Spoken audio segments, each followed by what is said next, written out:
Namaskar. Good afternoon, everyone. It gives me great pleasure to welcome each one of you to the 5th Enterprise Services and Digital Transformation Summit, presented and organized by SSF Global, an event over 2 cities and over 2 days, today and tomorrow. Just a little bit about SSF Global. SSF Global is a pioneering interactive platform of business process practitioners and experts and industry veterans with a vision to create and disseminate knowledge for excellence in business services, IT, and BPM. To spread awareness of value-delivering strategies for effective transformation of business processes, establish winning practices that result from exchange of knowledge, and to acknowledge, award, and showcase organizational achievements and professional excellence are some of the aspects which form the mission of SSF Global. SSF Global also disseminates knowledge through various publications to share industry insights, best practices, and shared services journeys, case stories, and so on and so forth. We have today a whole host of senior, seasoned professionals, pioneers and thought leaders from within the community and outside, people you would love to listen to. And we promise you packed 7 sessions through the rest of the evening, presenting different insights and perspectives. And that'll start in a short while from now. To set the ball rolling, I'd like to invite Mr. Rakesh Sinha. We all know who he is, and he insists that I don't say much about him, but just a little bit. Rakesh is a seasoned professional with an entrepreneurial experience of over 2 decades in advisory and management consulting, business services, business process transformation, and technology space. He's been honored as one of the top 30 influential young entrepreneurs of 2016 by the Inside Success magazine, and featured on their cover story. So over to Rakesh for taking over the welcome. Thank you. Thank you, Sangeeta. I think pretty much everybody knows me, so I'm very happy with it. Very good afternoon. I think sometimes it becomes very difficult when somebody else is reading your profile and a bio, and you feel very embarrassed with it in a hall where everybody else is like a celebrity and you are nothing and you are still trying to be, behaving like a one. And, somebody is reading your profile. So I was very embarrassed, but thank you, all of you being here. Once again, very good afternoon. Ladies and gentlemen, I think it's a privilege, honor, and a lot of excitement for me to be here to welcome each one of you for this 5th Enterprise Services and Digital Transformation Summit. A bit of a background, I think, and some interesting challenges as well. And we'll play a small video as well to share with you who we are, what we have been doing over the last 12 years, and so on and so forth. Many of you would be aware of us. The interesting piece has been is we are in Mumbai doing this event pretty much after 5 years. And we have been doing it all across the city. It is really after the COVID, we have come to Mumbai. And when we announced the date, I think there was a bit of a challenge which we missed to acknowledge that this is also a Ganpati time.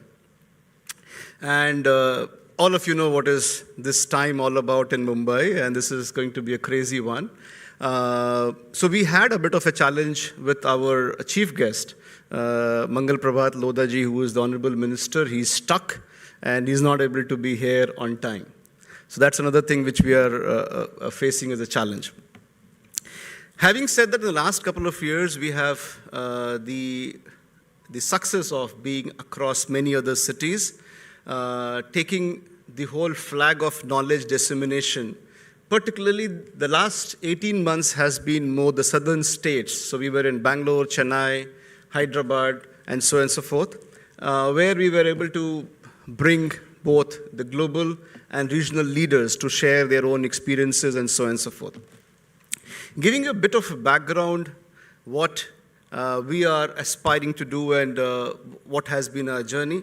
I think, first of all, we take a lot of pride as an SSF Global with a journey of 12 years, where in the last few years, we have also seen from a country point of view, a phenomenal change. Be it the time of Azadi Ka Amrit Mahotsav and the Amrit Kal, and that is what SSF Global takes a lot of pride, and I'm sure each one of sitting here takes a lot of pride to celebrate that, and that's what we are celebrating too as a part of SSF Global. We certainly believe in giving back to the society through multiple ways, but there are two things we are focused is about Green India, Clean India, and with that, with the Government of India, and with a lot of initiatives we have done and we plan to do as we go ahead to support Swachh Bharat mission. We are delighted with the kind of success which we have seen in the recent last few weeks, where India, under its presidency, had a great, phenomenal event of G20, and I think we all witnessed that success. We as a forum, SSF Global, also takes a lot of opportunity to bring the connect or become the connect with many global organizations to provide them opportunities to exchange thoughts as well as come and be part of the community here in India. With this, I also want to share with you that, when we say fifth enterprise services and digital summit, is it like, one of the kind of events we do, what we do, etc. So when SSF or SSF Global got started way back in 2011, and Ravi and I was talking about it, being two founders, at that time we had no clue of how to run an event, forums or a association, except that both of us were part of All India Management Association and DMA as a management board members. So we had no other idea how to run an association, etc. And being a forum, being a member to another association is a different thing versus creating an association. Difficult one, and we just took a plunge and we started. And I think many friends like you came to support us to sustain, build, nurture, and grow this association over the last 12 years of the time. We started with the vision to create a forum for knowledge dissemination, to create a forum for creating path-breaking frameworks, as well as recognizing the great efforts done by the leaders and the organization. So we focus on all the three in terms of building knowledge dissemination through events, through the research articles, etc., etc. We have created 30+ path-breaking frameworks, and excellence awards and recognition is something which is the core of the SSF Global, where it's a very coveted award. People look forward to it, both from the organization point of view as well as individuals, where we have a Pioneering Leader Awards as well as the Achiever Awards and so on and so forth. What I will do is, if you guys permit me, I have a small video on SSF Global's 12 years journey. If you allow me, I can request my console to play so that you get a sense of the journey of the last 12 years of SSF Global. Do you have permission from you all? Thank you. Can I have the video, please?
thank you all. I think very nostalgic sometime to see the kind of journey which we had ourselves, going back to the memory lane. Couple of things I wanted to share with you, which you would be aware of. This is a 2-day summit which we are doing across 2 cities.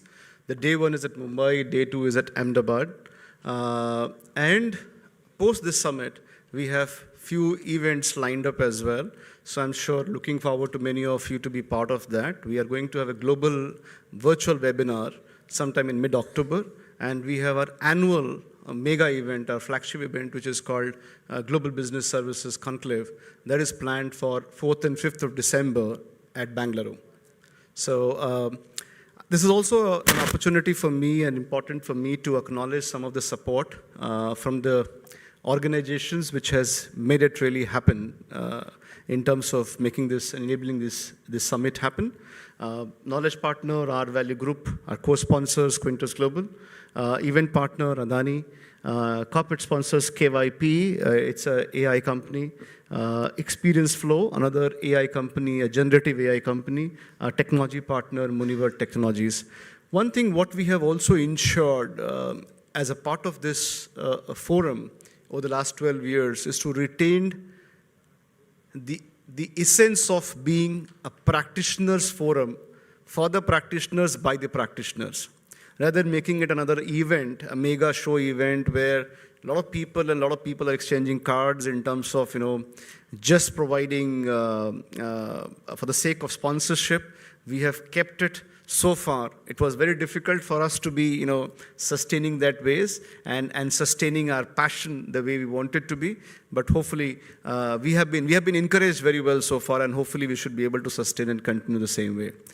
With this, I think once again, I warmly welcome each one of you for this summit and look forward to a great evening ahead with a lot of knowledge sharing and exciting unveiling of some of the inputs and information. We are actually going to unveil a framework towards the later part of the day, which is called TIES, Tech Integrated Enterprise Services, and we'll talk more about that and so on and so forth. You would have seen in the video the kind of advanced thinking sometimes, and not just about few of us, but the kind of industry coming together. We have been able to evolve some of the advanced thinking on many areas. I still remember we were having an event in Chennai, and one of the very senior KPMG partners, and she was saying the kind of topics you guys have, chosen in the past, much before even the COVID, till time, we're still deliberating on many of that. So in 2018, we talked about something like tech integrated business services and so on and so forth. So like code, we created a term called code, or disruptional engineering. And we said, okay, how you can move away from something like BAU, we all talk about BAU, business as usual. We actually gave a new term called DAU, by saying how you will look at disruption as usual. And so on and so forth. So I think we take a lot of pride in terms of saying the kind of pioneering stuff we have brought in for the industry here as a community, and look forward to building it further. With this, I'll just pass it back to Sandeep. Thank you, really appreciate it.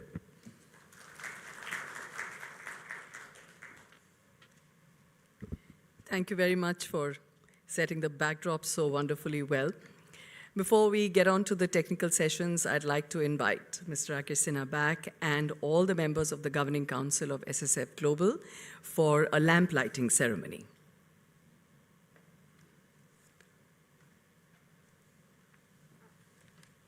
In fact, we warmly welcome anyone else who wants to be part of that lamp lighting. Please feel free to join us for the lamp lighting. This is all of us. Thank you. Raviji, please.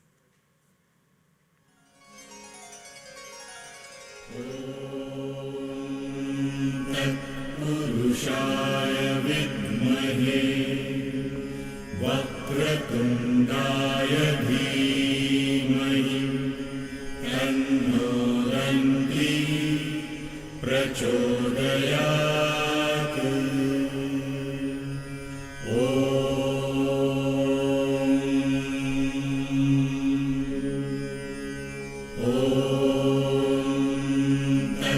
Purushaya vidmahe Vakratundaya dhimahi Tanno प्रचोदयात्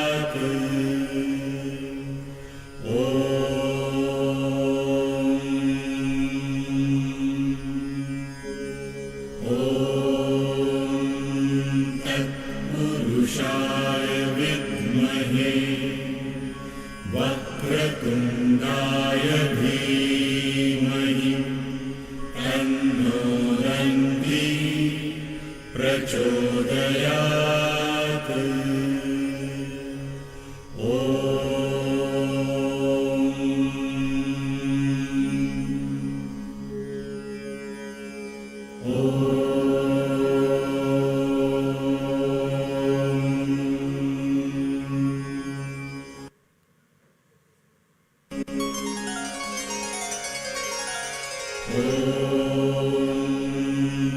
तत्पुरुषाय विद्महे वक्रतुण्डाय धीमहि तन्नो दन्ती प्रचोदयात्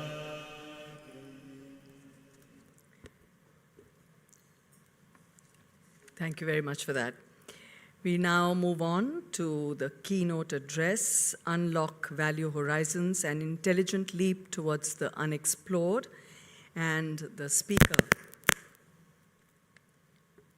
Mr. Ravi Ramakrishnan, founder, SSF Global, founder and executive chairman, R Value Group.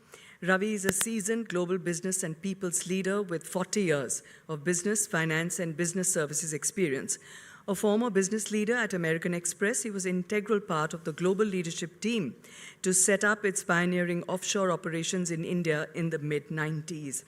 Ravi set up R Value in 2005, a growing firm focused on business services strategy, operations, process transformation, and captive operations, offering E2E solutions to realize business value.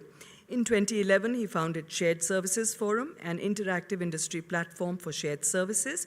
His latest venture is Quintess Global, setting trends through transformation-centric new age business services operating model, dedicated captive DCAP model. It's an honor to welcome you for the keynote address, Unlock Value Horizons. Over to you.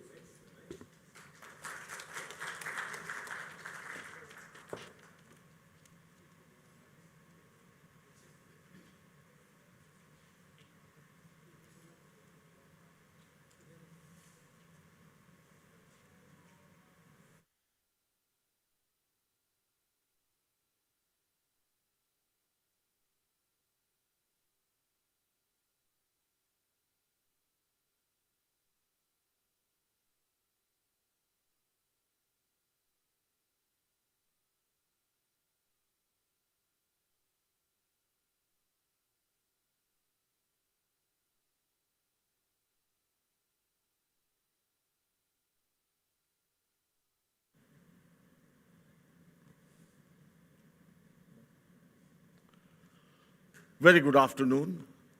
It's a pleasure to meet each one of you today, and I think Rakesh set the right tone. And as Rakesh put it, he and I thought of this 12 years back, and it's just been a journey of a different kind. And I always believe knowledge sharing is one of the most important duties which we perform as practitioners. And I think many of the people present here are as much part of this journey as we are trying to do. And I think as we start looking at some of these milestones of our journey, what comes to our mind is that we always look at something which is unexplored. Continuously, like people talk about best practices and we get on to the next practices. And that's because the world is moving so fast and so different. And when we look at unlocking or unlock value horizons, I really feel it's a call to action. It is not something which we are talking about, should we not. I think there's a option choice on that for us. We have to unlock value horizons. And as we all know how we are trying to look at it, what kind of thoughts. So I'm really sharing some of the thoughts which I have picked up over the last 15, 20 years in this industry, and maybe 40 years of the journey I've had. Actually, my first job was in Mumbai, and I actually believe whenever I land in Mumbai, there is a blood transfusion which happens, and your energy level is something very different. I think that's only Bombay can take an account for, And as I just get down from the flight, I think the world changes for us. And I think I must say that, Bombay has that kind of a warm, reminiscences for me. And so journey started from levers on to American Express, and then, of course, to the world at large. But one of the things I feel is, when we started even our value, we thought that it has to be realizing business value. That's the only way we can make a difference in today's world. And that's where the question which we are talking in, as we are trying to set this tone, is this going to be what we see today? Not necessarily. Of course, horizon by design is supposed to be the farthest you can see, right? And so as we look at today, I'm just sharing some of the thoughts. I'm sure there'll be a lot of perspectives. This is not prescriptive. This is actually a sharing a thought as it talks about the leap of the unexplored. And I really want all of us to deliberate, and as we walk through this journey of few of the hours, I think I really look forward to some of your inputs and perspectives as we go. So what I thought was, given the focused time, and we have got many sessions, as Sangeeta talked about, I think we will possibly look at how do we unfold this horizon. What are the 3-4 areas I think I would like to kind of connect with you and share with you. First one is, why value horizon, right? Because, horizon, of course, is, as we are talking about, farthest you can see.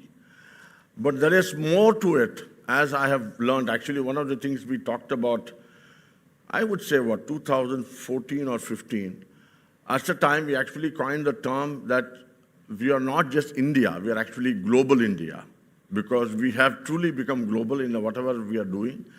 And anything which happens in India has a connect with overseas or international. So when we talk about value horizon, we have to see in that context. Why? And I will share some of my thoughts. What's changing the horizon? There's no big discovery, but I will specifically talk about 1 or 2 points which why is and what's changing the value horizon. What are enterprise functions? And this is something which we have walked a journey over the last many years. And last but not least, how to unlock value horizons as I see. These are the 4 topics I thought I'll quickly cover in the next 15 to 20 minutes. So, talking about horizon, I thought it's useful to bring a reference to the context. This is a model which McKinsey has talked about 23 years back. 2000 was the time when this model was unfolded. And one of the pioneering models at that point in time. And I think the reason why I picked up this to talk about is there is a reference to the context. What has changed today is also equally important for us, okay? And this is one model which has been deliberated not just by McKinsey, but Harvard and Stanford to see what is happening today. And the world of startup and world of Fortune 500 companies have deliberated this model. We are not going to deliberate that. But the interesting part of it is, we always talk about, core business or sub-core or non-core. That's one part of it. But that's only one of the 3 horizons which organizations deal with. That is not the only horizon.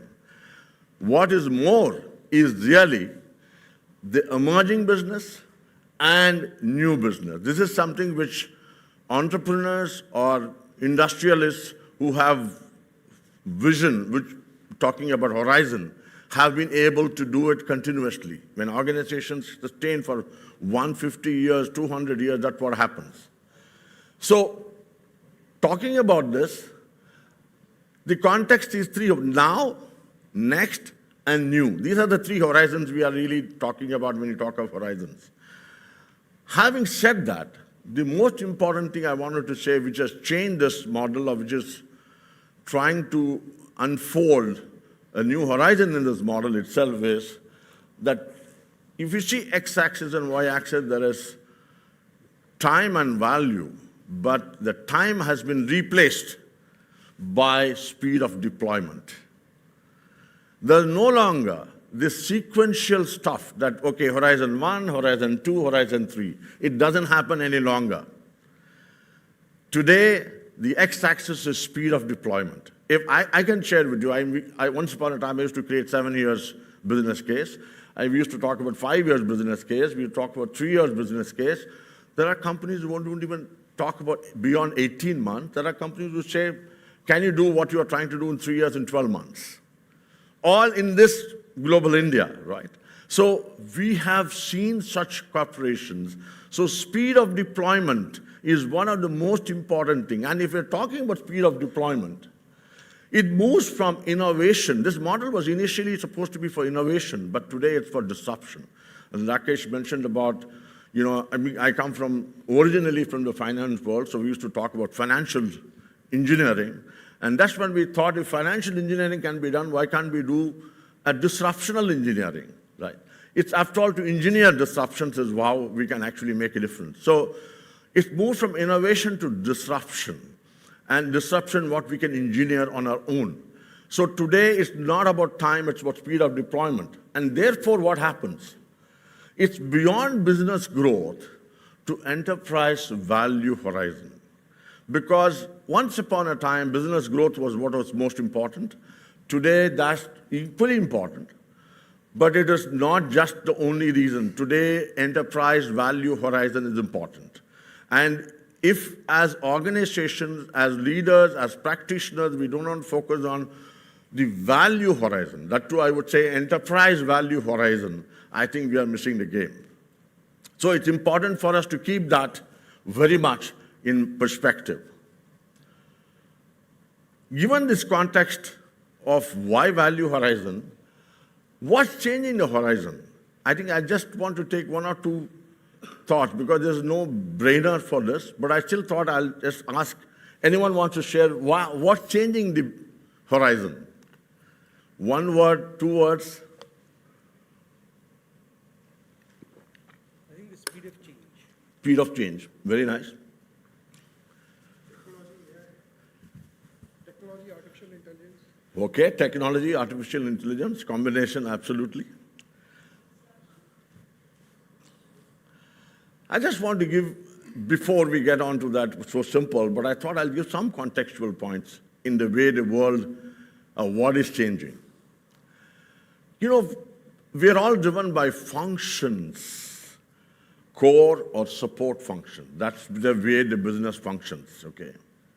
That's no longer happening. And that's one of the changes that's happening in today's part. And what is making that, what is happening today, what is function and core and support has now become enterprise. So one of the points I wanted to emphasize today, that there is nothing called support functions today. In my mind, as we have traveled this journey for the last 15 years, 20 years, 25 years, the so-called support function or staff function or corporate function, they're all very important. I'm not taking away the power or the value of those. But eventually, I've seen, interacting with all the leaders, this is not something which I want to say, this is what I've learned by interactions, that all leaders who can talk enterprise can make all the difference. And why is this enterprise? Because it's not just because of enterprise value, but it is digital. As we talk about the speed and the artificial, digital is changing this horizon. Today, the world of digital has really made things very short, very focused. So it's important for us to push the limits beyond support to enterprise. I really want to emphasize this because whenever we talk about core business, we talk about production, marketing, and some of the companies which are involved in pharma or engineering and so on, they talk about R&D. But today, I think I can share with you very confidently, actually the best company which I can quote is way back, which is the manufacturing company, the Toyota talked about procurement making the difference to enterprise value.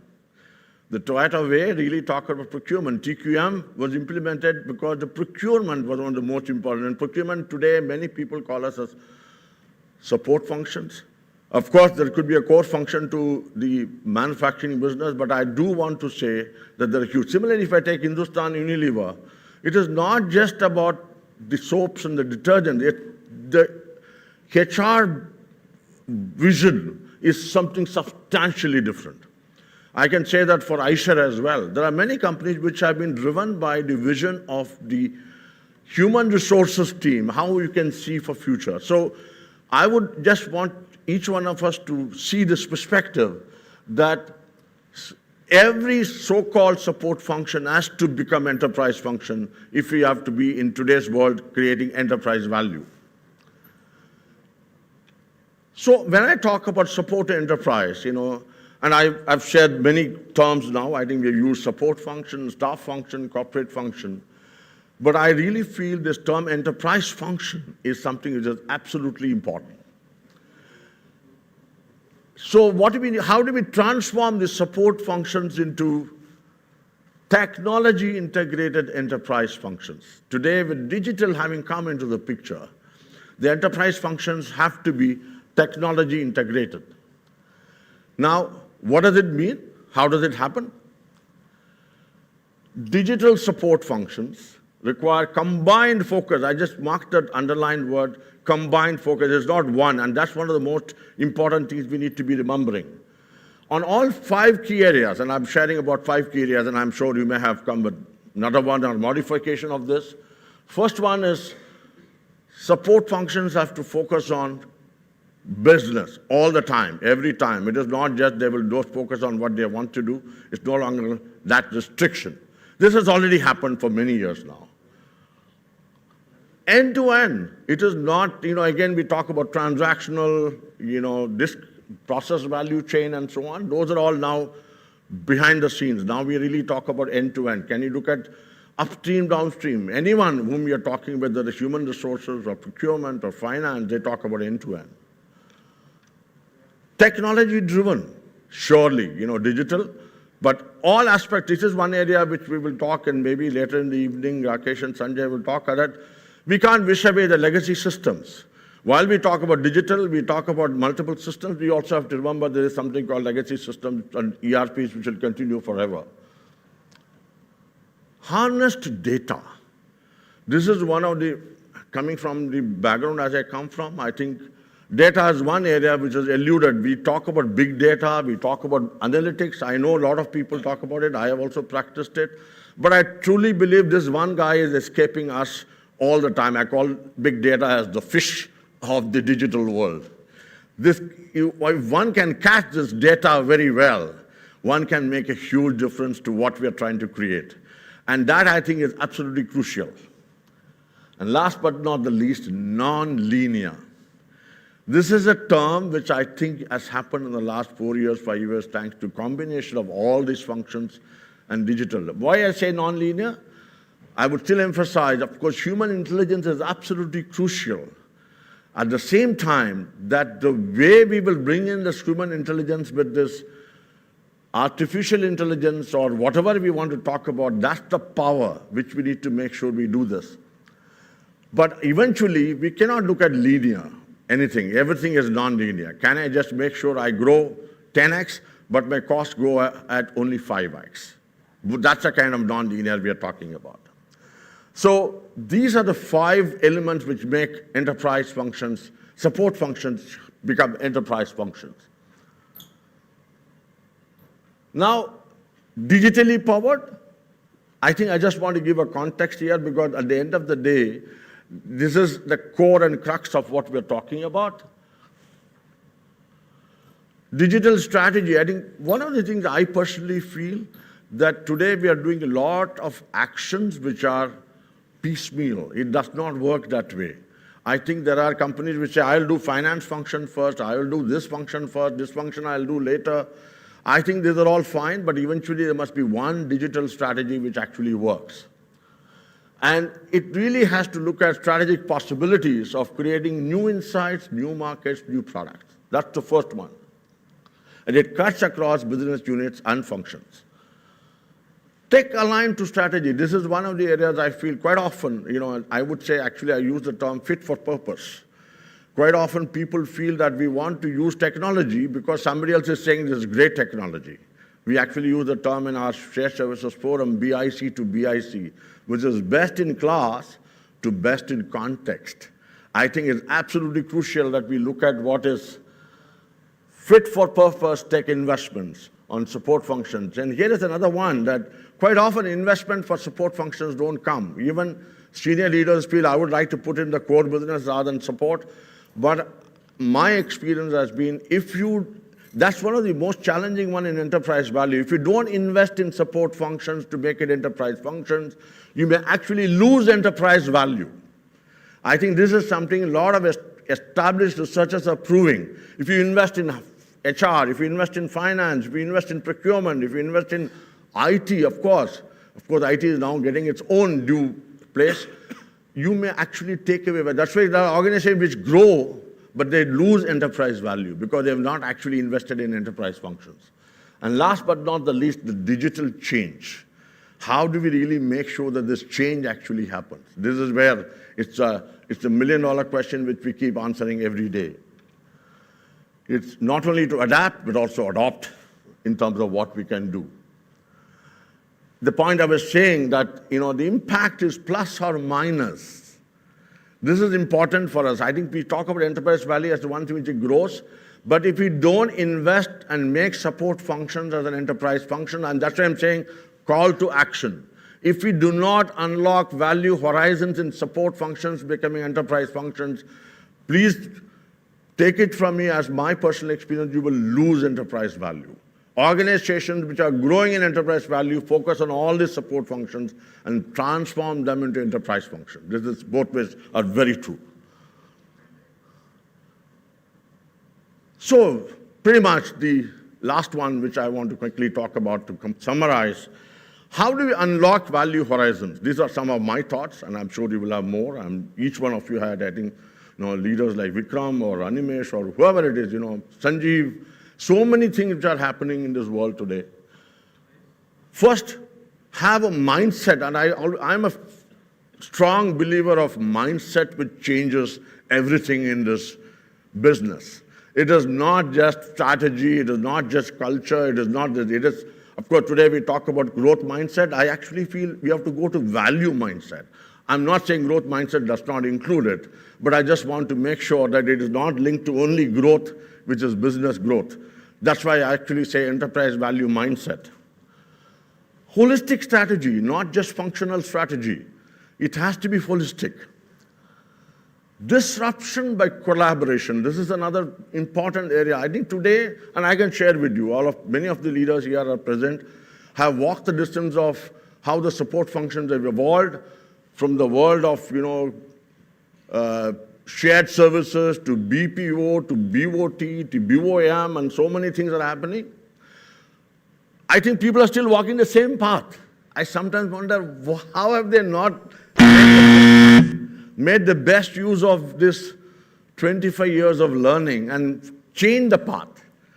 I think it's important that every organization should first reflect what operating model should I look at? How do I disrupt? And it's not about consultants. I'm again, actually, one of the things we used to talk about, we are not consultants, we are actually consultants.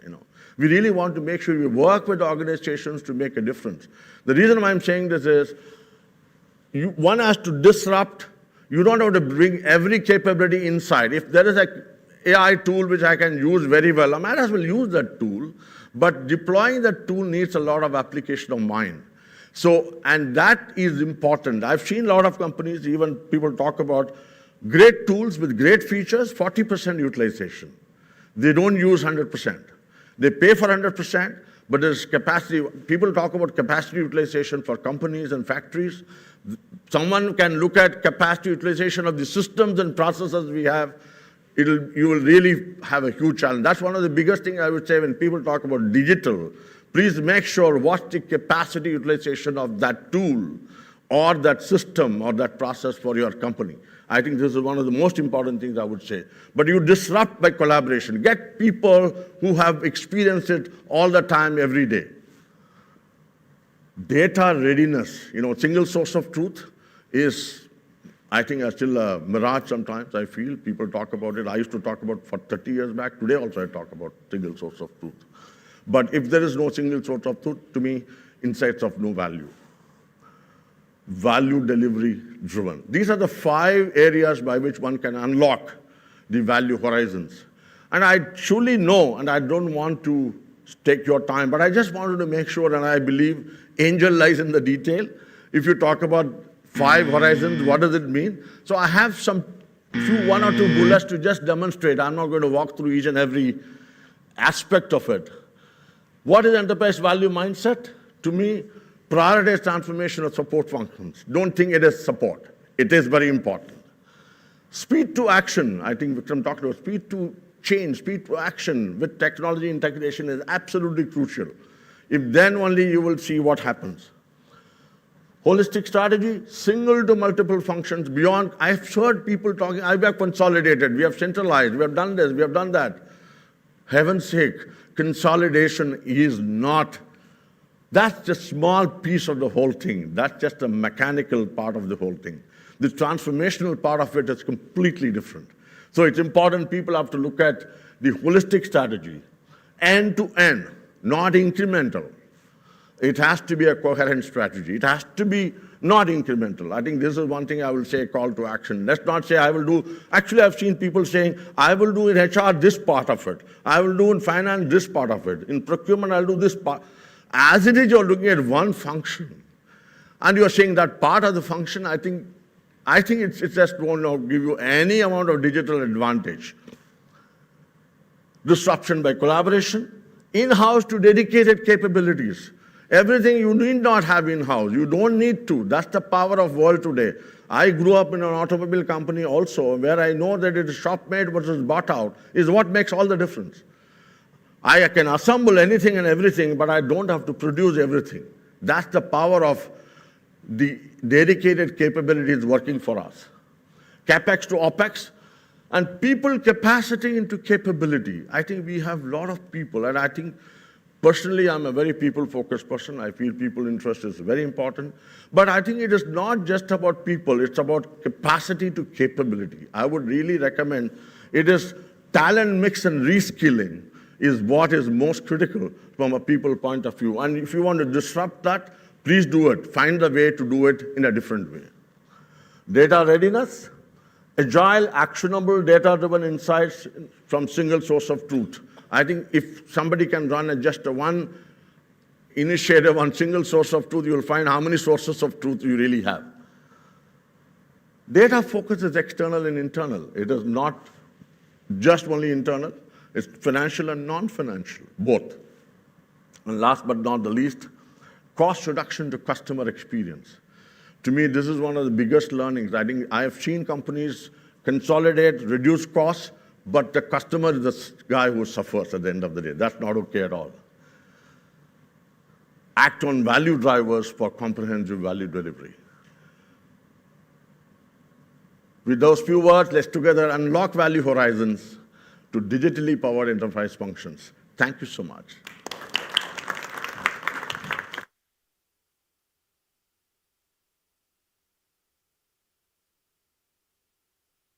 Ramakrishnan.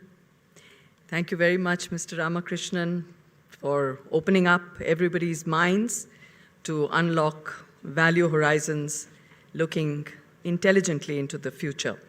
We move on to session 2, for which I would like to request Mr. Robin Banerjee, Mr. Vikram Tandon, and Astha Luthra to please come up here. And to moderate this session will be Mr. Rakesh Sinha. I briefly read out a little bit about each of the participants. Robin Banerjee, Chairman, Nucleon Research. Robin is the chairman of Nucleon Research Private Limited, a global clinical research company. Prior to this, Robin was the managing director of Caprihans Limited for over 10 years. He is a professional business executive, having served in several multinational global corporations in senior leadership positions, including Hindustan Unilever, ArcelorMittal Germany, Thomas Cook, SR Steel, Suzlon Energy. He's a chartered accountant, a cost accountant, a company secretary, and MCOM. He's authored 3 business non-fiction bestsellers. They are Corporate Frauds, Bigger, Broader, Bolder, Who Blunders and How, and Who Blunders and How, Scams, Fraud, and Dark Side of the Corporate World. Welcome you, Mr. Robin Banerjee. Please join us here on stage. Mr. Vikram Tandon, Group Chief Human Resources Officer of the Adani Group. Vikram is a seasoned human resources professional with over 3 decades of experience across a range of diverse businesses, geographies, and cultures. His expertise lies in thoughtful management of the intersection of strategy, talent, and organization culture with extensive outcomes in organizational effectiveness. Vikram, prior to joining the Adani Group, was the head of human resources at HSBC India, one of the world's largest banking and financial services organization. Vikram Tandon for you. And Ms. Astha Luthra, Director, Indian Audit and Accounts Department, CAG India. Astha is an Accountant General, Accounts and Entitlements, Maharashtra. Belongs to the 2003 batch of the Indian Audit and Accounts Service. After completing 2 years of induction training at the National Academy of Audit and Accounts, Shimla, she joined as Deputy Accountant General in the Office of the Accountant General Audit, Dehradun.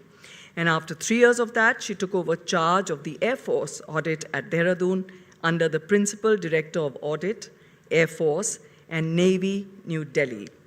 Welcome you, ma'am. And to moderate this session, we have Mr. Rakesh Sinha. The session is titled, From the Lens of the Business Leaders, Powering Up Enterprise Functions Digitally, Catalyst to Accelerate Growth. It's over to you, Rakesh.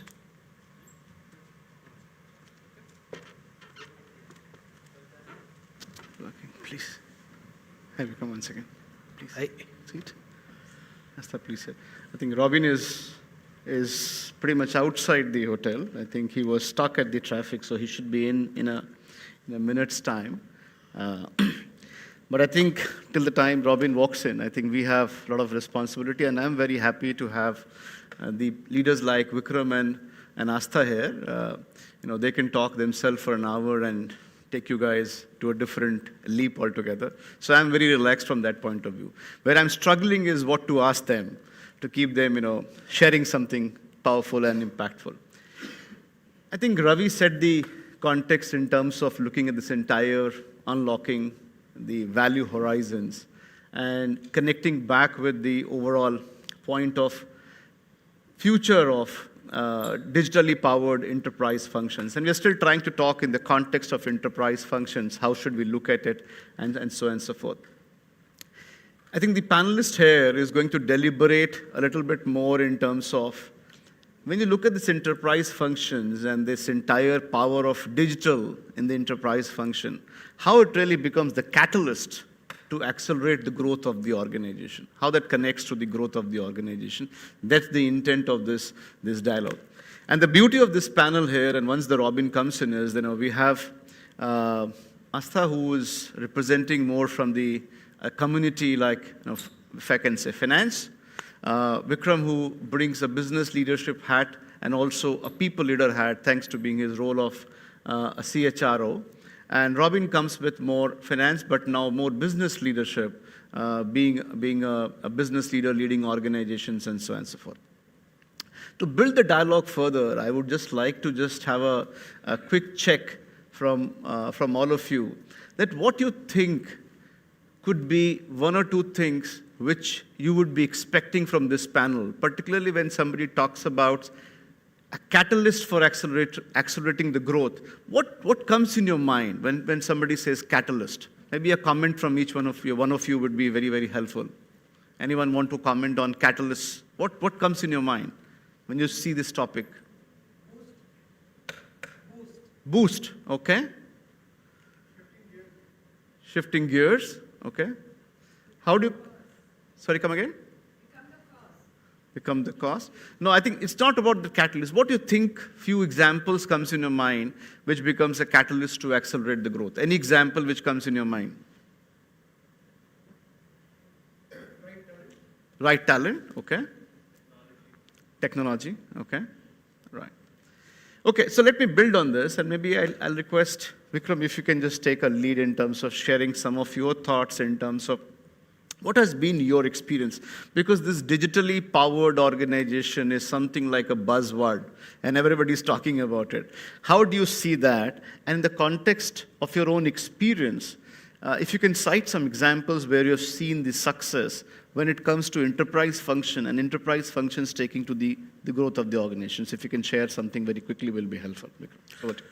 Sure. Good afternoon, everybody. So my experience has been that usually business is running faster than the functions, and business spots opportunity and gets into the act pretty quickly. And they are easy to measure their success or failure. It's easy to capture numbers, and they are able to galvanize resources in the organization to get to an outcome quickly, because usually it results in achievement of goal or profit. Functions somewhere have stayed in a catch-up game. Both at HSBC and now at Adani, I feel that while change and adaptation is taking place, perhaps my experience has been that it has been, unlike what Ravi mentioned, a bit piecemeal. It hasn't been end-to-end. And I think one thing that I would have liked to add to Ravi's list was the customer experience, the internal customer experience, who is actually buying the same stuff on Amazon and booking the same tickets on Indigo and working off apps, is not experiencing that same benefit. And may I say provocatively that the technology in our homes is a shade better than what we experience at the functions level in organizations. Now, it may not be a blanket statement, but that's what I've seen. And somewhere I've felt that the functional teams underrate themselves and underestimate the capacity that they carry to drive change. Also, many a times, businesses have a reasonably clear strategy in terms of where they want to go. I have not seen that very often in the service leaders. They haven't been able to demonstrate that they have a clear strategy to take this function to a particular level in the future. And this combination of more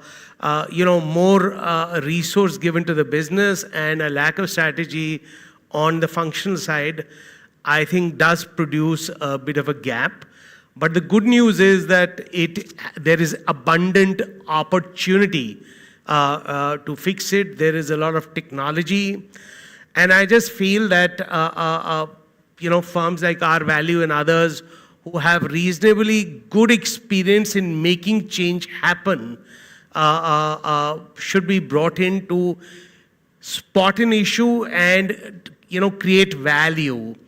And if you cannot do it in a country like India, which is now the platform for every large organization globally, to create value across multiple processes, then I'm afraid we've missed the boat. So long-winded answer, but just to close, I feel that the businesses have resources and have a clearer strategy compared to functions. B, functions haven't had the vision that they should have really brought to the table, because they often see themselves removed from the business. And C, I feel if we are able to create a robust employee experience who are going to drive the change, because they are used to good technology, then it's a good opportunity to bring everything together. No, fantastic. I think first of all, I think it is not easy. I can share with you, and I'm so delighted to hear that Vikram acknowledging that point that many times, even a large organization, the strategies has been piecemeal, and where there's a huge opportunity to look at something which could be, enterprise-wide, and of course, besides many other areas, that experience is what he is stretching is very, very important, both internal customers, which is employees, both in terms of either they're a recipient of the services or even they're a contributor to that, bring that excitement and to the external customer. I think it's very, very important point. I think I'm happy to have Robin, you being here, and I think this is what the Ganpati in Mumbai, as we talked about other day as well. So thank you for still taking that effort and being here. We just started, Robin. So I think I'll request Astha if you can just build on it in terms of sharing, because I think you come from a different organization. Like we are talking about still a private sectors where there is an opportunity to have some level of leverage in terms of you can ring fence the organization, if I can say, and bring that change. When it comes to a government kind of an organization, you have your own limitations in terms of, and live with that kind of limitation. What has been your experience now working with in this kind of a role? How do you see that entire digital transformation coming in an area where you operate, and how do you see the speed at which it is progressing, etc.? So some thoughts from you would be helpful, Astha. Thank you, Rakesh, and a very good afternoon to all present here. So, before answering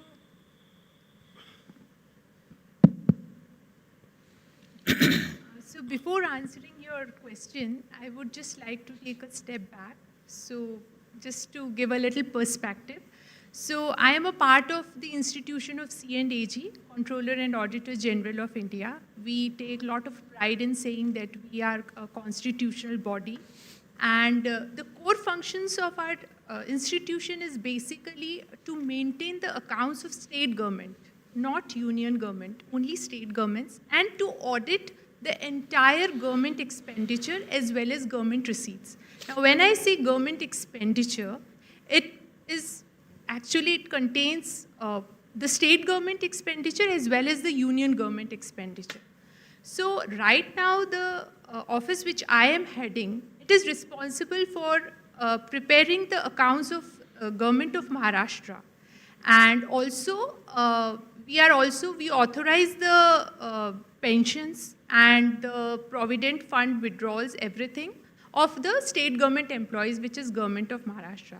Now, you just said there is a difference between private sector and public sector to say. Now, private sector in terms of you can ring fence, like you rightly pointed out that, we can still, point out holistic approach. To take a holistic approach is also, we can do a little planning and we can go ahead. But what about the government sector? Just to give you a little perspective about this. So, annually, there are the transaction which government of Maharashtra is doing, it is in the range of some 4.5 lakh crores. So, just if you keep adding zeros, it is mind-boggling. So, these kind of transactions are going, for which we are responsible, to maintain, to check their accuracy, to see that nothing goes, under suspense. Suspense means you do not find the vouchers, and also we go into all these details. And what is the manpower which I am having? It is like some 500 plus employees. So now if you just, do a little mathematical calculation, you can see. So, to bridge this gap where I think resources are a constraint, and obviously there is a lot of emphasis on accuracy and quality of accounts. And by the way, again, you would see ki, okay, accounts hi to banate hain, bookkeepers hain. What great we are doing, right? Sometimes people do feel when they do not have that knowledge. Now here again, all those ratings which go, Standards and Poor's ratings, Moody's ka ratings, where the figures, these figures by which all these ratings are done, these figures are taken from the accounts which we prepare, which we certify. So, it has lot of repercussions when we see in the overall like economy perspective, Indian economy, how it is performing. It is not like some function which we are doing and which does not have. It has huge, huge implications. So we have to ensure that whatever accounts we are preparing, everything has to be accurate. Now here to bridge this gap, it was again, sometimes we feel कि government में ज़्यादा innovation नहीं होता. Now that is again a wrong picture. It was in 1990s there, it was thought of कि the transactions are increasing, day by day enormously, like leaps and bounds. So we have to think of some digital intervention. At that time, it was thought of, and we had this voucher level computerization system which was prepared, obviously, with the help of private sector. So we had all these vendors, TCS and all those, which had like good experience. But as we are now growing up, now coming to this day, obviously VLC is working and all, but now we have to bridge this gap. So again, digitization, now we are working in collaboration with the state government, and we do understand the importance of, how when we digitize these functions, one, the repetitive mundane tasks can be done by using the technology. The time, that is a huge factor, because if we do not, prepare these accounts timely, it is of no use, because finally these accounts are going somewhere in planning. It is for the state government to consume. It is for the other stakeholders, like even, private sector people, the people who are looking for business opportunity. The data is all in public domain for them to consume for maybe for better planning or anything. So topicality and, it has to be like very much timely. We can't afford to have like, we will prepare accounts and it will become a little late. Then it loses all its, relevance. So what we have seen, ki now that we are working with the state government, we are working towards the digitization, and the response which we are getting from the state government, that has also been very, warm. They are also, we have like technical teams, though we have a little constraint because, again, because of the sheer size and sheer layers of government, a lot of bureaucracy is there, and it is still there, though things have gone better, but still it is there.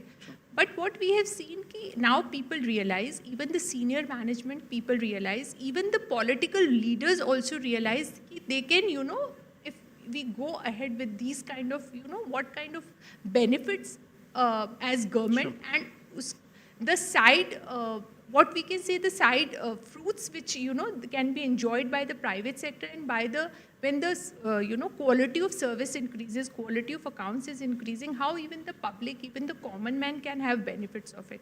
So what I will say to summarize what all I have said is, the government has realized that there is no other way, but we have to strive for digitization. And as we are moving ahead, we are roping in private sector, because there is a little, technical gap, the skill gap, which we are trying to bridge. And I am optimistic that soon, there will be new things which will unfold and which will benefit the Indian economy as a whole. Sure. Yeah. Sure. Thanks, Astha. I think the beauty here was three perspectives. I think the first here is that 500 people and lakhs and crores of transaction. I think if you take in our typical corporate world, we will sometimes even struggle to look at the productivity the same way, and the level of accuracy it calls for, and the impact it has is also very different kind in terms of the rating, etc. is phenomenal. So great to hear that. The same point of time, there is also the level of bureaucracy, which for the right reasons we know that there will be multiple layers, etc. And you can't just overnight take that call holistic strategy which we are talking about to make that change or bring that change here. So you have to live with it, and the same point of time aspire and keep looking for more alternatives. I think this is very powerful. There are a couple of points which you brought up, and I will come back to all of us later, is in terms of the talent, in terms of the change and experience, etc. I'll come back to that. But before that, I'll just go to Robin for quick comments from you, Robin, in terms of your own experience. How do you see this entire, and I was talking to Vikram about that by saying there's this whole digital buzzword right? And we are also trying to, and so many events and summits, and everybody's talking about digital. And what is your experience of success, and what is your experience of those pitfalls by saying it has not worked, and why it does not work, if any you have experienced it? It will be helpful to hear so that we keep that in the mind as we progress. So over to you. Well, thank you, Rajesh. Thank you. Good afternoon, good evening, ladies and gentlemen. The topic here is, I would guess, digital technology. That's a question which I have in front of me, and how I see things are panning out, the pluses and minuses. We all talk about pluses, but there are huge minuses. So I would like to paint the picture of the ecosystem this way, that one of the ecosystem which is happening in this digital space is a blockchain technology. That is one block, blockchain technology. The second block is the artificial intelligence bit. So that's another bit which is coming up, and I would like to spend a bit of time on that. And the third, the ecosystem which the government of India has created for us, or is creating, the India Stack, or the digital public infrastructure space. These three then gets locked into something called enterprise management, which we use, SAP, Oracle, so on and so forth, which is digital, of course. And then it gets locked into our mobile, because this is digital, of course. Having said that, I was thinking whether it is artificial intelligence versus blockchain, which is first and which is second. But let me take the easier one first, and I will tell you why I'm taking artificial intelligence being the easier one, is because this has been around for last about 8-10 years, where it has hit us, you and me, in November 2022, last year, when ChatGPT came into existence. Before that, by the time we knew there is something called artificial intelligence, if you do some search of a holiday home, or you want to buy something on your internet, suddenly the advertisement starts coming up, picking up, this is what you like, this is targeted advertisement started. So artificial intelligence has changed almost all that. The new development, which is, let's say, ChatGPT version 4, has changed all that. Now, there were two criticisms against artificial intelligence. I'm not going to explain to you what artificial intelligence is, but there were two criticisms. One, the criticism number one was, artificial intelligence cannot innovate. Therefore, human beings will be always required to innovate. Innovation, they can't do. And second, artificial intelligence is all fine. You go and chat with a bot, BOT, as I may say, and bot is giving you all the solutions. But where is empathy? There is no empathy. They don't have empathy. Ladies and gentlemen, 4 years back, innovation has been cracked. 2 years back, empathy has been cracked. AI now also depicts empathy. I want to give you a small little how the business world, or the world, mankind is speaking of artificial intelligence. I was reading a news article yesterday that perhaps the most strictest religious country in the world is Iran. And Iran has about 200,000 clerics, clergies, as you may say. And they interpret the religious laws and regulations and papers through something called fatwa. And it takes about, from the time a question is placed to these clerics, said, kindly interpret, this is my question, kindly tell me through the religious texts and whatever it is available, what would be your answer, which is called fatwa. It used to take normally average 50 days, 50 days for fatwas to be edicted, fatwas to come out. Artificial intelligence is in Iran, in a small town in Qom, where 100,000, 50% of the cleric stays, is now giving fatwas in 5 hours.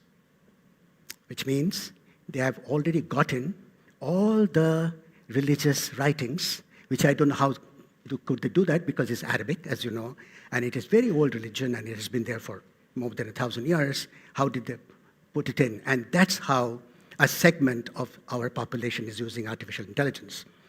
Artificial intelligence is now all over. Many of us write reports. I'm a chartered accountant, and I have been asked to write reports in the past, and now my successors will go into the ChatGPT and get the report out. My job is almost gone.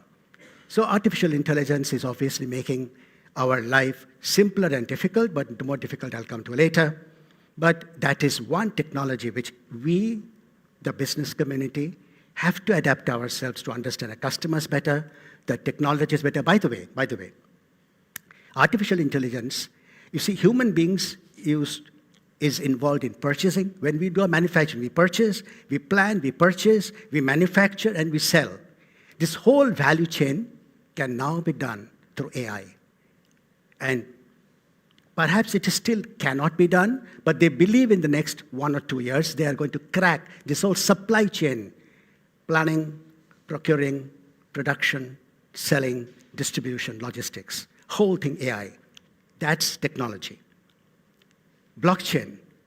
In blockchain, that's another technology where, as you know, it's a ledger keeping, where automatic ledgers are kept. A transaction is recorded in 12 ledgers, side by side if it is rendered, and if the records are proper, then if the recording is, if the ledger is entered correctly, then the blockchain will give us the right answer. For instance, X sells to Y, and X and Y sales is captured. X sells and Y buys in different buckets, and the blockchain can capture. Blockchain is great. We thought it's great in hospitality industry, logistics industry, banking industry. Unfortunately, it has not been adapted as much as it is. A lot of work is going on. But what happened, because we are human minds, we picked up cryptocurrency and made a great business out of it. I'll come to cryptocurrency. How technology has taken advantage of us and carrying out a massive fraud on us. That's a negative. You did say what's the pitfalls. And coming back to the India stack, this whole DPI, the digital, the public digital system, digital infrastructure system, digital public system, whichever we talk about, this India stack, of course, as you know, now all of us in India at least, we are all have a record. The records can be checked. The records can be kept appropriately, which is called DigiLock. The records can be used for selling. And therefore, there are hundreds and thousands of startups today who are building their business models based on this India stack. So that's an opportunity. Time being short, and I can see time is running out, I want to tell you one thing, how technology is taking advantage of us and making fool of us in a way, which is cryptocurrency. Bitcoin, for instance, today Bitcoin priced about, let's say, $26,000. Many of us feel, and many of us, the youngsters, hopefully most of us are not young here, but back home and people whom we know, they are all young maybe. So they want to take advantage of cryptocurrency, they play on it. Is cryptocurrency a currency? What is a currency? A currency is something which you can store value. That means you can store in a purse. Crypto normally will not be able to store in a purse. You need a technology, you need a mobile, or you need a computer to store. One. Number two, a currency has to be widely acceptable. You have a crypto in your pocket, you have a Bitcoin, for instance, go to the coffee shop and ask for, come of 1 cup of coffee, take my Digicoin. Will they do it? Take my Ethereum. They will give you a kick, say nothing doing, give me that 100 rupees, I'll give you a coffee. Not widely accepted. And third, this, let's say Bitcoin, which was once $1,000, being to $20,000, $30,000, $50,000, $60,000, back to $26,000. It fluctuates. Currency cannot fluctuate. Now, it is not a currency. It is not a store of value. It is not exchangeable all over the world, all across. Third, if the currency fluctuates, and no currency in the world fluctuates. Given all that, forget all this is not a currency.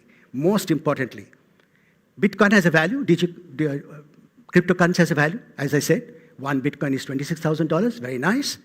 Any value in the world is dependent upon demand and supply. There has to be demand and there has to be supply. And wherever it crosses each other, that's a price. Now, does anyone know the demand of cryptocurrency? Have you ever read it? Have you ever seen it? Have you ever discussed it?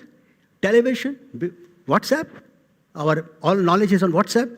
Have you ever seen demand? No. Reuters? Bloomberg? Anybody has evaluated what's the demand? No information on demand. So there is no information on demand of cryptocurrency. Very nice. Then supply. Do you know supply? Anybody knows supply? We are all here educated. We are the upper echelon of society. We are actually attending a technology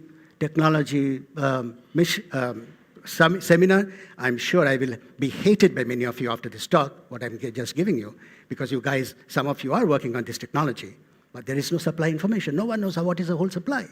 I don't know, you don't know, nobody knows. So if you don't have information on demand, if you don't have information on supply, how can there be a price? How can there be $26,000? Who buys? Who buys? 90% of this crypto is used with the underworld. You don't need, I and you don't need cryptocurrency. It's all there. It's in the computer, it's in the domain. We can do NEFT and all those information. We can do all transactions. We don't need it.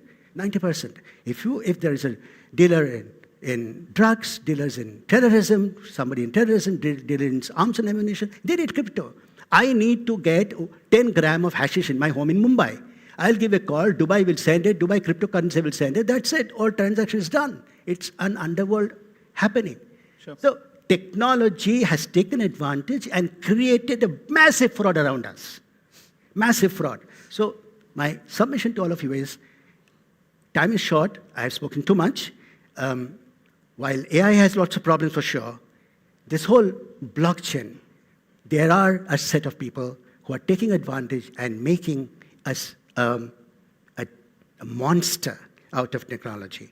Of course, coming back to TPI or for the India stack, that's a great advantage. However, if you read the foreign newspapers, like Economist and Financial Times, you will figure out that outsiders are saying, you know what, it's all mostly mumbo jumbo, everything doesn't work. We can say what we want, it's a great development, but yes, it's not fully accurate as yet, so we have to obviously see that it works as it stands by. So yes, technology is going to give us a lot, but yes, technology also might create a lot of pains. No, absolutely. I think, and Robin, I think while you took it to a different plane altogether from the cryptocurrency point of view, even in the organizations, if you take example, we have both the sides of the stories where the technology, and I think that's a question I would like to have for Vikram as well, by saying technology provides a lot of ease.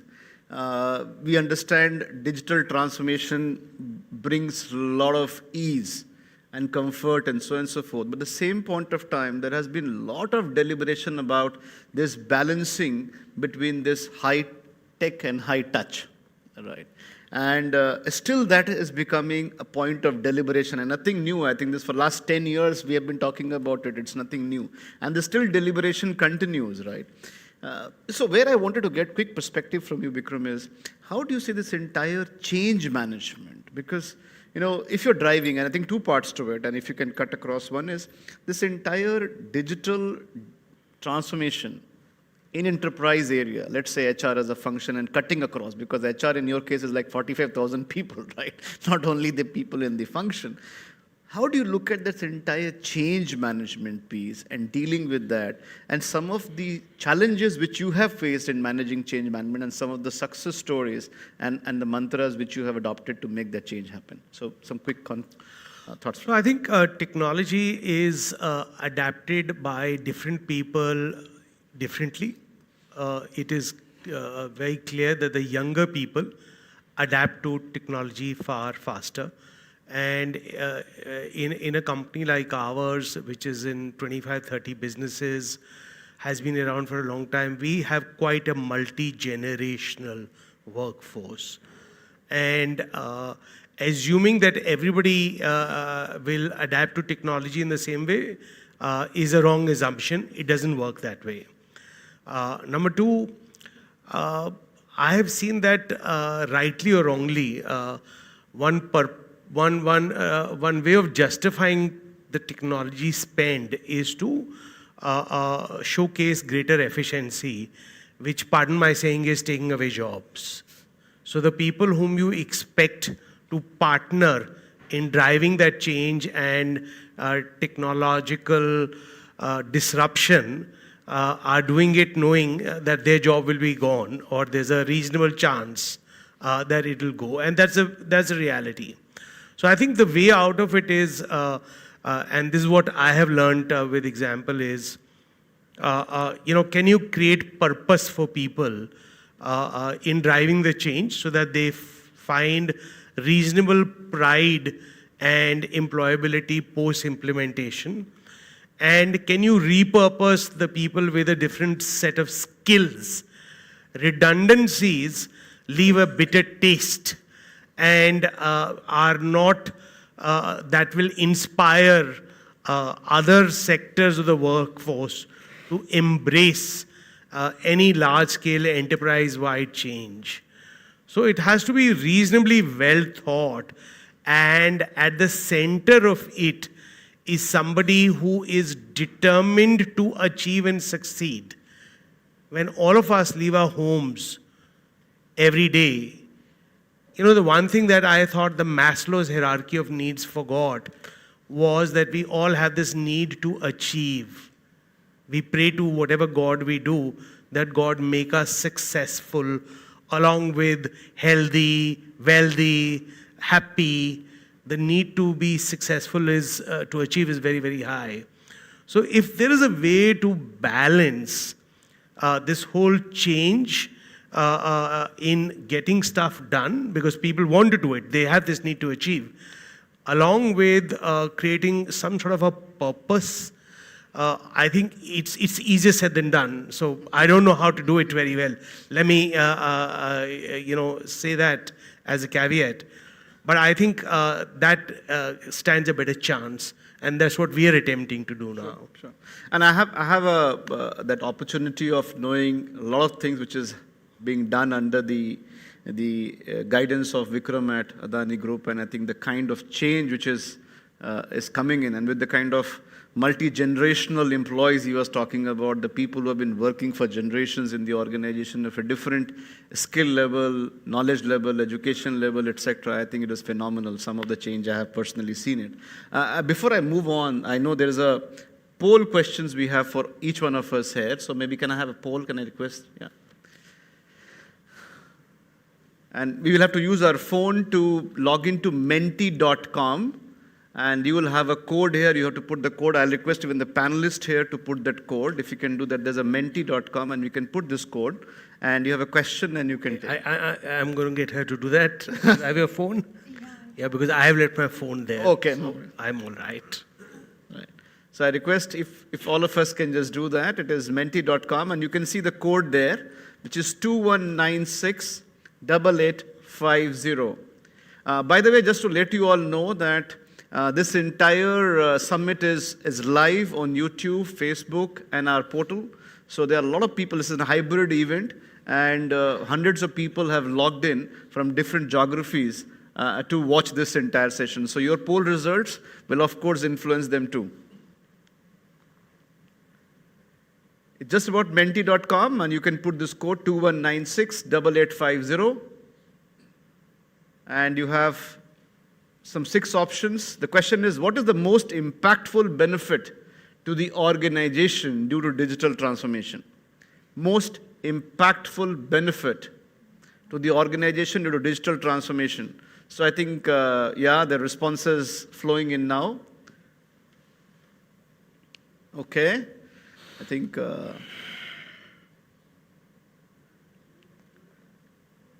we'll give a 30 more seconds maybe, yeah. More responses coming in. Yeah. I hope you're all clear how to do that. It's menti.com. Just put this code, you will have this question, and you can select your responses.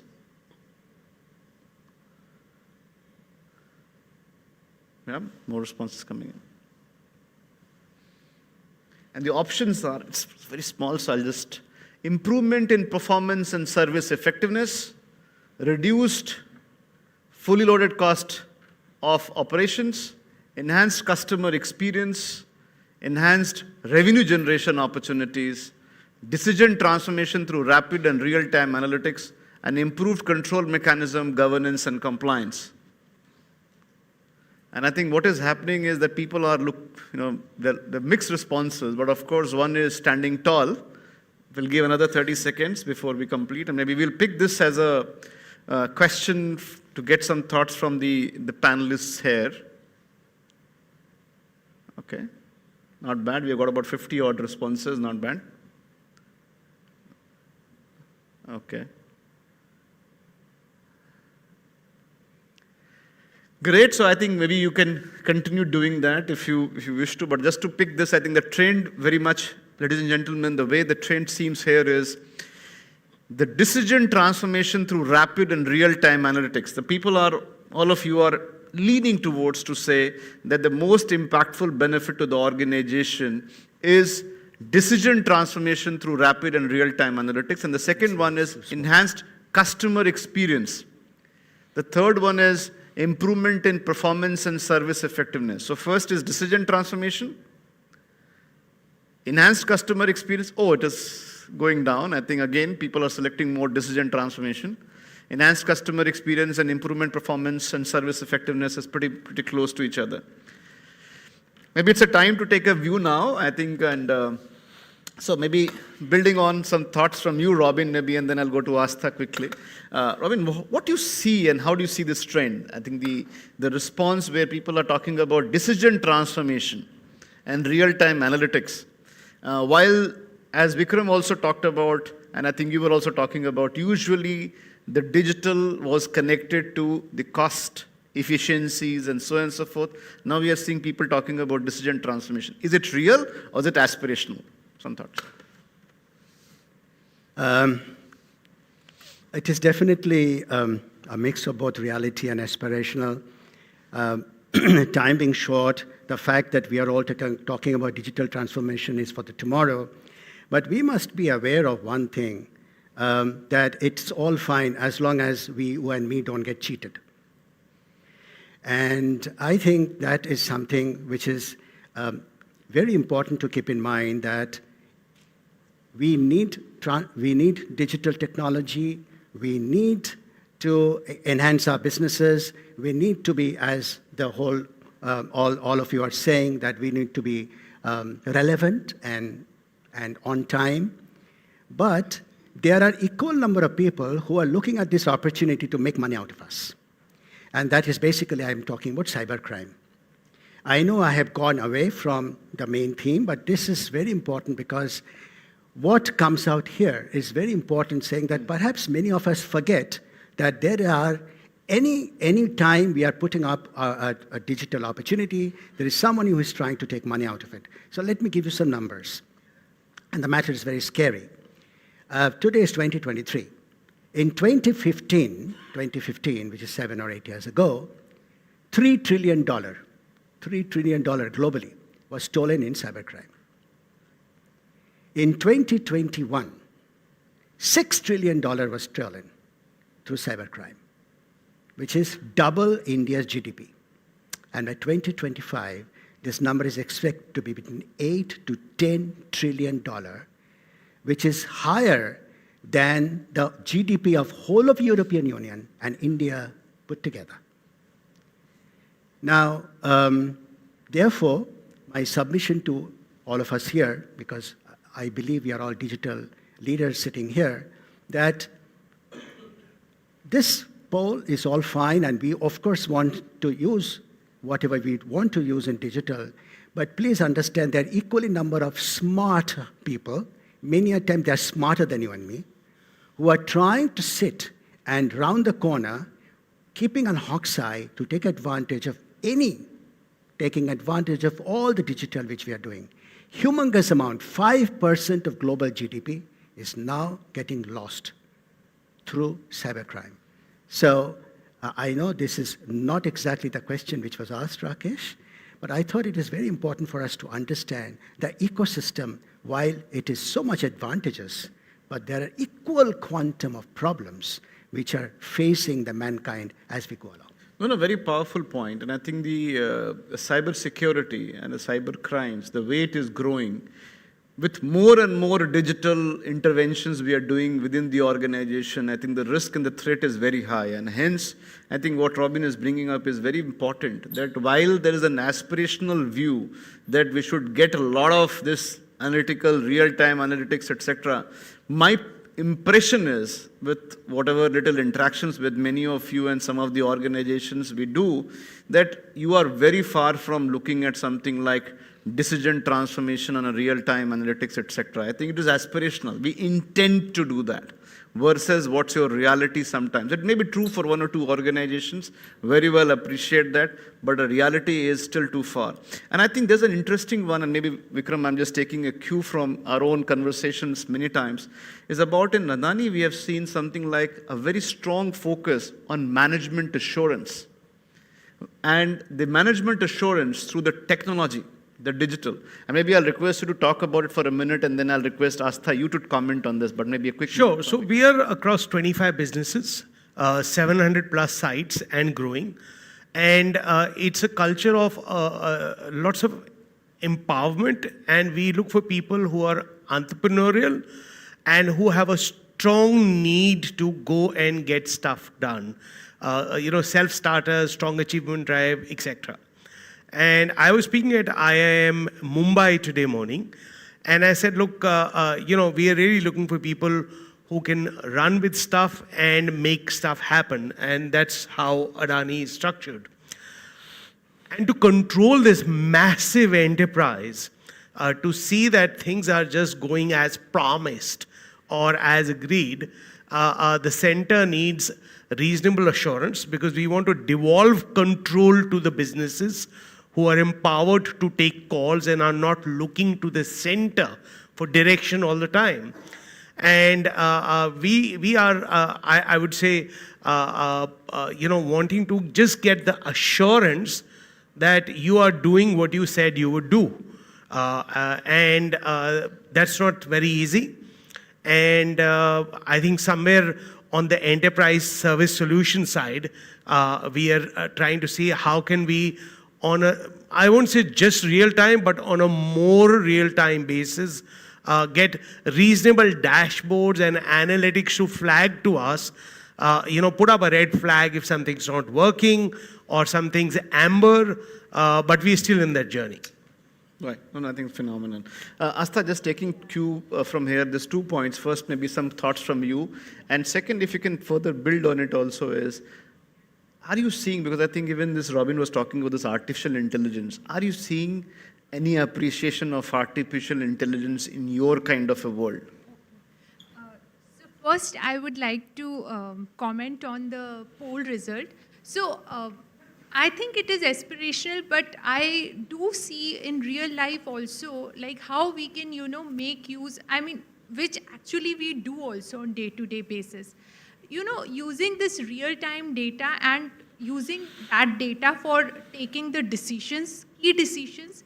The only thing is the quality of data matters a lot. Your decisions will be, like we do tell ki there should be informed decisions. Maybe you should keep, many like holistic approach and all. Finally it boils down to the quality of data. If your quality of data is good, it is like real time, it is non-biased, then automatically the decision which you are going to take out of that, it is bound to be good in the, for the betterment of your organization. What I have seen in the government sector. Sure. Now, in our government sector also, there are many like dashboards where we try to collate data and we try to, bring it in, especially when we are planning. Because, what happens like in terms of resources, obviously because of the downsizing and so many austerity measures and so many other things going on, resource has always been a constraint, and I think that is true even for the private sector. You do not have access to unlimited resources. And obviously, horizon, obviously your objective, it can be horizons and it can, keep going further. So to bridge that gap, obviously planning is very important. And for planning, I think your data and this digital transformation, it is the key. It is the key tool, which you can make use. And now coming to the second part of your question regarding that AI, yes, government is, I won't say government is like, using AI tools and all, but, the thought process has already begun. Like a lot of concept papers have come out, and it is in nascent stage because, still how to go about it, what kind of data has to be used for training and all, those things have to be figured out. But yeah, the, discussions and interactions have started, and I think given the speed of, transformations, the speed at which the transformations are taking place, I think another 2 to 3 years and something tangible would be out. Yeah. Sure, that's fantastic. Maybe Robin, a quick comment from you, and maybe request a quick comment in terms of looking at this whole point of, when you're trying to drive this kind of digital transformation within an organization, and as a business leader, if it is functional, but you have to spread across the organization, enterprise-wide, so scale it up. How do you think, the leaders, the functional leaders, let's say a HR leader, an IT leader, or finance leader, etc., can take this more towards enterprise level rather just limiting it to a functional level? What you have seen and experiences, if you want to share on that front, to taking it from functional to enterprise-wide? The way to implement an organization-wide digital transformation, there are 3 steps to be taken. First is awareness, and that awareness has to be top-down awareness. You'll be surprised that most boards don't understand technology. And the board is not one person. Board has full-time directors, independent directors. Most of the large companies have 2/3 independent directors. And the surprising point is they don't understand or they don't appreciate. And they also don't appreciate the downside. They must have read AI, they have read artificial intelligence, they have read many of these things, stuffs, so on and so forth. They don't appreciate the downsides of it. So most important is awareness and how it can happen. 2, training. People need to be trained. So knowledge is power. Again, much effort has to be given. People need to be trained on technology. And 3rd is money.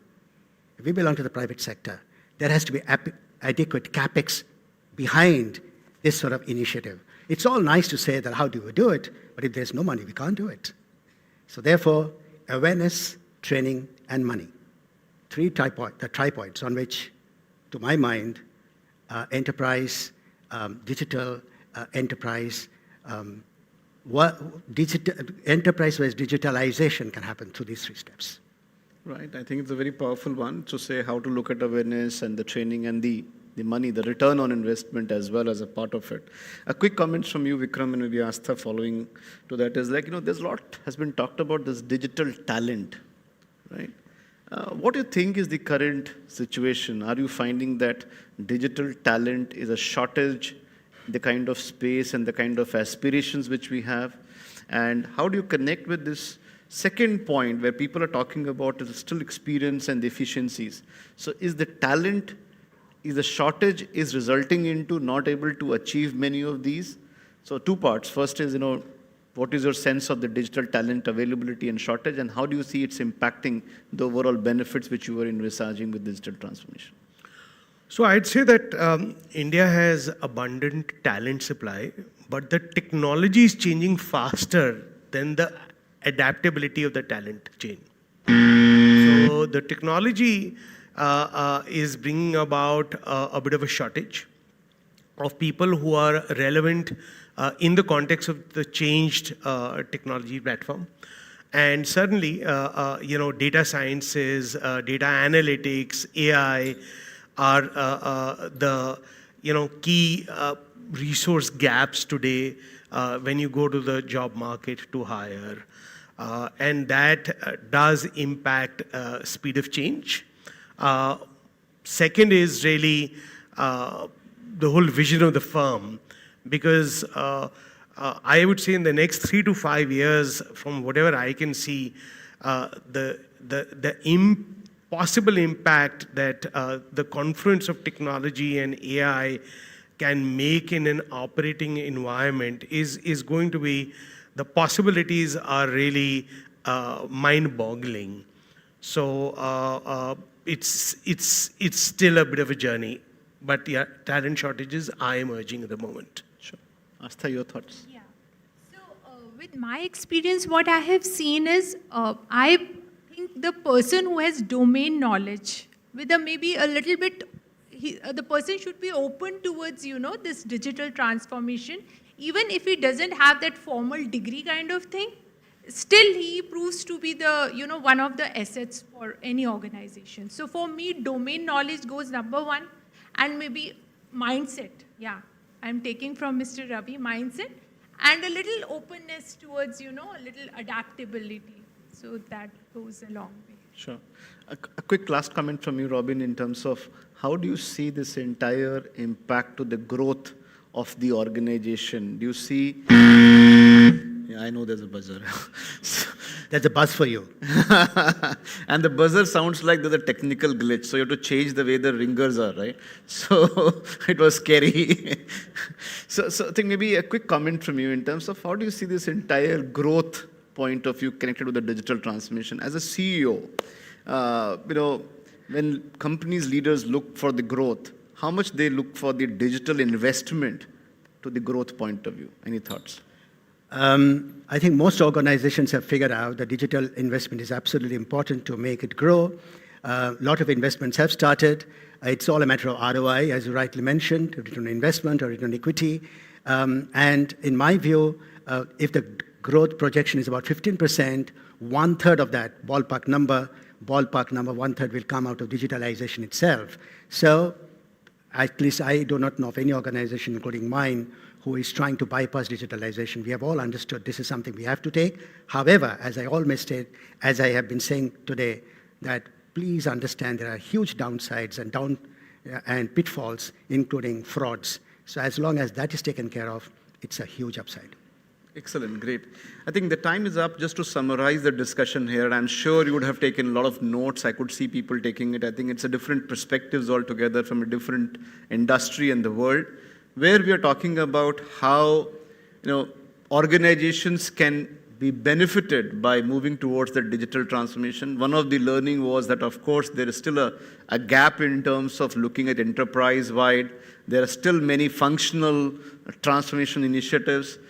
We talked about looking at the whole idea of change enablement, and the change has to be seen with the context of both the people who are part of it are impacted, so how to have a purpose aligned to them, and also there's a repurposing if anybody is becoming redundant because of this transformation, because that's where you take them through. Digital talent is another component where we discussed about digital talent has to be seen from the perspective of availability of domain knowledge and the mindset, and then of course connecting with the openness to learn and so on and so forth. And I think Robin has talked so much about the security and cybercrime and the frauds.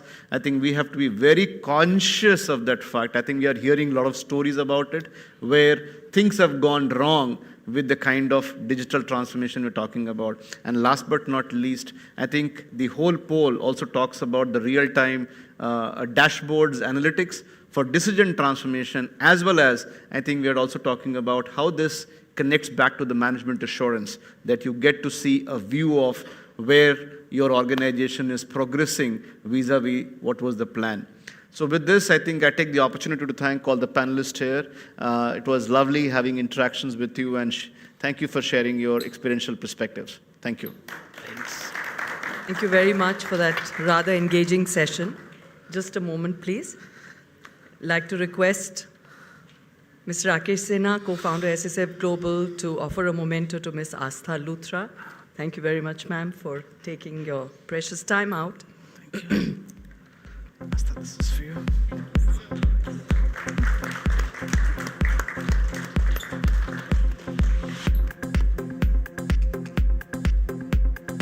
Request Mr. Ravi Ramakrishnan to please come up here to give a memento to Mr. Vikram Tandon.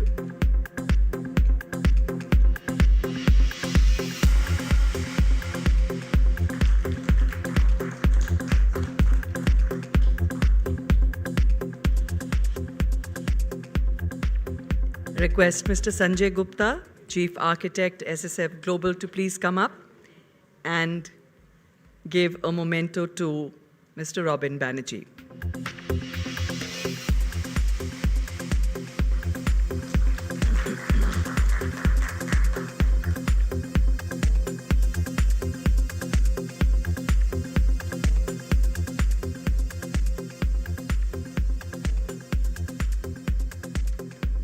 Thank you very much. We take a short tea break.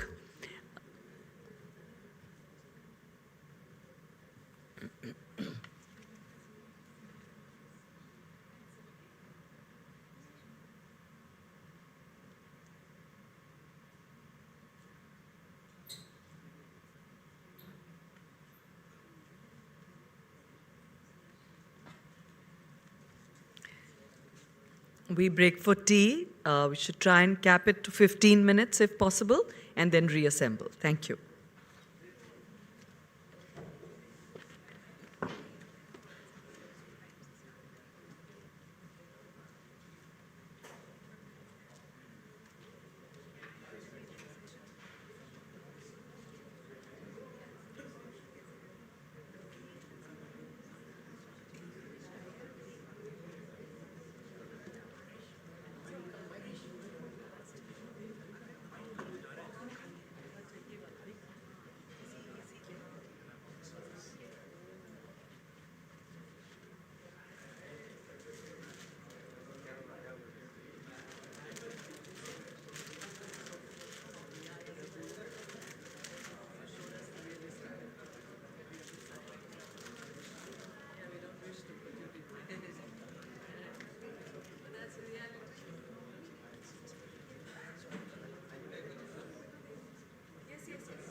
request everyone, if you can hear me outside, to please come back into the hall. We are ready to start the next session.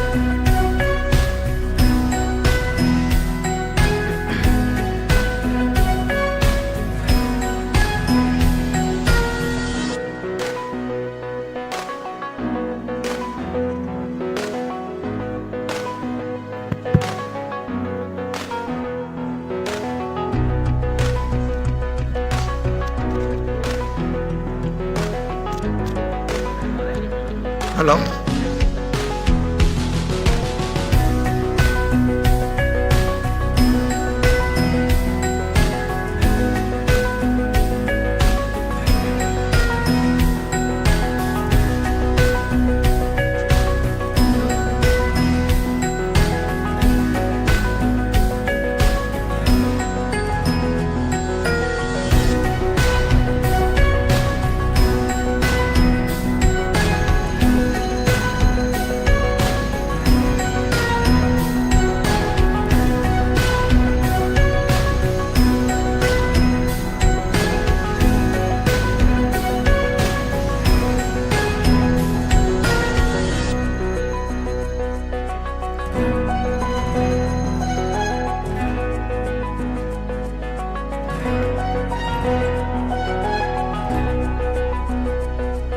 Request everyone to please come back into the hall. You could bring your cups of tea and coffee and have that here.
Welcome back, everyone. Hope you had a refreshing cup of tea. It's time for leadership stories. And the storytellers are Abhinav Jain, Ravindra Pethe, Sudhir Banerjee, and the chief storyteller, Anand Maheshwari. A little bit about each. Abhinav is working as CFO and head finance at PharmEasy with domain expertise of finance and legal function. He had worked with Capsugel Healthcare, Aditya Birla Group, and Binani Group. Welcome, Abhinav. Ravindra Pethe, CEO TML Business Services, Tata Motors. Ravindra is responsible for maintaining the shared service operations for TML Group companies. TML BSL is a captive shared service organization which manages back-end transactions for procure to pay, order to cash, hire to retire, record to report, direct tax, indirect tax related processes. Sudhir Banerjee, Head India and Global Business Services, Teva Pharmaceuticals. Sudhir heads Teva India and Global Business Services. Earlier, he was heading Asia Brown Boveri Global Business Services in Bangalore and was a member of the ABB GBS core team in Zurich and a member of the board of directors for ABB India. ABB GBS is spread across 5 locations in Bangalore, Mexico, China, Krakow, Tallinn, with 2 global and 3 regional hubs. And of course, Mr. Anand Maheshwari, founder and chief commercial officer, Quintess Global, is a veteran CFO, a meritorious chartered accountant with nearly 4 decades of extensive work experience with a blend of senior management and entrepreneurial roles within India and the UK. He is the founder director of Quintess Global, a new business entity promoted by R Value to offer an innovative solutions and capabilities in BPM to a niche segment both in India as well as globally. So it's over to you, Anand Maheshwari. Hello, and a very, very good afternoon turning into a great evening, ladies and gentlemen. What a pleasure to be in this town with the blessings of Lord Ganpati all around us. Okay, so, and with those blessings, it's indeed a pleasure to be here amongst the midst of all the storytellers, and I've been branded as the chief storyteller, but I don't have a ready story to share with you. So I would like to add my bit as we go along, but the topic is so engaging by itself that all the nuggets that we will get from this very, very, I would say, privileged panel here, and all of them bring a diversity of experience as well as hopefully some viewpoints and their experiences that we can all be very much benefited from. So I have got a few pointers towards them, but my request to them has been, and I'm just reiterating is for the audience benefit, is that try and pack as much punch in possible in those few minutes that each one of us is going to get. And that's why, without further ado, let me start with the youngest of the lot here, Abhinav, and no prizes for guessing that he is from the startup community, while others are, one is a Tata Motors kind of an organization, and Sudhir has done a wonderful stint across major engineering giants, and of course now made a big shift, so to say, with another global major in the pharma industry. So Abhinav, you know, in all this, whatever digital transformation and digitally powered enterprise functions that we have been talking about, one of the very obvious, but at the same time, no less relevant in any context consideration is the collaboration between what we call technology and enterprise functions.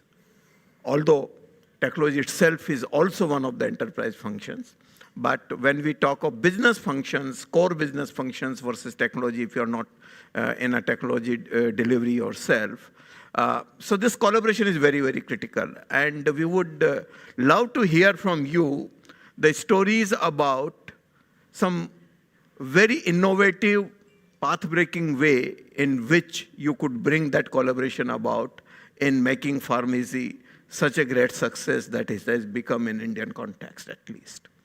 Over to you. Sanand, thank you, and a very valid question in today's context. I'm a firm believer that future belongs to those who are fast in adopting technology and changing as per changing landscape of the business. So technological adoption in business is must these days, and I keep on quoting one simple line. So electric bulb is not the outcome of series of development in a candle. So whatever development you do in a candle, that will not give you output as an electric bulb. And that's so adopting or putting technology in business is a must these days. Reason being ki the way business are perceived is changing. Earlier it used to be a demand pyramid where top of the pyramid is luxury and bottom was commodity. That is now shrinking, and now it is taking shape of diamond, where significant portion of demand pyramid is getting into commodity, whereas a very limited top is luxury. So when you work in a commodity, margins are very thin, and you need to be precise and efficient. You can't afford to have inefficiencies in the system. And if you have to work in this type of scenario, you need to ensure you have best-in-class technology that remove all the inefficiencies and give best-in-class result. So, as such, I firmly believe uh, fail to plan is plan to fail. If you don't put right technology at right point of time, chances are there you will miss the boat. And we have multiple global leaders like Nokia, Xerox, and multiple companies. They were not able to put right product or right technology at the right place, and they miss the boat. But in our case, we are fortunate enough that we have very good talent across the country. And like in our case, I give you a very simple example. When we started, and how we are different from the other players like 1MG, NetMeds, and a couple of other market leaders. We are holding more than 50% of the market share in our category. And how we are different is all because we have very good demand planning. We know which all pin code have requirement of which all medicine at what point of time. And we ensure more than 90% of the medicines we will be able to deliver in 3 hours at most of the pin code where we can. So at couple of places where we are physically present, we deliver medicine in 3 hours. And at couple of places where we don't have physical delivery touch points, then we are using logistic partners. But the capability that we build is to give medicine delivery of each and every order within 3 hours. And how we are able to do it, it's all because of robust demand planning that consider various inputs like past demand, seasonal effect, changing demand pattern of various medicines, and multiple other categories in consideration like temperature, humidity, and multiple other factors. And based on these demand projections, we put orders to the supplier in advance, and everything is done by machine. There is no human intervention required as such. Orders are placed to distributors or pharma companies. They take advanced shipment notification. They give them time slot during which they have to supply. And once goods are supplied at the warehouse, the GRN and invoice recon with PO is also done automatically. And okay, fetching invoice is also done automatically through whatever invoices we are getting in email. System read those invoices and make them ready for posting in the system. So that way we have automated multiple activities which were kind of too much, where human intervention or too much bandwidth was required. And by doing all these small changes, we were able to bring a lot of efficiency in the system. Plus, we were able to save a lot of bandwidth of people doing these routine activities. And on top of it, we are in a position to service our customer in a best possible way.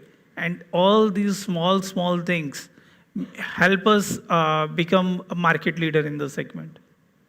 Sure, thank you. And you brought up some good points covering both the technology leverage for those things about automated processes at every stage that many of us would resonate about. And we'll come back to you on some of those nuggets that you can share in further more detail. But moving up the chain, so to say, from pharmacy distribution to actual production is Teva, which Sudhir represents here. And Sudhir, you have seen life in this field like, nobody's business. So from a strategic perspective, what have you seen to be the very top 2 or 3 imperatives, which are, or key drivers, which actually define your digital strategy? Especially when you look at all these enterprise functions which are spread across the organization. So maybe you may want to throw some light on. Yeah, so maybe, Anand, I may not just restrict to Teva. I think it will be good to, utilize my entire approximately 30 years with various companies. I think quite similar to what Ravi sir, you were talking about, right? I think few fundamentals without complicating the whole pack. What exactly is digital? Or why exactly we are doing so-called the shared services or, all the BPOs, so to say, is to bring a systemic thinking to a non-systemic approach or an environment, right? So whichever company wants to improve, and if they want to adopt a kind of a shared services or digital approach, is to bring a systemic thinking. Now, what exactly is systemic thinking is very simple. It has to be driven by what customer expects. Okay. Now, how you speed fast the customer expectation or assessment of customer view is one factor of digital aspect to it. Like we just use Mentimeter today, right? Think of when Mentimeter kind of things were not there, what would have been our approach, right? We would have run across slips, we would have taken this question with the prompts. Someone at the corner would have taken 15, 20 minutes to give us the value, right? As simple. Whereas this happened real time. Now, what could have been done better, even the one which we did, the way it was done, it created a bias. We saw someone giving one factor a priority, and hence there was a kind of a group think. So using digital, but using it wrongly leads to a wrong answer. And I don't know whether it's a wrong or right answer, but the way we did was probably would have been done in a hidden manner. Right? So that's one element which is super important, is looking at the end goal. Am I really making my organization, as the bigger the organization, more complex that environment will be? Am I making the customer expectation up and right throughout the organization? Now, the interpretation of that is different for different functions. I think we talked about there is a little bit of a lag between direct delivery functions to support functions. I think that minimizing that lag is the second biggest area. Can a digital way of doing it will help? Probably yes, right? How much that has to be done is again a continuum. 100% versus 0%, right? So that's my second learning which has come, that if you have to build system thinking, you have to keep end in mind. And this end in mind is not across one or two individuals. I think the other learning which I have had is that the moment you create a separate organization called digital organization or automation organization, you are alienating that skill set from the rest of the organization. I failed multiple times because by design the board was saying we have to create an organization. Good point. And food for thought. And that's the other thing which is super important. The moment you say these 20 people are the supernaturals and rest you have to catch up, actually you create a catch-up journey. Versus when you penetrate that, and one of the biggest failure which I have seen in my past, including myself, is when the leaders don't know the set of right questions. So the organization gets driven towards the requirement when leaders ask the right questions. You may have the great data, you may have all the right PowerPoints, but if leaders in the review don't ask the right question, those PowerPoints are basically, in a crude way, I use the word called tota and chadiya. Because sometimes Hindi makes your concept much easier. So are you doing a tota chadiya discussion in a boardroom or a review, or you're really driving a context and driving? So that's third, I would say, how I see the success. And the other is, I think all of that, what we are doing, bigger the organization, bigger the scope, is the dividing this role of a person into core, common, and distinct. And I think we talked about in one of the sessions, the subject matter expertise is one of the most important differentiator. I may push all millions of dollars in digitizing the organization, but if I can't hold the subject matter expertise, and more complex the work, more need of that. So particularly when I went through different sectors of aerospace to automations and now in pharma, I think that's the super important critical factor. And I think that's where how you build the culture using HR practices, technology practices, financial practices, reward recognition, measurement successes. That's the pack, I would say. So coming back to your point, I don't think technology is robotics or automation or certain tools and techniques. They're nothing but various gadgets you have in your workshop, right? But if you don't know how to use it, it's as bad as anything. So I think I'll hold it now, but let the discussion. Come back to that. Thank you. And it is what is you said about technology is how it is used and all that. And we were also cautioned in some manner in an earlier panel by Robin about this entire dimension of data security and cyber security, data privacy, etc. So, Pete, let me turn to you. This, in your organization context, how are these security and privacy issues, including going up to potential protection against any kind of frauds, etc., are factored in while the digital studies are implemented, especially in the business services functions? Yeah. So first of all, thanks for giving the opportunity to share my experience. Before I answer that question directly, I will just give you a perspective. 2013, we started the shared service organization in Tata Motors, finance shared services. Grew over 5-6 years. 2018, 19, 20, we are a 1,400 worth FTs of people, and we provide transaction support to all areas, name it purchase, sale, finance. So that was the journey. What next was what the question asked, because typically in a traditional shared service organization, maintaining the KPIs, monitoring that, giving that inputs to the business is what a traditional shared service do.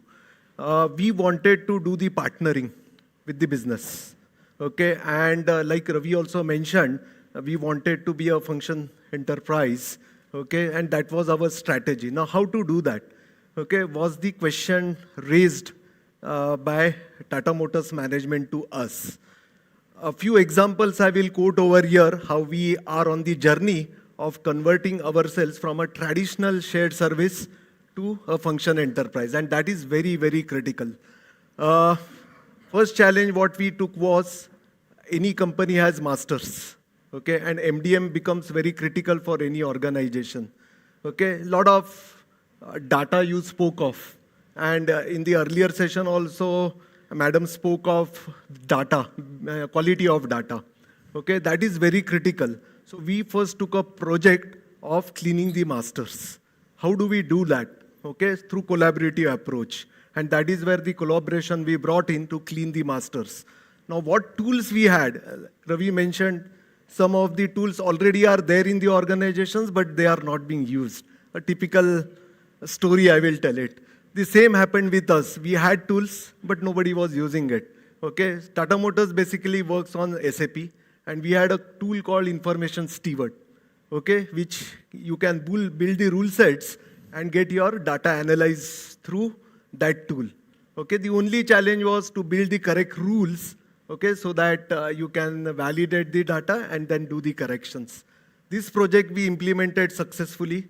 600 odd rules we designed, implemented, okay, and we covered around 15 to 20 SAP masters, okay, through these rules.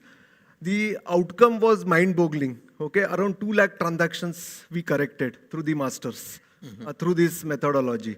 That gave us a confidence to the business, yes, we people can do that, okay, and then we started into the journey of partnering with the business. The next project we took was on a command center, developing a command center. It's still in a journey, okay? Basically tracking all the logistics, outbound logistics for Tata Motors, okay? So it gives you a real-time information of where the chassis is, okay, which is sold and is yet to be delivered to the customer or the dealers. Okay, there also we found a lot of visibility we gave to business. There is a standard time, say from our Pune plant, the chassis should reach our Bangalore dealer, say within 5 days.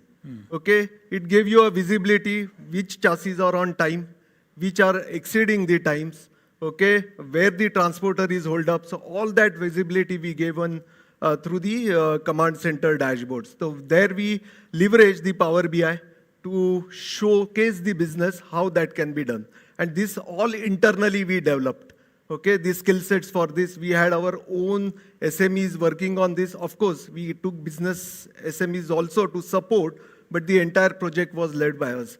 It also gave a visibility of the accidental vehicles during accident, where it is got sticked up. So this is the second project what we implemented, which gave a confidence to us, to the business in partnering with us. The third example I would like to quote is the supply chain finance. Okay, during COVID times, everybody must have experienced cash was not there. Everybody had limitations on the cash. There was a liquidity crunch.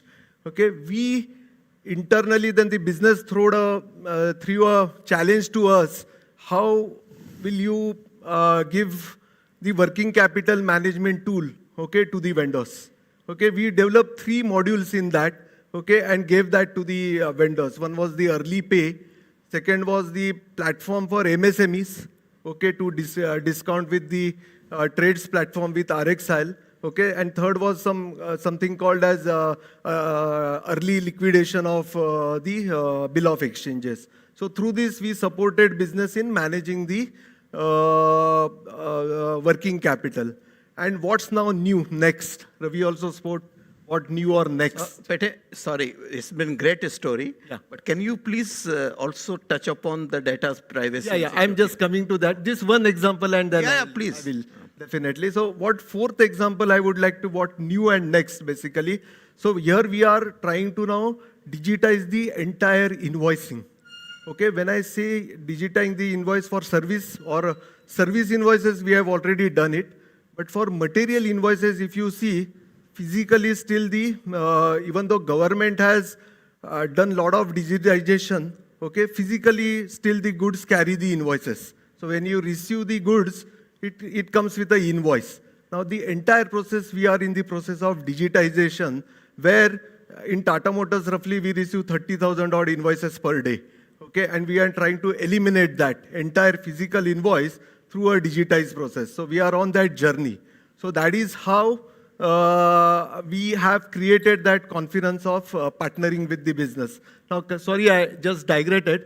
Now on the data security, yes, we are the owners of data. Okay, and a lot of data processing we do. So security is very, very critical to us. Okay, a lot of control reports we have implemented, okay, wherein if any data breach is there, through those control reports we come to know. Okay, and here most of the security is handled by Tata Motors, IT team, but we play a key role in providing them these exceptions so that they can further build on ensuring the data security. So that is how the data security is protected. Also, lot of, I will say, rules design we have done in the entire process, where on need to know, need to do basis, the access has been given to the employees, okay, so that those only employees who want to process that data, they have that, okay. And yes, entire data security, I will put it, is totally governed by TML-IT through a lot of tools what they have put in. Yeah. And we are aware that you service those markets also where these stringent regulations are in place and all that. Yes. So we do it for JLR UK. It's one of our customers. So there we have ensured the GDPR norms are also followed for that. Yeah, that's what I wanted to know.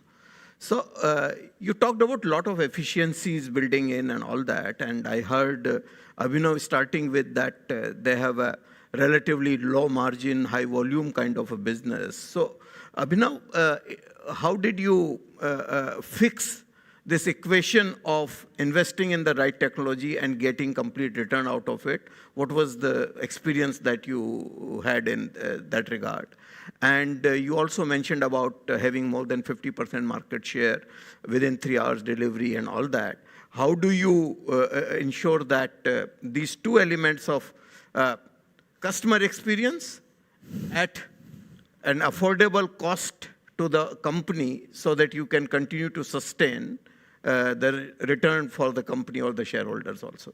Some tidbits from you. So we have very basic stuff in place. We do 2 tests for whatever we want to do. One is what cost optimization this particular development will bring on the table. And second is how customer experience will be improved after this particular change or this particular technological adoption. These are the two basic stuff we do. And we have a big panel discussion every quarter. We, from business side, we put these are the changes that we want. And then we had detailed discussion with all the senior leadership team. What changes should be prioritized and what budget should be allocated to these changes. These are the basic principles, or these are the basic checks we put for every small change that we want to do on the app or on the platform that we have. And apart from that, we closely monitor how industry is evolving or what are the various steps that our competition or other players in the market are doing. And based on that also, we just sense what should be our directional approach towards evolution from current status or from current state. And again, I keep on quoting this thing, perfection is a journey, it's not a state. You need to evolve yourself at every point of time. Wherever you feel it's done, then it's done. And no one can take you to other level. It's all you have to decide what next is required to be done and how you can give a better customer experience at a optimal cost to the entire. Any one top of the mind example you want to share with the audience, which was either focused largely on having some cutting edge technology to reduce cost or enhance customer experience, or both? No, in our case, we have multiple case studies. The one I quoted in earlier thing, we have one very unique thing that we have. Like we barcode each and every medicine that we have in our warehouse. And while doing it, once the barcoding is done, someone have to put those medicine in particular racks. The efficiency of person is again monitored based on movement of device that he is holding while putting anything or while scanning anything. And based on that, we want a person to work for 6 hours only. And see, after working for 6 hours, we know how efficient he is. Versus a normal traditional business where these sort of things are not monitored. But we guys are monitoring how much step he is taking, how much movement that particular device is having within the warehouse. And based on that, we know where are the inefficiencies, when he is absent, when he was not working, where he got into something else. We want them to work for 7 hours only. We don't want them to work for 12 hours or 15 hours. You are still talking of a human here. Yes. Okay. But measuring efficiency of human with technology, and that way we are removing inefficiencies that are there in the system. I'm sure we have also heard of examples where this entire thing is totally robotized because of the strength of that barcode reading capabilities that a robot can have. Anyway, some other time. So coming back to Sudhir on you talked about some very interesting points on the overarching strategy and all that. This entire harnessing of digital power and all that, what has been your experience in making it a success, whether from top-down approach or bottoms-up approach and all that? What is that one or two overarching, say, practices or processes that you are able to implement? So I guess one is definitely when you look at organizational enterprise level, right? I think the work breakdown and work content is a very important aspect. And it is not only on the front end or the customer facing, but also across. And that's a huge task, Huge task because, as I said, for example, even if you look at my present day company, if I see a general manager of a plant who is a scientist, and his role has been given that he has to also take care of the facility, it's a wrong equation, because he has been hired to do more complex molecular design and testing, versus if role content is that he has, since he is a GM, he has to be all pervasive, right? I think those are the gone days when we should see that the complexity of a role is how many things he can do. And we have to be a little bit more sensitive that what is the purpose of that structure, what we are doing. And if you really look at your organization, any organization, I'm referring to my past 4 or 5 organizations, these kind of hidden treasures are there. And one of the most complex and one of the most, I would say, most inefficient way is to design your organization. And it's a constant endeavor. How do you really look at the core, common, and distinct? Common is actually the role where shared services and standardization, automation works.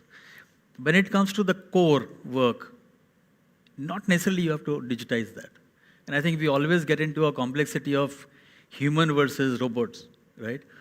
When I look at one of my manufacturing location where 7 years back, there were 3,000 people. Fast forward with robotics, there are only maybe 20 odd people. They're only doing the controls, rest, everything is done by the robots. Now, someone really did that study as to what exactly is the work being done and how it can be automated, right? So I think we have to be mindful. And I think one of the other failure which I see, particularly we go, is wrong metrics drive wrong behavior. And if you're not really looking at a systemic thinking, and if you and me are on a wrong metric fight, you serve your delivery in 3 hours. I do this delivery in 2.5 hours. Fast forward, you do it in 30 minutes, and I want to do it in 20 minutes. But when you look at the collateral damage which it creates, sometimes we ignore that. Again, without giving any name, you can see some of these wrong metrics are driving very wrong traffic of two-wheelers on the road, right?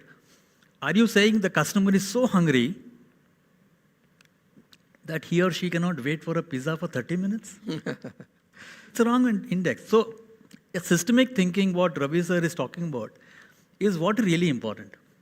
And if I now do a ROI of what is my ROI of that metric for my organization, I'm being very myopic. If I lose X number of my employees or contractors on road of a wrong metric, how do I really prove that I'm doing a great job? So I think somewhere we have to be really mindful as to what that index is. Then comes a very other important is the metric of your enterprise. And I think that's a very important component. What I see you have to really fast forward. I will be maybe in half a minute. Yes. If I really look at whatever you're doing is not giving growth to your organization, it's a wrong approach. If whatever doing is not giving the productivity to your organization, it's a wrong approach. Whatever you're doing is not making cash coming to your bank faster, wrong, somewhere you are missing. So in my acronym, I see GPCPE is the one. Growth, productivity, cash or cost, people factor, which is also do with retaining the right talent and all that. And how do you enable that, which is the bigger enterprise concept? GPCPE. So, that's what you said. Yeah. So that's an excellent point. In the interest of time, one rapid fire last question to each of you before I try and wind up with. Oh, I didn't know that. Okay, great. So there will be a poll question in this session also. So be prepared for that. But before that, one question about same question for each of you. In your journey of all these digital implementation challenges, what was the identified single biggest challenge that you had and how did you quickly deal with it? So Abhinav, starting with you, I will go round robin. So, see, as such, we are a 7-year-old company only, and for us, it was, we were to compete biggest of the industry giant, and for us, it was very clear we need to do something really innovative to sustain and to get to to get the target market share that we were having. And today I'm proud in saying that today we are touching 8% of the entire healthcare market, the categories in which we are into. And with this, still, it's not like the end. We also tend to grow significantly from here as well. Still, I always keep on saying, keep innovation will drive the further growth. So basically, you said that it was how to differentiate and innovate. Correct. Okay. But hey, Yeah. Basically, the change in mindset, okay, from a transaction processing unit, okay, to a partnering with the business. Okay. By giving a value add to the business through digitization, automation. That is what I feel, and we are on that journey. Okay. Okay. Great. Sudhir. I would say three things. And I think one was the skill set. How do you grow that? Second is the behavioral, the mindset, what Peter is talking about. But the third differentiator is the governance, which also brings how your leadership and the whole core team is taking that success to the next level. I think that engagement is very important. Okay. So I'm told that there is a Mentimeter question. And here is the question and also the code that you have to enter. And taking a cue from Sudhir's point, please don't show any results. Is it possible, Pallavi? For 30 seconds, no results to be displayed. No? There is a limitation? Okay. Will Control M not work if you blind your display? Oh, and coincidentally, this is the resonates with my last question to the panelists. Yeah.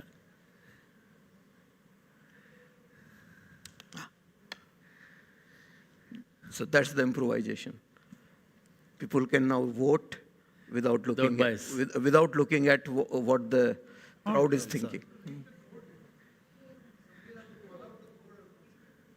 The code has to be repeated once again, please. I will mention it. Shilpa, you can speak it out, please.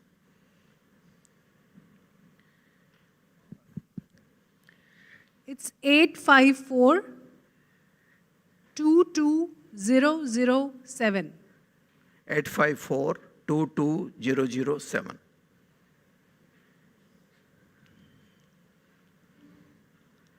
Now 30 seconds on the dot. And that proves if the purpose is clear, adoption of technology is not a problem. Good point.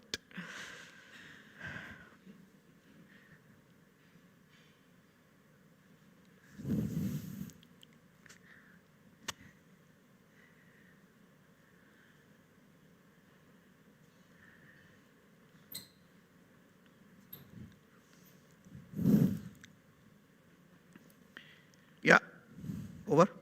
Yes, let's see.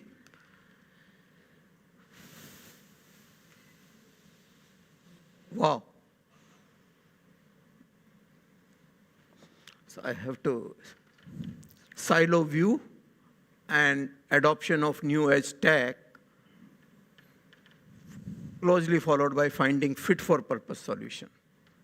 And well, so it was quite a well-distributed response from the audience.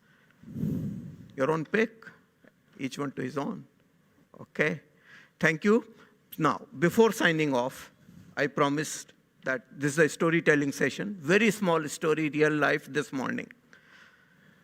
I and Ravi, coming from Delhi to Mumbai, so happens that from different cars, but almost simultaneously we walk in, and then come to the queue, and there is a Digi Yatra queue, separate, very inviting. And I said, Ravi, I have the app, but I've never tried it. Every time I push it to the next trip, so let me go and try it.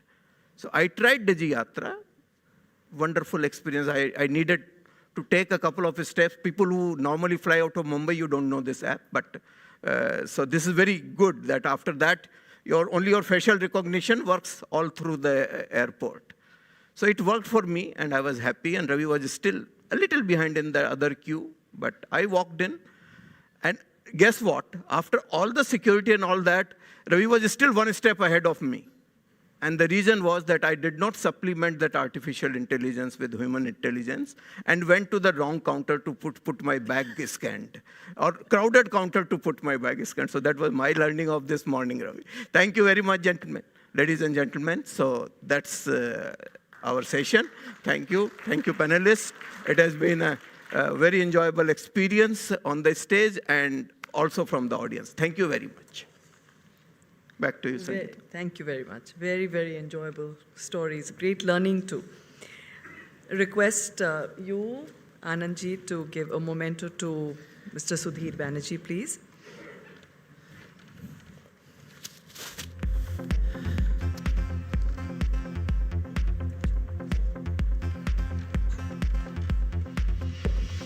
Thank you.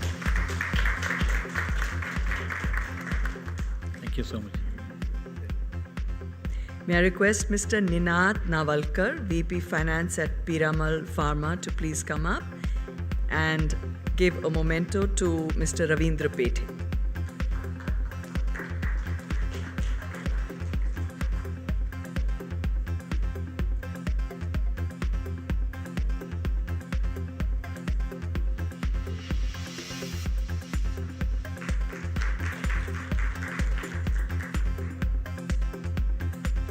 Call upon Mr. Henry Ellender, Head of Sales at KYP.ai, to please come up and give a memento to Mr. Abhinav Jain.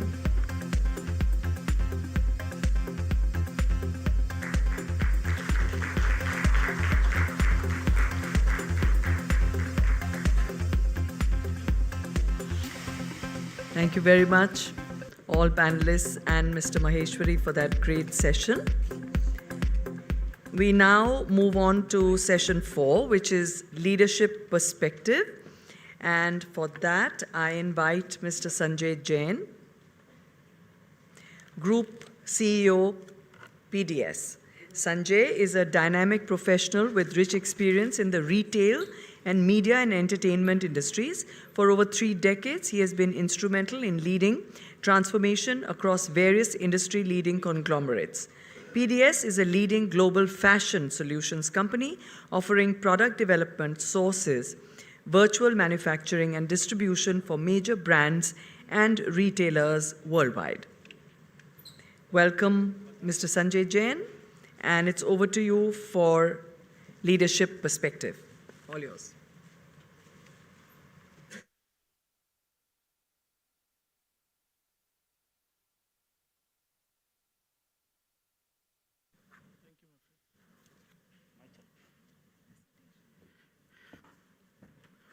Hi, very good evening to all of you. This is, next 20 minutes is a very humble perspective of a CEO in terms of how IT and digital interface comes into my life in terms of the expectations set out by the board and the various stakeholders.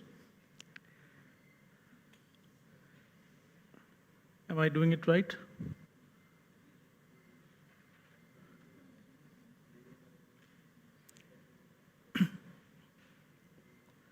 Yes, so that's the topic for reflection for next few minutes. Since PDS, the company I represent, is a listed company, so allow me to bring attention to the safe harbor statements. There's some of the facts that I will be sharing will be forward-looking in nature, so kindly be sensitive about the internal trading guidelines. So who is PDS? Just allow me to share a couple of slides and then I'll come to the relevant subject. PDS is a global solution company in fashion space. So if there is a global retailer like a Tesco or a Walmart, we would design clothing for them and we would take the responsibility of not just designing, but actually getting it manufactured and then bringing it to the warehouse or to their store. That's the largest piece of our business. We also manufacture garments for them. While 10% of what we do is our own manufacturing, 90% we actually source it from contract manufacturing through 600 600 factories across the globe. We also do sourcing as a service. So when I said design-led sourcing, I could be partly meeting the requirements of a retailer, but Haynes sitting in US feels they don't want to run the Bangladesh office. They would give it to PDS, saying, you manage everything for us from PDS. So that's called sourcing as a service. And lastly, we manage brands for the retail customers. Like Tesco and Primark may feel they have a loyalty program through which they have a very good understanding of the customer behavior pattern, consumption pattern. So they want to offer some customized private labels. We step in and we do it for the customer. Ted Baker, one of the brands that many of you might have heard, the entire global back-end designing of Ted Baker, the designing of the entire clothing and the sourcing is all managed by PDS through his office in UK. So we are originating from India. By way of origin, we are India's largest company in terms of doing garments a day. We do 1 million pieces of garments a day in terms of getting it manufactured or manufacturing, about 10,500 crore. Even Vardhman Textile, which also does spinning, is now number 2 in terms of size of business we do. We are a great place to work certified. It becomes important because I'm standing here representing the headquarter location. Just about 3% of what we do actually is in India. About 97% is across various offices outside India. And as you would see in the next slide, PDS is actually a very unique company. We are a federation of entrepreneurs. So anybody who feels he or she has some domain knowledge in the retail value chain, but wants to now get into wealth creation for him or herself, we say, please come, let's do plug and play. I will facilitate your coming on board. Take our 20% stake, 25% stake into a subsidiary of PDS. Let's create value for ourselves together. So all these logos that you see, well, they all come under PDS Limited. They actually represent one entrepreneur working in one corner of the world, doing some business together. An aggregate of all of that is today generating a GMV of $2.5 billion. And when the founder of this company was explaining this to a bunch of students in Harvard about 2.5 years back, they said, Palak, do you realize what you've created? You actually created a platform. So there is no design into what he created. It just happened by chance. And Harvard then actually wrote a case study, which is taught every year to the MBA first-year students, that this is how a federation of entrepreneurs across culture get created. And this is our locations. On the left side of this chart is where we sell, and on the right side is where we source from. We source from Bangladesh, Sri Lanka, Vietnam, Pakistan, India, Turkey, Egypt, and we sell it to the western part of the world. That's the global value chain we manage. Sorry, yeah, these are some of the retailers that we cater to. And now, before I come into the IT and digital aspect of how the interface, what has been the journey, and therefore how it is impacting the growth and profitability of the organization, a few pertinent aspects.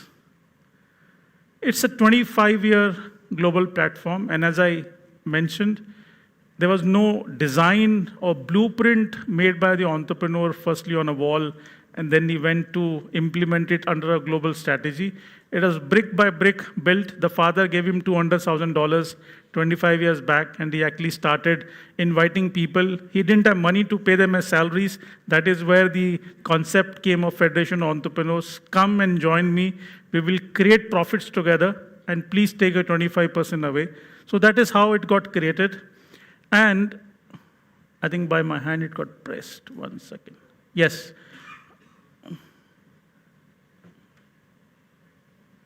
Yes, so I was saying first generation entrepreneur journey.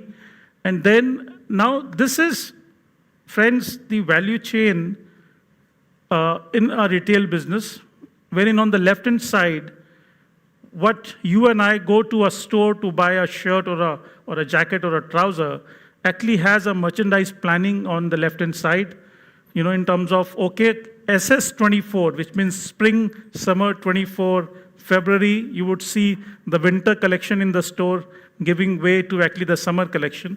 And today we are in September end. By now in the factory in Bangladesh, SS24 collection is actually getting manufactured. and it'll be out by September mid or September end or by October first week. 30 days of C time, and by the end of November, December, it'll be in warehouse, and January, February, wanting to get on the shop. So therefore, this merchandise planning would have already started 2 months back for SS24.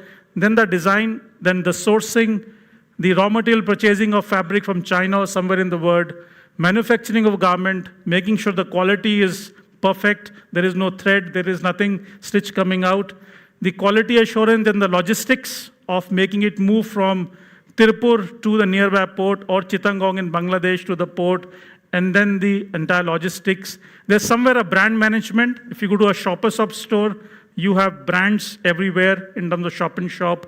And then finally the retailing, that is interfacing with each one of you. But it doesn't end there. End of the season sale, there are some garments, they are still left over. And trust me, garments is the second most polluting industry in the world after the fuel consumption, because all the garments that get left over actually go into a landfill, and it actually becomes a hazard to the environment. So therefore, any company that is wanting to be responsible in the entire value chain got to make sure that there is life after the last step, but one step retailing. How can you recycle that as well? So we actually try and collect those leftover garments. We mix a chemical in Nottingham in UK, and we actually give you back an anti-combustible brick out of that as well. So now, where is IT and digital coming into it? Let's talk about that in the next few slides. So when I, as I said in the beginning, it's a humble sharing of experiences of a CEO. Like when I inherited this job in November 2020, Federation of Entrepreneurs, everybody, silo was the highest highlighted reason in response to the previous. Actually, that's the reason. In fact, this house voted for the right kind of reason. You have 50 entrepreneurs all over the world. Everybody has come into existence from time to time. There was never a global footprint. Everybody went to their own IT silo footprint. And you find there's a group CEO on top of it. He feels that he doesn't have enough data. People are in their own directions, et cetera, et cetera. How do I achieve the digital transformation?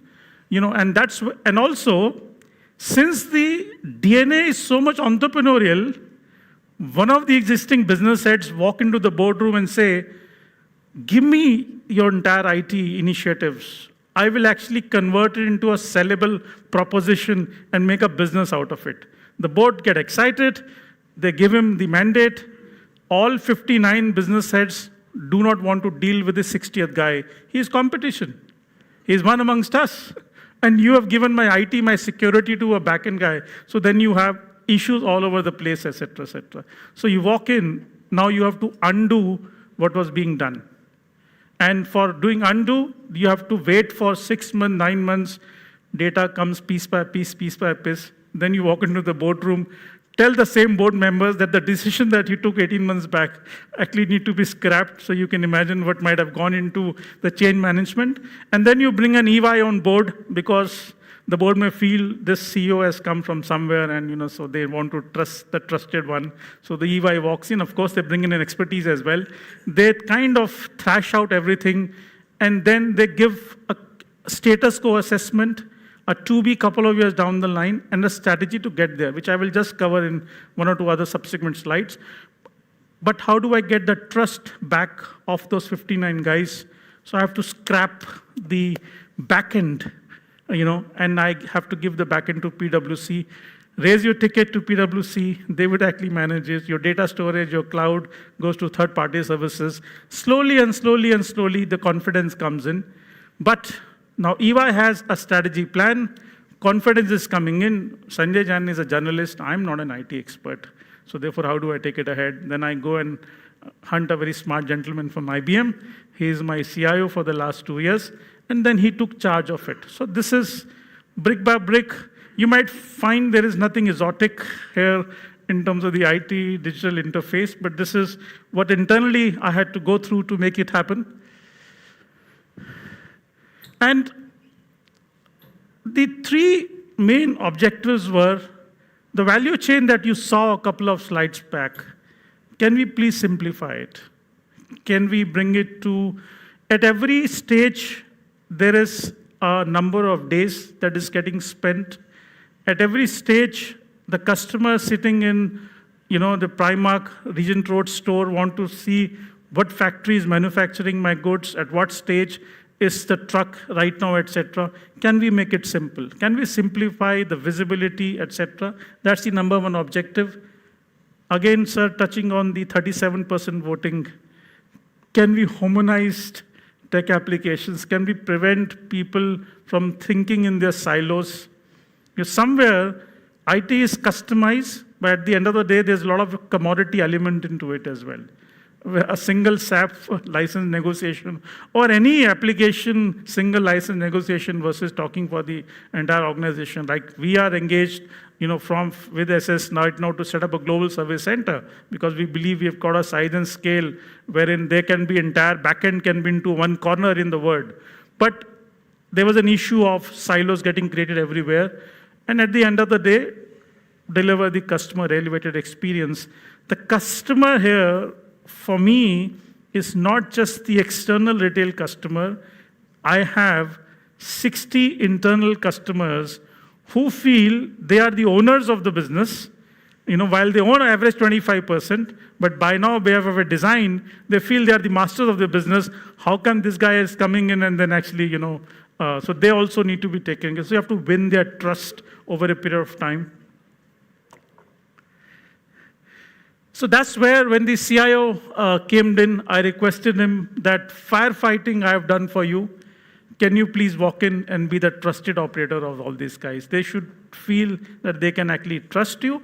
Once you actually have won the trust, gentleman from IBM, is spent about 20 years there.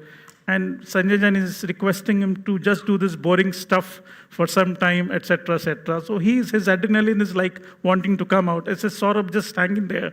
Let's get that trust back. Then I will get the allocation of dollars that you want from the board for you to start improvising to the next step. Trust me, 2.5, 3 years into the journey, the board is actually asking now what next. And we are blessed that one of the Infosys board members, ex-board members, is also now on my board of directors as well. So it's like if you work hard, the destiny also helps you. So now if I walk in with a proposal, there's an Infosys board member sitting on my board who can actually see a merit in that as well. So this is, friends, what we did as an internal assessment from an ease of implementation perspective and the impact of that implementation initiative. There were some 7 initiatives that came out. They're all in front of you on the screen. From an ease of implementation perspective, from winning the trust back, we picked up the 3 yellow circles ones, or the 2 basic ones. In fact, PDS is, as I said, 10,500 crore company, GMV of $2.5 billion. The MIS, despite there being an SAP, was coming 55 days into closure of the month. And now it is actually coming 7 days into the closure of the month. You must say, this is Sanjay, so basic. What are you talking about here? We have a session going on IT digital initiatives, etc.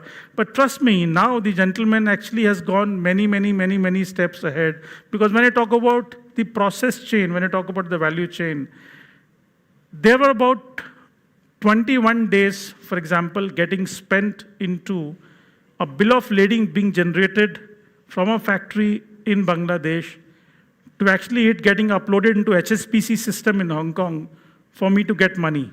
I deal with blue chip retailers. They want me to give them 90 days credit. I don't have that kind of money, but I get a credit insurance on a Primark receivable. But if it is taking 21 days, 30 days, I would be killed. And then the gentleman implemented something called as factoring functionality. He started giving visibility into the system. Today it is down to 7 days from 21 days. And what the impact of that, I will just show you in, I think my time is also getting over. For the internal 60 stakeholders to believe that this is not a journal jargon or a garbage, one has to actually make them see that for all the 7 initiatives, there is a mathematical impact of each one of them, either on the revenue generation or on the operational control or data to enable you to take better decisions and the profitability improvement. And this is actually being measured very objectively inside the organization, and there is 100% buy-in as well. So finally, the last two ones. So what I request the CIO in terms of an IT and digital interface or a strategy is, for me, the life is three things. I keep onboarding new and new entrepreneurs. That's my DNA. Kindly make sure they are seamlessly taken on board. The integration is happening very seamlessly. There are about 60 verticals who are existing. Can you enable them get a larger share of wallet of the existing customer? Or can you enable them get into a better geography through better decisions through the IT and digital tools being made available? The third and the most important, which can lead to a corporate bureaucracy, is the back-end processes and systems, which actually are supporting the front end. And this guy has to keep improvising, keep challenging, and keep working out the fact that the bureaucracy is not actually coming to bureaucracy, it's actually enabling and supporting the business. And lastly,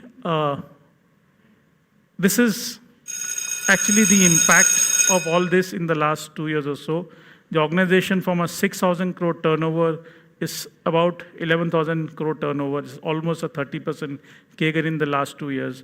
While there is an IT contribution in this, but there is a very, very significant impact of IT on the right-hand side graph, wherein while the organization is expanding, normally of the balance sheet expanding as well. But here the working capital days were up to 5 days, 6 days. The company is actually negative working capital into -3 days. The entire value chain that you saw, there is an IT project across each and every value chain to crunch the timeline and somewhere reduce it from 5 days to -3 days. And lastly, for a listed company, the shareholders' wealth maximization is the only barometer for judgment. That is also how I survive in my job. It was 700 crore market cap company about 2.5 years back. It is a 5,700 crore market cap company 2.5 years through the journey. And I think IT has a lot of role to play into that. Thank you so much. Please stay. This one, yeah. Thank you very much, Mr. Jain, for that great presentation, very detailed. May I request Mr. Ishigaki-san, Principal, Nomura Research Institute, to please come up here to give a memento to Mr. Sanjay Jain for his presentation.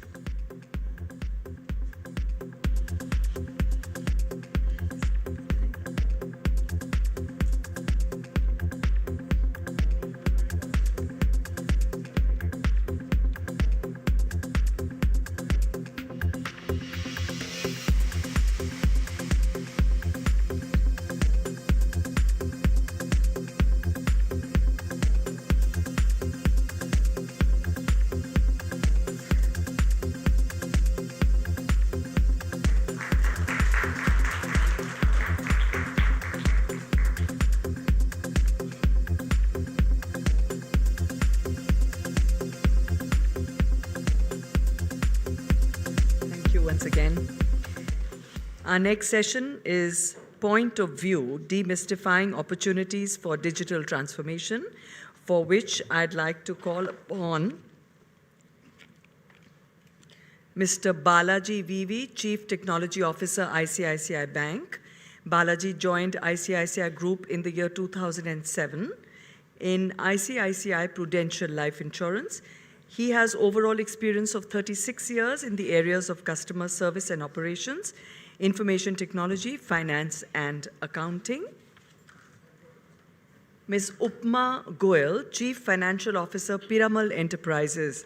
Upma is the CFO of Piramal Enterprises Limited and is responsible for the finance function of PEL and all its subsidiaries.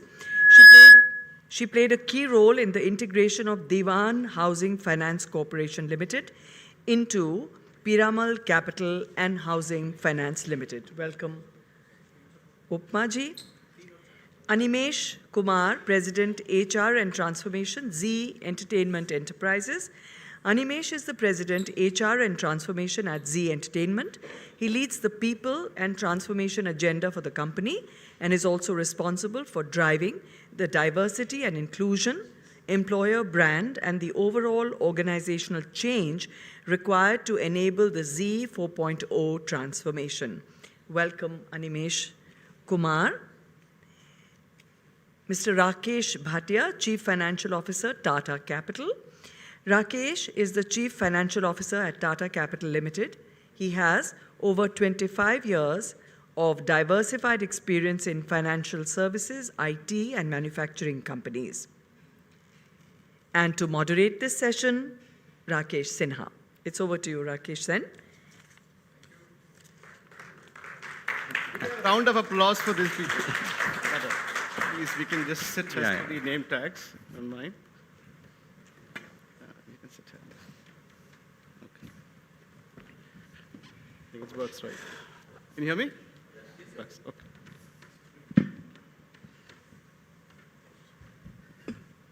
I hope you're not feeling sleepy at all, right? And if we are, we're not going to make you sleep anywhere. So I think, in the morning, when I say morning, the first session, I had a difficulty. Can I stand? It's okay? I think I had a difficulty of having a panelist which were from a different industry altogether. So Vikram coming from a diversified organization, from an HR perspective, Astha coming from a government kind of a world, and Robin coming from more a research and that to clinical research kind of a world. If that was difficult, you assume how difficult is this going to be now? I'm sure you would have experienced many events and sessions where you will have a lineup of the CFO sitting together, or you will have a CIO sitting together, or you will have a CHRO sitting together. You think about a CHRO, 2 CFOs, and 1 CTO on the dais, and poor me who is trying to figure out what to ask them questions. And the topic is really demystifying. So as a functional leaders, as an enterprise leaders, the whole idea is to hear from them how they look at demystifying these opportunities from a digital transformation point of view. Do they get stuck into their own functions? As in the morning, we were talking about staff functions, corporate functions, support functions, whatever you want to call it. Or do they get above that and look at enterprise-wide and see how that digital transformation can make an impact? I think a lot of good examples given by Sanjay just in the previous session. From a business point of view, from the growth point of view, in terms of achieving those competitive edge, the dollar values point of view, and so on and so forth. So how you look at that. So that's an idea. And I think just to start this session, maybe it will be helpful to hear a very quick comment, maybe 30 seconds from each one of you, is, this whole digital transformation as a term, is it so much hyped? And how do you see really it becoming real in your context, your experience, and your organizational context? Maybe we can go that side first. Animesh, quick comment from you, then Balaji, Rakesh. Sure. So I think digital transformation is pretty much the equivalent of the invention of the steam engine or the gunpowder. In terms of the kind of change that it is going to drive, or it is driving rather, not just in our corporate lives, but in our personal lives, is a step change. I think anybody who is seeing this as a continuity of what has happened in technology for the last maybe 2 decades is probably off the mark. This is changing the world and changing the nature of work in ways that is unprecedented. And we are all honestly scrambling to just keep pace. You said 30 seconds. Yes, that's all. We'll come back to you on this, I think a couple of points, but maybe a quick comment from you, Balaji, on that. Yeah, see, we see ourselves as a bank and many other similar industries. The next 10 years, what are the kind of customers who are going to come in? They're all digital natives. The next wave of customers are going to be completely digital natives.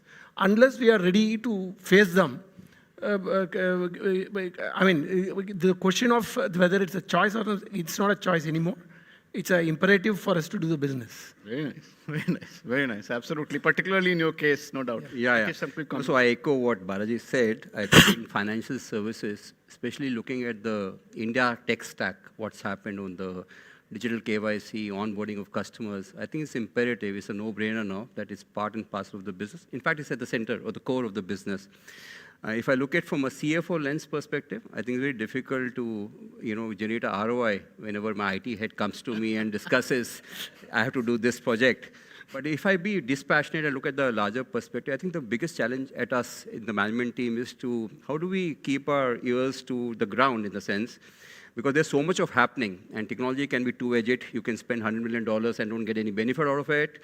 You can spend 10 million and you kind of accelerate your revenue. So it's a very difficult balancing act which you have to do daily, looking at the velocity change which is happening in the business, Rakesh. It's a very tough ask, but you have to invest daily.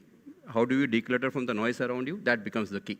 Very nice, very nice. And I think I have a question back on you, of course, on this Sure. ROI, but we'll come back to you. Sure. First one, yeah. To me, digital transformation, it's an imperative, it's a need of the hour.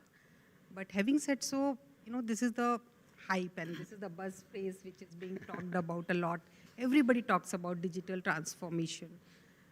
Just wanted to take 1 minute just to distinguish between the digital transformation and the digitization.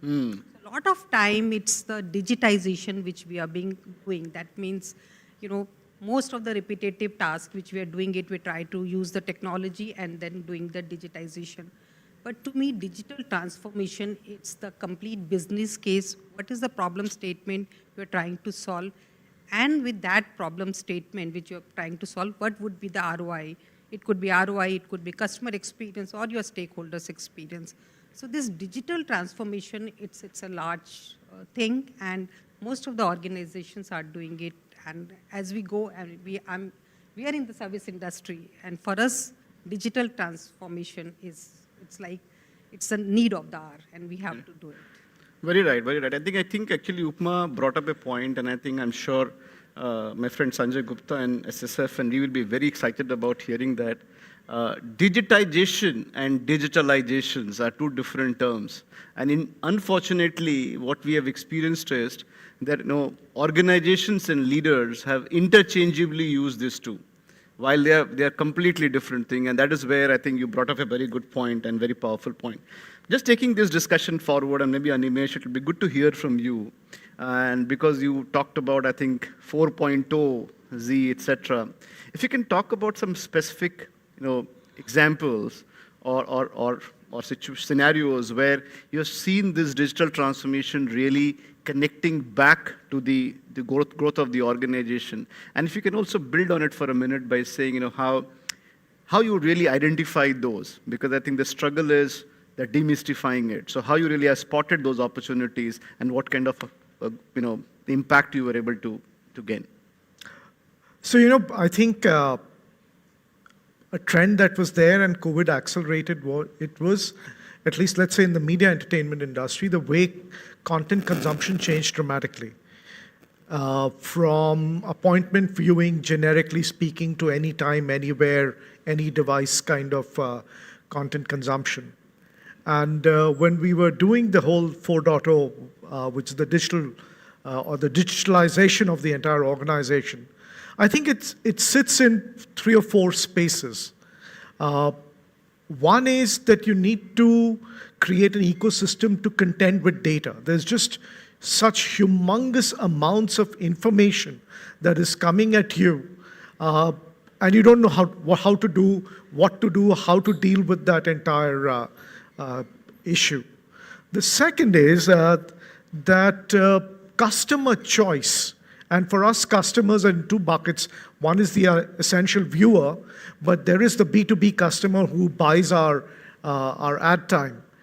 And customer choice and customer discovery and your ability to maintain any kind of proprietary information between you and the customer, that barrier has gotten eroded dramatically. So how do you add value to customer decision making? That's a second big issue that we are dealing with. And the third is the entire, I mentioned that earlier, that at the employee level, The expectation, the work has changed completely. And digitalization, I think the combination of COVID and digitalization has driven that shift in a very, very radical way. So we are now if you step on the other side of the management team, you're dealing with 3 completely new ecosystems, and how do you now suddenly scale up to address this? Very long conversation, but let me give you 3 use cases I think that we built. And one is, generically speaking, demand matching. So whether it's in talent acquisition, or it's in matching for or maximizing demand between what you have and what you have available. Because we have a very, very perishable commodity, which is time. So when you're watching content, you have, 6 minutes to sell, and therefore it's a perishable commodity. How do you do demand matching from a sales team that is continuously putting in requests? You have millions of minutes to sell. So whether it's in talent acquisition or and effective demand matching then allows you to discover the best price. So we generated a very large amount of resource, a very large amount of uptick in our revenue, because we were able to do more effective demand matching. We were able to scale up our tech center in Bangalore within 9 months and brought in about 700-800 people. Not a large number, but these are high-end tech resources in less than 9 months through effective demand matching. I think the second piece is largely transaction automation. And whether it's chatbots for internal ecosystems, customer management, query resolution, all kinds of things, there's a lot of transaction automation that's happening. And it's not just chatbots, but across the board in different kinds of things, you can automate a lot of transactions. And the last is actually using data to make more informed choices, whether internally about the organization, in this specific use case, to sell better to clients. So you are sitting on huge amounts of information, which is there from BARC, which is there from client, from viewer choices, et cetera, et cetera. How do you crunch that together, marry it with customer, or in this case, B2B insight, and make available or enable your salesperson to sell more effectively, because you're able to give pointed advice. So instead of going and doing a generic sale, you're now able to bring it together and say, this is an opportunity, go sell here. Let me stop there. So I think just being very, very long. But I think you gave some very solid examples on both the sides. What are those principles, if I can use the word, to really find those sweet spots where you should look at it? I think even in terms of like elevation of consumerism, the way it has changed completely, and we all can see that, right? I mean, on the demand, everything we want to look at, I think there has been so much of deliberation about, even in terms of the content, etc. And I know, Animesh, I have been having a chat with you separately where he was talking on separate context by saying a content company, a media company becoming a technology company per se, right? So that's a huge, leap of change which has happened as an organization. And there you talked about some of the use cases which are very powerful in terms of looking at demand, both from a talent as well as many other areas like CRM, etc. Very powerful examples. But I'll come back. I have a couple of questions to you. But before that, maybe quick comments from you, Balaji, and if you can just talk about, in your context, some of the principles which you're looking from demystifying this entire digital transformation opportunity, as well as seeing those sweet spot resulting into some business impact. While as a core banking, you have really evolved like anything. In India, we can't talk much about, from that perspective. But in terms of enterprise functions, if you can bring some thoughts, will be helpful. Sure. In fact, I was talking to you some time back, was that in India, banking per se exploded in terms of the number of transactions. If you take, it's exploded in the last 3-4 years. So it's not just about how do we manage, what is the digital transformation required for this one or not. It is as I said, it's an imperative without which we will not even survive even for a day. That's this one. And certain other fundamental changes which have happened in the banking is it's 24/7. It's not, it's no longer a morning 9 to 5 job. I mean, it's a 24/7. As I speak, my systems are all working, and it'll work even if it's a Diwali day or any other day. So it's a 24/7. So the entire organization, it's not just about the business per se. The entire organization has to move towards a complete digital transformation. Otherwise, it's impossible to handle the kind of explosion of volumes which we are seeing in the last few years. So if I talk about broad demystifying, so one other point of digital transformation is not the job of the technology, it's the job of the entire company from that point of view. It's a company-wide philosophy. It's not just about one particular function. So from that point of view, we need to work with all the other functions. You talked about, your question is about not just about business, but about outside the business. But recruitment, if I talk about my left-hand side and right-hand side, HR and finance.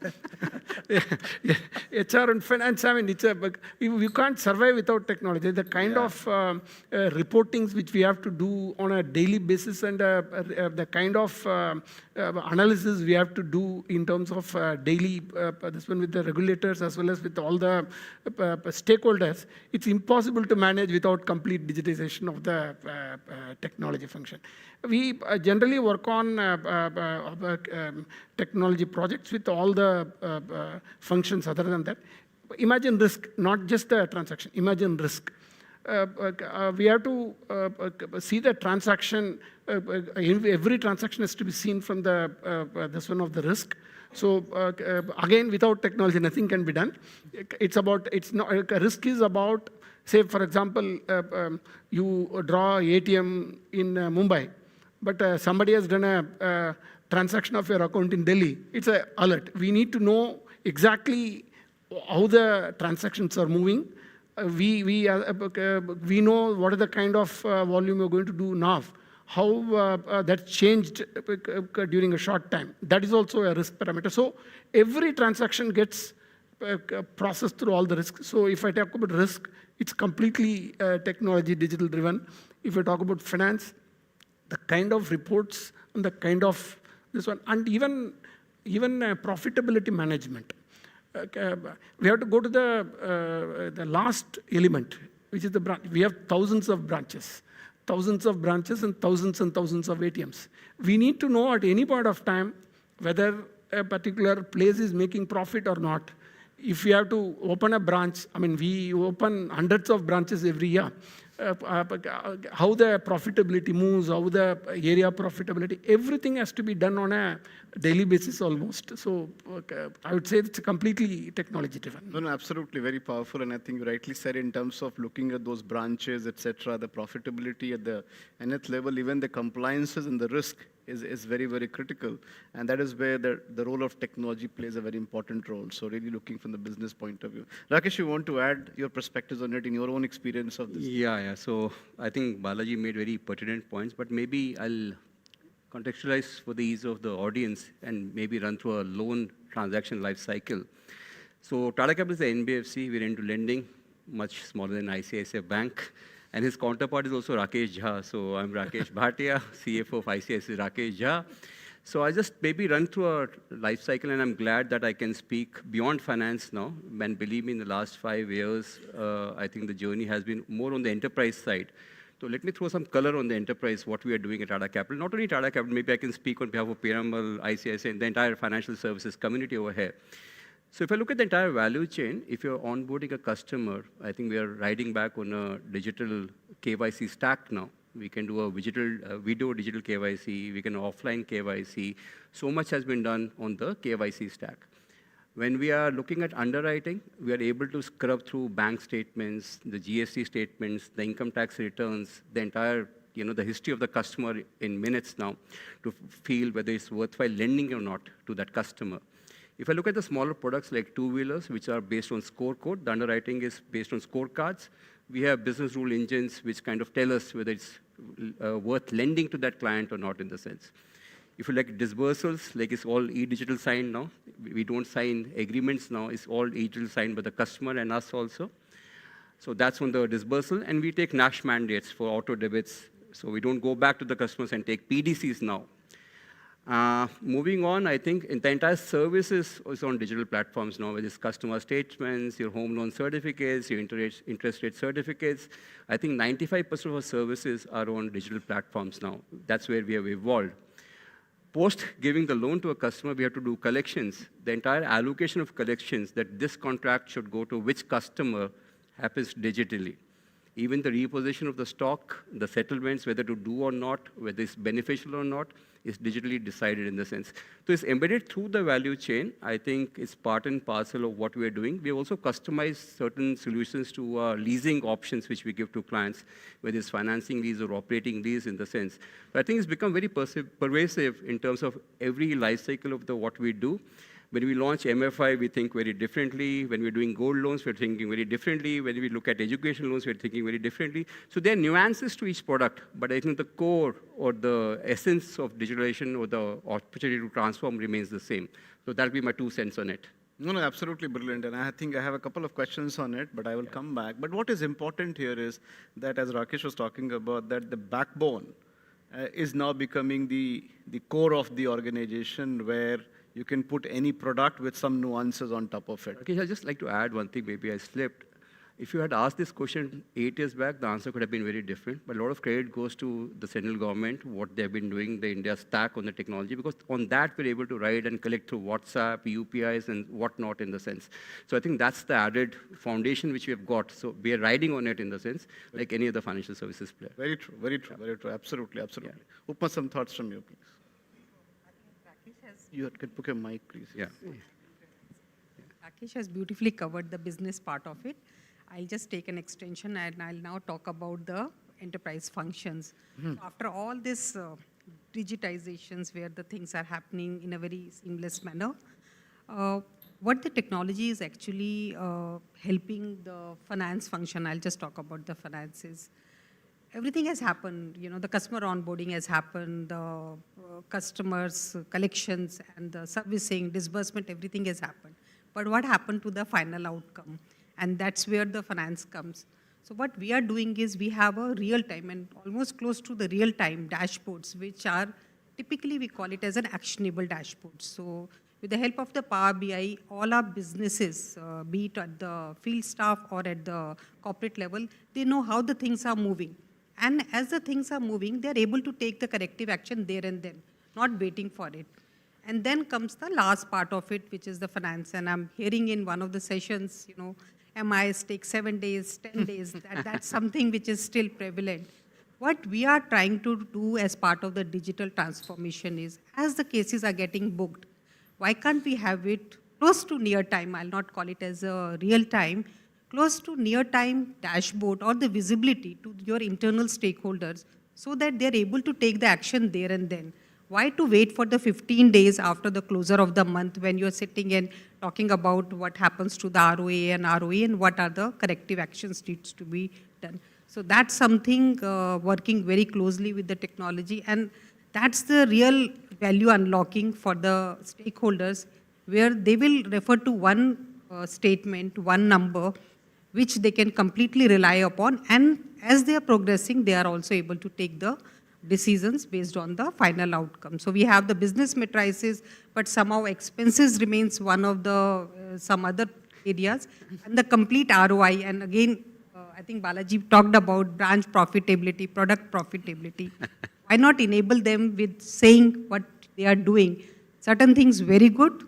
That's definitely a positive part, but there are certain areas where they need to improve upon. But giving that power in their hands and making sure that they know what exactly needs to be done, that's what we call it as an actionable MIS and actionable dashboard for the businesses. That's the power of digital transformation. Sure. Sure. I think what is interesting here to hear from the leaders here is that there's a lot of use cases and which has been identified based on some of the organizational core areas of impact, where it could impact in terms of either your customer acquisition, it could impact in terms of customer retention, either it could impact in terms of experience, and so on and so forth. And those areas, some of these initiatives have been really deployed. What I wanted to flip the questions for all of you, a little bit of an interesting one to bring up, and maybe, Animesh, you want to take it first, and maybe, what is not working well? What is the reason, or are there any experiences where you are having a struggle of scaling up an enterprise-wide transformation? Be it a change, be it whatever it is. So what are those trigger points where you are having a struggle to scale up and make it enterprise-wide, rather than still leaving it? And this is where one of the surveys which we had, and it still shows that a lot of transformations are still happening, like as Upma was saying, more digitization, automation in pockets. Yeah. They're not happening as an enterprise-wide management team thought through. Either CFOs are not approving it or whatever it is. We'll come back to that. Yeah, you're touching a raw nerve on that one. I hear it very often. So what is the reason that we are not able to scale it up to make it enterprise-wide? If any experience like that, and if you want to throw some light on that. So I think there are a very large number of challenges, and you've rightly identified that. Let me ask a further add to it by saying, is it still, while you are a management team, and when I say you, it's like all of you, still the leaders are getting still more functional than becoming management team and looking holistically? That's a question. I think that specific part is enterprise to enterprise, in the sense that whether leaders operate in silos or take responsibility for the entire enterprise is a cultural issue. It's not specific to digital individually. And that has a different set of dynamics to be solved for. But the first question that you asked, which is around digital enterprise, I think there is a problem in leadership, because a very large number of leaders, and I would hazard a guess of more than 80%, anybody who's 40, 45 plus, is not digital native, is not digitally savvy. I mean, how many of you talk to your email? I don't know. But if you look at a 25 or a 30-year-old, they talk to the phone, and they respond to everything by voice command, and we are still typing. As an example, I mean, just a stark example, right? Social behaviors, leadership insecurity, is holding back the unleashing of the full power of what digital can do today. And part of it is being held back because leaders just, and I'm not saying leaders at the top, but including them, but mid-management level, there's a real problem because you're taking away my entire differentiation. I've spent 20 years learning a way to do things, and digital is just eroding that. It's eroding my USP, my reason why I am a leader and other people are team members. Because knowledge is no longer at a premium. Knowledge is available at any point in time at the click of a button, pretty much. If you ask the right question, you will get knowledge. So how do you solve for that problem? And as we move forward, generative AI and other technologies are replacing large swaths of people. Large swaths of jobs are getting replaced, so there's real fear. And resistance to that adoption is coming from the fact that people don't know how to adapt and work in a new framework, right? The last time this happened was 20 years ago or 23 years ago in banking when computerization was done. Way back in the Y2K period, all banks adopted computerization, and we had huge problems dealing with unions at that time, public sector and private sector banks. Because, and the reality is, just to bookend this, is that, of course, digitalization will create new jobs and probably create a new set of jobs, but it will not create the jobs for the same people. The people for whom new jobs are going to get created are different from the people who lose their jobs. And at a corporate level, at the organization level, we are struggling with managing that. Writers, for example, in a media entertainment ecosystem could get replaced. I mean, yes, will generative AI create a completely new world of prompt engineers? Yes, it will. But the writers who are writing scripts every day because there's a half-an-hour show that needs to be put out every day, they are not going to become the prompt engineers. So how do you solve that problem? And there's a larger social issue that we will need to contend with, because there'll be a large amount of, for lack of a better word, unemployment that gets generated as a consequence of digitalization. How we deal with that is a separate issue. So there is capacity, capability building, skilling, culture, all kinds of things that need to be solved. But this is a key issue. There are many others, but from my vantage point, this is a key issue that needs to be solved for. Sure. And we'll come back to this point on the change management and the capacity and talent, etc. Balaji, your thought in terms of, have you experienced anything in your past few years where you see it is not taking up to the enterprise level, not able to scale it up because of whatever reasons? And if you want to cite some examples of that. Yeah, there are two, three points I would say. In a bank, I mean, he talked about banks computerized around 2000, around YTK period. Lots of banks in India also computerized. So right now in a given bank, there are, the technologies change every 5 years. So you have multiple layers of what should I say, generations of technology which are around. Now, from the customer, yes, we put nice makeup and show it in the front, but behind, there are hopefully my boss is not listening. behind there are lots of multiple layers of technology. And also technology also has multiple dimensions. There are technology which are required for stability. Still, some of the older technology will provide that more than the current technology. It can provide the speed, but stability is what is another area where we need to work on. So how do you work with multiple layers of technology and provide a single face to the customer? Still, I would say the problems with Indian banks are much, much lower than compared to many of the global banks. If I talk about global banks, they talk about a very large, because they have been with mainframes and very, very old systems and multiple organic, inorganic growth. They have had inorganic growth plenty. That kind of thing has not happened in India. So that way we are in a slightly much better position in the technology compared to others. Coupled with complete change in the entire technology, this one for the bank in the last 7-8 years, like what you talked about India stack coming in and the entire explosion of entire payment systems which happened in the country, how it is going to have impact on this.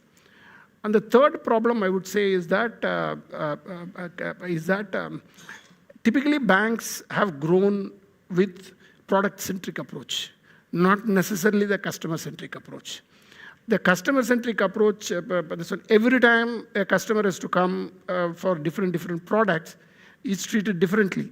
So how do you bring him into a customer-focused rather than this one? That is what large, most of the banks are working on it. We are not that we are not seized of it. That is one area which is coming as work to do for most of the banks. Sure. No, I think it's not just our bank, but I'm talking about the entire banking industry. Yeah, absolutely. Fair point. I think, Rakesh, some thoughts from you in terms of what you think could be the roadblocks or any roadblocks you are experiencing in terms of scaling up to enterprise. So maybe I think I'll put two. I think rest my colleagues have covered, maybe to give a broader perspective of what I see, of what we are seeing as challenges. I think one is that each business lives in a natural curse. Lending, by the way, lives in a curse that you can't have one system which can cater to all the requirements. So you'll have separate lending system for retail, separate for corporate. Your loan against shares will run on a different system. Your leasing will run on a different system. And if he'll correlate that, you will have 25 systems. And as he said, there'll be 5 layers to it. So you have a customer interfacing layer, the layer which is through web or an app, basically, which comes in. Then there's a CRM layer which comes in.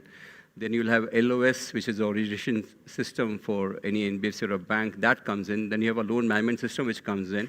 And then you have SAP, from which we get trial balance for our dashboards and XYZ. So I think one is that as we make changes in the organization, how do we keep the systems in sync and we make it unilaterally? Just to pick up a nuance, I think second thing which is happening is, apart from the velocity of change, regulations are also changing very fast. Especially for the BFSS space in the last 5 years, we have seen plethora of changes which is happening. I'll just cite one to give a context to it.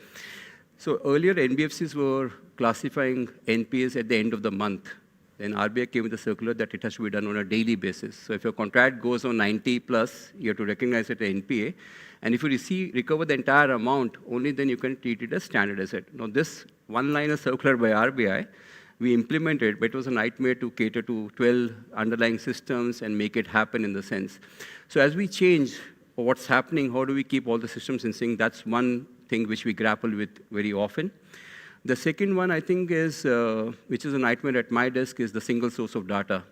You will have gross NPA, which I'll present to the audit committee, which will be very different than what gets presented to the risk management committee, because he's not taken interest accrued, or he's presented a gross NPA number before write-off, which happens in the sense, right? It also stems from the fact that a lot of times the garbage in, garbage out theory plays out, and if you don't have the entire data, it is just useless as it can be. Second, we struggle with off-balance sheet items. How do we make it on a system, right? You have bank guarantees, you have LCs and other things. Like banks, you will have it, but we struggle with sanction but not disbursals and other facets of it which has impacts on risk-weight assets and our cap-add ratios and everything.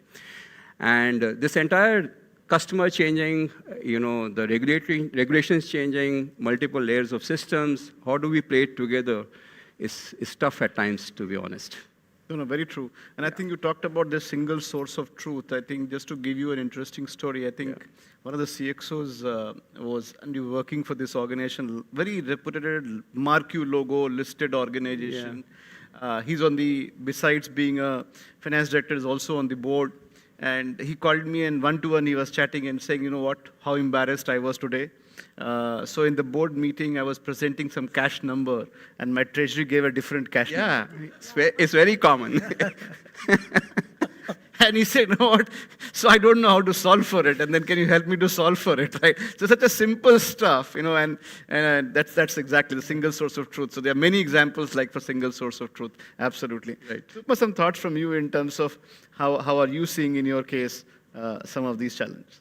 So, I think I've been hearing, we have a lot of legacy systems. And this whole thought process of compatibility, whether one system is talking to another system, and all these silo approaches. You've got the system, you got it developed. First of all, you're not very sure whether you're fully utilizing that system. Then you again got the another system. Then the regulation change. This whole piece of ever-changing process which is happening in the regulated environment is just, with just our investment into the technology. We've gone for Rakesh just talked about daily NPA. So NBFCs were not prepared for the daily NPA. The regulation came, the whole system changes. And with that, whether we are getting the full, the real way of, to put it across saying that are we really getting the benefit of the full digital transformation, it just happens to be into the pockets, and then the problem comes up of having the different numbers, like Treasury is using some different numbers. So this is the time when the technology evolution is happening, the regulations are changing. I just talk about the GST. It's way back when the GST was implemented. Most of the people have already invested into their ERPs. And how many times the GST rules got changed. And with the changes, there is an investment cost, and then there is an output. So everybody is working into the silos and trying to make sure that we get the output. It's more of environment where we are working. Until the time there will be regulations and the changes are happening, how adaptability is there in our system, that's going to be the key important area. Right. And I think it's a very fantastic point, and I think a great acknowledgement by saying that we still have the challenge of the silo way of working in the enterprise functions. I think what I request is we have a poll question here. Can we have a poll questions? And maybe I'll request you all to just, if you don't mind, wake up and, there's some fantastic thoughts here. So if you can just put a menti.com, put this code. The code is, maybe the panelists also can do that if you have your phones with you. The code is 73852157, menti.com.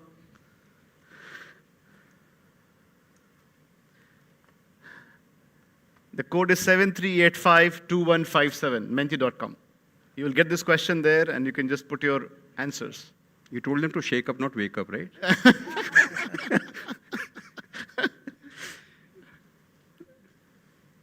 Okay, no responses so far. We're just waiting. I hope you all have logged into menti.com, menti.com. And okay, the responses are flowing in now. Okay. The question is, which is the most important element that influences the organization's ability to transform digitally? Most important element that influences the organization's ability to transform digitally. The options are conviction of the senior management and its ensuing benefits. I think one of the panelists talked about here. Positive cost-benefit equation with quick payback period. So it's about cost-benefit. I think Rakesh talked about it. Existing deployment of common use and wide technologies. Availability and knowledge of next-gen applications. Collaborative partner with skin-in-the-game approach. Collaborative partner with the skin-in-the-game approach. So it's still going on. So interesting to see the graphs. Okay, we'll give another 30 seconds. It's changing.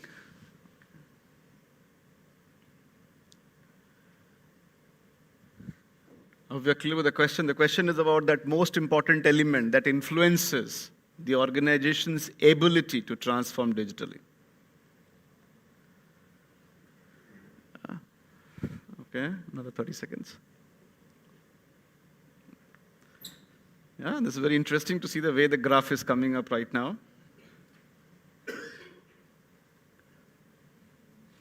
Okay, so we can take a view from here. I think right now it appears that the conviction of the senior management seems to be the most critical component element if you want to drive it. And the next best is about that CBA and the return, the payback time. This too is looking like the most preferred one.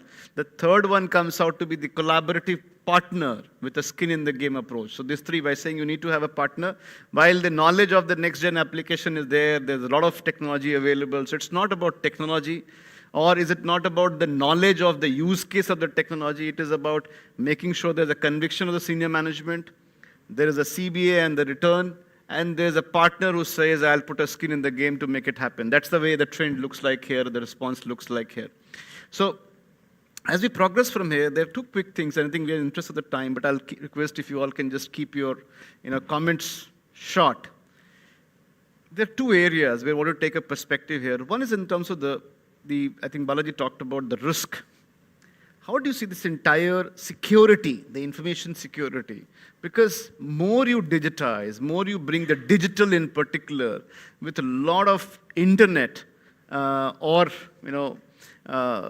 the ability of data being stored at multiple places, and so on and so forth. So there is a risk of this entire data privacy, information security, cyber security, etc., etc.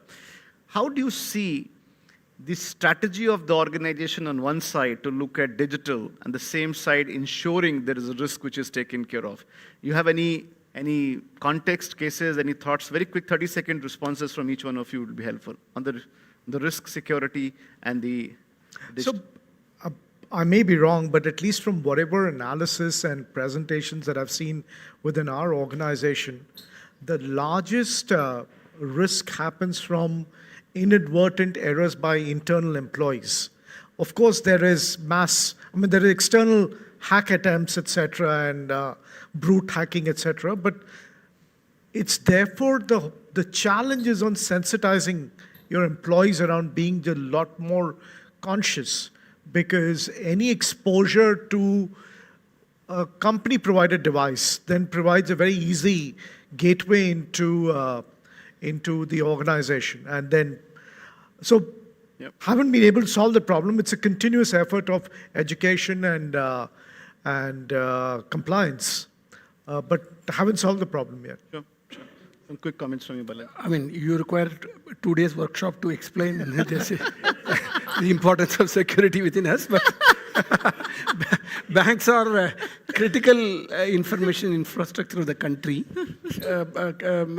We are constantly under attack.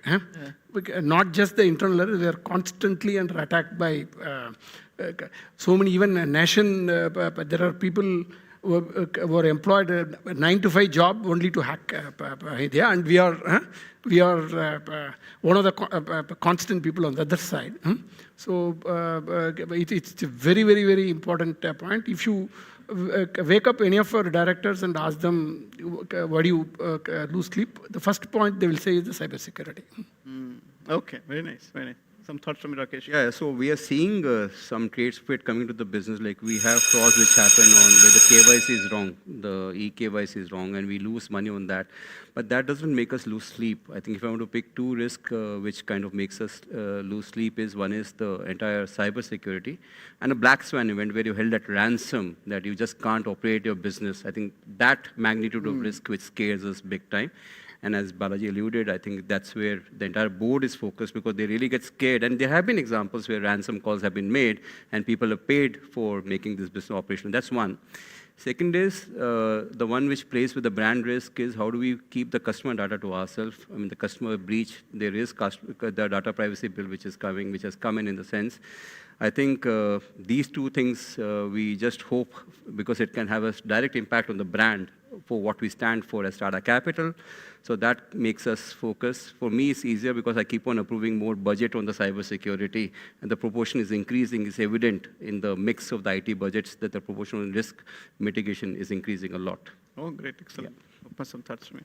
And for us, is both cybersecurity and the privacy. It's of the, highest priority, if I have to say. Investment, yes, we'll make a lot of investments. Just talk about the cybersecurity is like even our mobiles are secured. So anything, we can't even transfer the data from our WhatsApp to the email. So that's how the type of securities we have already invested into it. And this is the area which we are very much conscious of the fact, be it customer data or the internal employee-related data, this is all secured.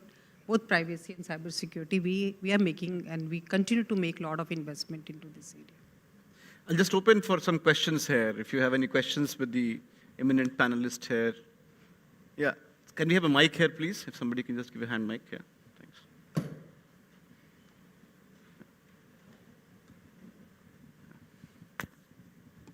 Hi, my name is Rajat. I come from Times of India Group. So my question would be to you, sir, Animesh. Sure.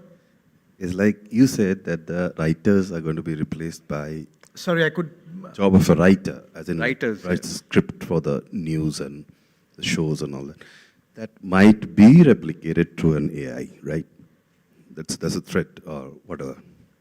Do you think that the audience who hears, as you said, of a native, which is coming, a generation which is much younger than us, who are used to this technology kind of thing, where they talk to their emails rather than writing, do you think that if the AI takes over the writer's scripting, the generation who are talking to the emails, would they also like to,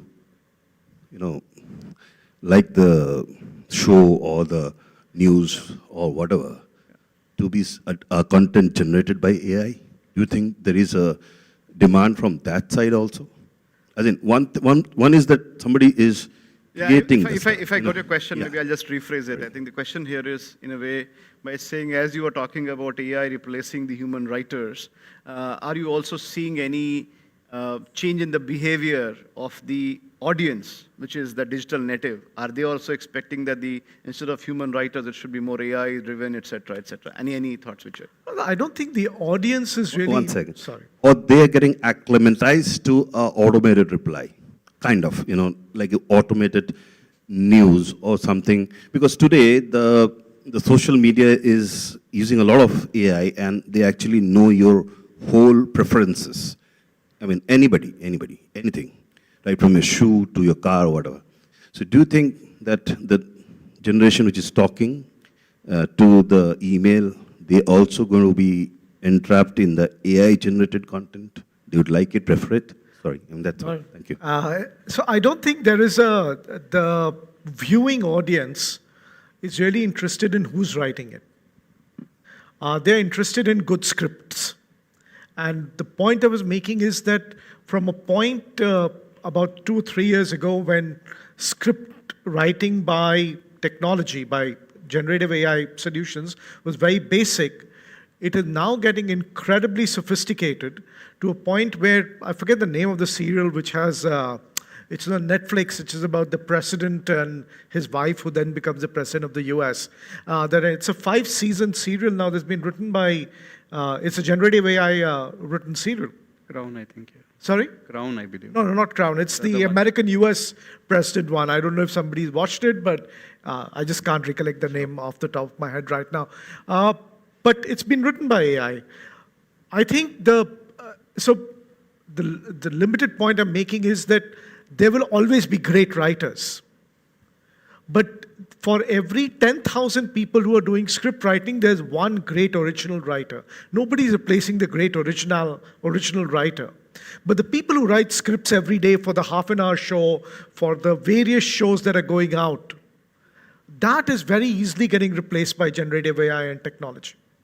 So, sir, in that case, the AI will have a very generic sort of a news everywhere. Sorry. Yeah, can we request you to take this question maybe more in terms of, it's a very interesting topic, I know that, maybe in the break time. So maybe some other question, somebody else wants to take any other question here. Because we'll have a lot of break time and networking time to have those interactions. Any other question here? Yeah. Till the time you're not asking what's your balance in ICICI Bank, we can ask anything. Yeah. Or how they are going to have generative AIs increasing your balance in the accounts, right? So the question is related to, what we are seeing on this chart. A, conviction of senior management, which most of you are. Right. And the second hurdle is, positive cost-benefit equation, which is coming as, right? So as CFOs, when you are approving a digitization use case, are you looking into anything beyond cost benefit analysis? So in your organization, are you looking at saying that, hey, SDFC is doing this, now it's a pressure for me also to do this, or maybe, by doing this kind of a digital initiative, I'm going to, completely transform perspective, or I'm going to go ahead and win more revenue. Are you looking digitization as a revenue generation source, or is this purely limited as a cost limiting driver? I think it's a very good question. I'll just make a comment here and maybe I'll request the two CFOs to respond to it. I think I received a call from one of the CXOs, again a very large marquee organization, and the CFO called me and said, you know what, Rakesh, my problem is the board is asking that how many generative AI use cases we have deployed. I have no idea. Can you give me some ideas of just generative AI deployment? So that question is that, are you following that some herd mentality or a trend by saying A, B, C, D is doing it, so you're also doing it? Or you are having a real reason to it? Or you're going very cut and dry by saying there is a business case, there's an ROI, and so on and so forth. So maybe... Go first, or? So in our case, it's not just the cost-benefit analysis, that's just the outcome. But we are looking at what is the business case and what's the expected outcome we are looking at from the business case. So business case could be, better experience, customer experience. When we're talking about better customer experience, in a way it will eventually end up into improving either your revenues or efficiencies. Somewhere it will start reflecting it. But at the initial stages, you have to invest. So it's not always that you have to see what is the return I'm going to get from this investment. This is the investment, this is the foundation.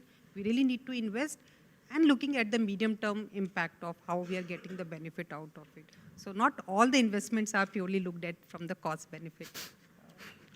Okay, some thoughts from you. I'll supplement. I didn't get your name, sorry. Gaurav. Okay, so Gaurav, I'll supplement what Upma said. So there's no standard dashboard or evaluation criteria. I think you can look at this investment from various lenses. It can be regulatory facing as we articulated. It can be customer facing. It can be business facing. It can be cross-selling facing. It can be customer experience facing, and various other aspects come in. I think I've lost all my hair last 5 years discussing with my IT head, my digital head, and my analytics head on the investment they ask for and what benefits they can reap. I'll just give a small example. Like I was talking to my analytics head 2 years back, we were trying to do MOB analysis, which is quite standard in terms of the way the book quality can behave. And we were trying to develop Tableau dashboards over our LMS systems to extract dashboards for management presentations. Now, there's no ROI of that project. But if you can get indicators which can warn you of early delinquencies, save you on the credit costs, why not in the sense? Sometimes the benefits are very tail-ended in the sense, and I think the difficulty for any management team is not to be myopic only from an ROI perspective and look at it. It's very different for different case. I can talk about a collection bot which we did. I can talk about a bot we have where I get the loan book every hour. Now, is there a benefit of it? I don't know. But over the long term, we have invested with a leap of faith, yes. Over the curve, if you go from a core to the efficiency curve, that's where the discussions become very subjective, right? Like putting AI into customer responses. We're doing sensitive analysis. When a customer writes a mail to us, the language of the mail, we can understand whether it's priority A, B, or C in the sense. We're investing on that. Now, to protect brand or our TAT or response time, because we are in a business, we can't be differentiated. We don't have products. We don't have drugs. What we make today, these guys can replicate, ICICI can replicate, and we have also done the similar for other competitors of ours in the sense. So differentiation comes more on customer sensitivity, how we can differentiate at times, and it calls for investment, we go with it in the sense. So sometimes it's a leap of faith, sometimes it's the gut which is telling you, but at the same time, it's very difficult to keep away from what can be the clutter in the market and not to do it. And we have failed. I'll admit we have made some investments, they've kind of bounced back, but it's a learning cycle, I'll say that. Rakesh, may I offer a contrarian view? Yes, please. Yes. In the interest of time, because I keep having this argument with my own CFO, and therefore, I think the challenge is existential very often. True. Very true. You can't evaluate it on CBA. Yes. Digital enterprises are funded by equity. Legacy enterprises are funded by EBITDA. And EBITDA-funded businesses will never be able to compete with equity-funded businesses because it's just not possible. The equity-funded businesses are focused on scale. Right. EBITDA-funded businesses, if they don't change their model and they move out of the CBA mindset, you'll be eroded. Very true. And it's happened there's so many use cases where that has happened. No, fantastic point. I think fantastic point. On a lighter vein, I would say, I don't know the profile of all the people who are sitting here, but we can understand that 28% of the people are from finance.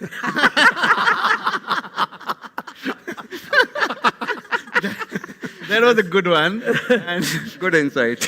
Yeah, so with this, thank you, all of you. It was absolutely a pleasure to have you here and lovely listening some of your thoughts. We will continue with some of these discussions in a short while over networking cocktail and dinner. But before that, we have a great session coming up with Sanjay Gupta and myself contributing as well to it. Sanjay, don't worry, I'll be there. But you are a lead anchor. So we are also trying to put together some thoughts as a part of this. The next good 15, 20, 30 minutes, we'll try to keep it short just to share how you should really look at this entire tech integration from the enterprise function point of view. So I will request that please stick to your seats. It's going to be a very important one as we go to that. But thank you, all of you. It was lovely to have you here. Thank you. A round of applause, please, for them. Balaji, you may have to stay back for a minute, I think. Yeah, just a moment. Yeah, thank you. Request you, Rakesh, to please honor Ms. Upma Goyal with a memento.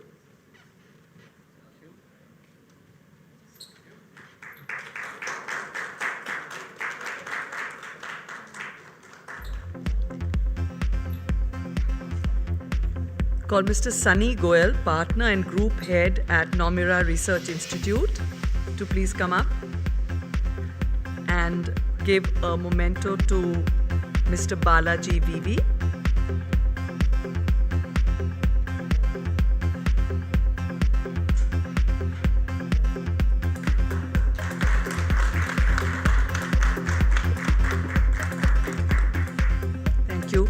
Mr. Sudhir Banerjee, Senior VP and Head of India and GBS at Teva Pharmaceuticals, to give a memento to Animesh Kumar.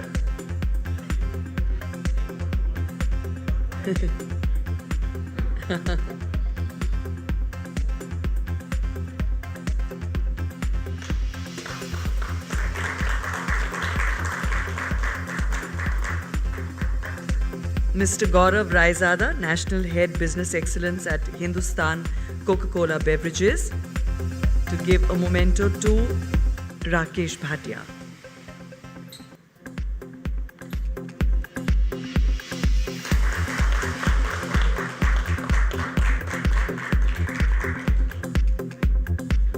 Thank you everyone for that great session. And as Rakesh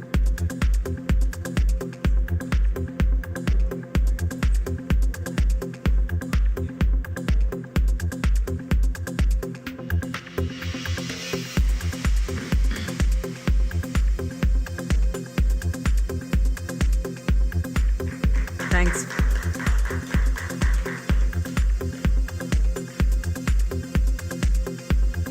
Friends, we now have that interactive session between Sanjay Gupta and Rakesh Sinha. Best practices, insights in the midst of chaos, myths, trends, and best practices. Sanjay Gupta, Chief Architect, SSF Global, has 32 plus years of work experience in the fields of management, business process, finance, and human resources. He combines extensive experience in strategic as well as operations roles, covering various domains in offshoring, financial services, insurance in global shared services, and BPO. Pioneered and published several research papers on BPM and shared services, and also co-authored the first ever comprehensive book on BPM, BPM in Global India, the Inflection Point for Competitive Advantage. Sanjay joined EXL Service Holdings, a New York-based services company. And interestingly, he divides his time between SSF activities and consulting for large corporates, is also a passionate teacher of the English language, and coaches the underprivileged children, youth, and young adults. It's over to Sanjay and Rakesh.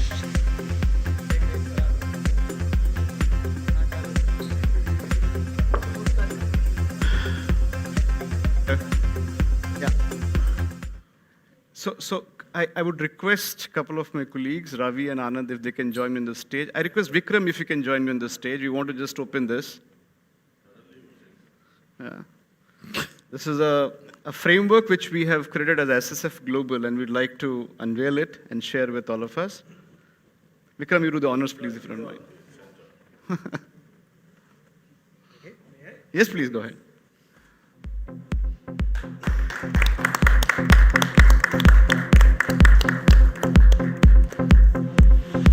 Thank you. So I'll just give one to you for standing with us. If you can, we can put it like this. Okay. We can put it like this.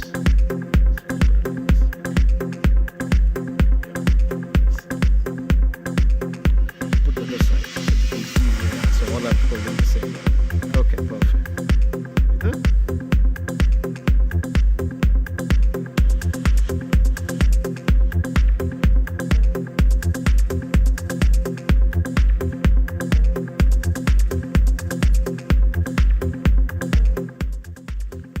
Thank you, Vikram. Thanks, Anand. Thanks, Ravi.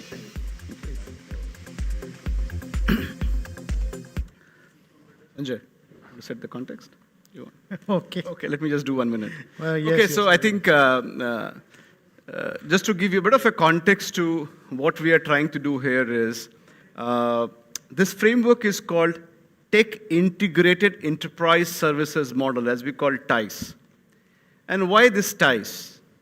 You would have heard sometime we talking about it from SSF Global point of view. In 2018, we created a framework much ahead of the time. So for last 20 years, we have been hearing something about IT services and IT-enabled services. So we actually at SSF Global, continuously we keep challenging the current state and keep looking at what is the next. And that is where we deliberated and came out with a framework to say it is not about IT-enabled services, it is about tech-integrated business services. Now, that was 2018. Now we are saying the world is moving towards a lot of this generative AI, security requirements, etc., and hence it is not just about business services, as we were discussing a while ago. It's about enterprise as a whole. And even Ravi was defining it in terms of how to look at this enterprise and the value and so on and so forth. So we have built this framework further to next level to say it is tech-integrated enterprise services model. And how to achieve this tech-integrated enterprise services model in terms of both the triggers for it, the outcomes expected, the kind of value connect it can bring in, and looking at some of the dimensions of deployment from a two-dimension point of view and some parameters, etc. That's the context of putting this framework together, which could become simply a guidance document for many of us when we go back to our organization. As a takeaway, I'll say this will be helpful when you go back to your organization. You can look at where you are in this journey and what more you need to do in your context. Second, I think we are building a tool which will be a self-assessment tool for giving you an understanding of, on a level 1 to level 5, what is your current tech-integrated enterprise services maturity.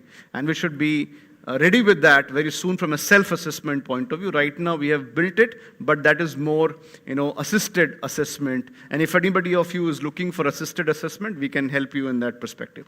And the third point is, this entire build-up is connected to the way the industry is looking at in terms of the direction, in terms of the journey, and with the kind of technology at a rampage. From that point of view, it has been built as a context to it. Yeah, thanks, Rakesh. So, and this is completely built by Sanjay, so I have just been giving a moral support to him. So, the reason he's saying that is because, people are going to be asking me questions and I won't know the answers of them. So, that's why he's sort of escaped. Over the last 12 years, like Ravi's talked about how we've collected a lot of information. You've seen, we've come out with a lot of publications and a lot of books and various programs that we've attended. And all this information and data that we've gathered, it sort of helps us formulate thoughts, various conversations and discussions, helps us formulate thoughts as to what should be the philosophy behind every activity that we do in terms of business functions. And we've now, because of the topic, selected that, we've decided that, technology and digitalization is really the one which we would like to focus on. And that's why the TIBS, which was the Technology Integrated Business Services model, has got changed to the Technology Integrated Enterprise Services model. Over the years, we've realized, let me first go to, I'm sorry, Rakesh, I know I'm jumping this. Let me first go to slide 2. I'm sorry, we're moving away from the script. He's going to give me a couple of words later on. But over a period of time, we've realized a lot of people have talked about the various forms of technology that we've talked of, that there are available. And as we go ahead in the future, there are so many people who are talking about those formats of technology that we cannot even imagine right now. But if I were to bucket them for simplicity, we've created these 3 buckets of technologies.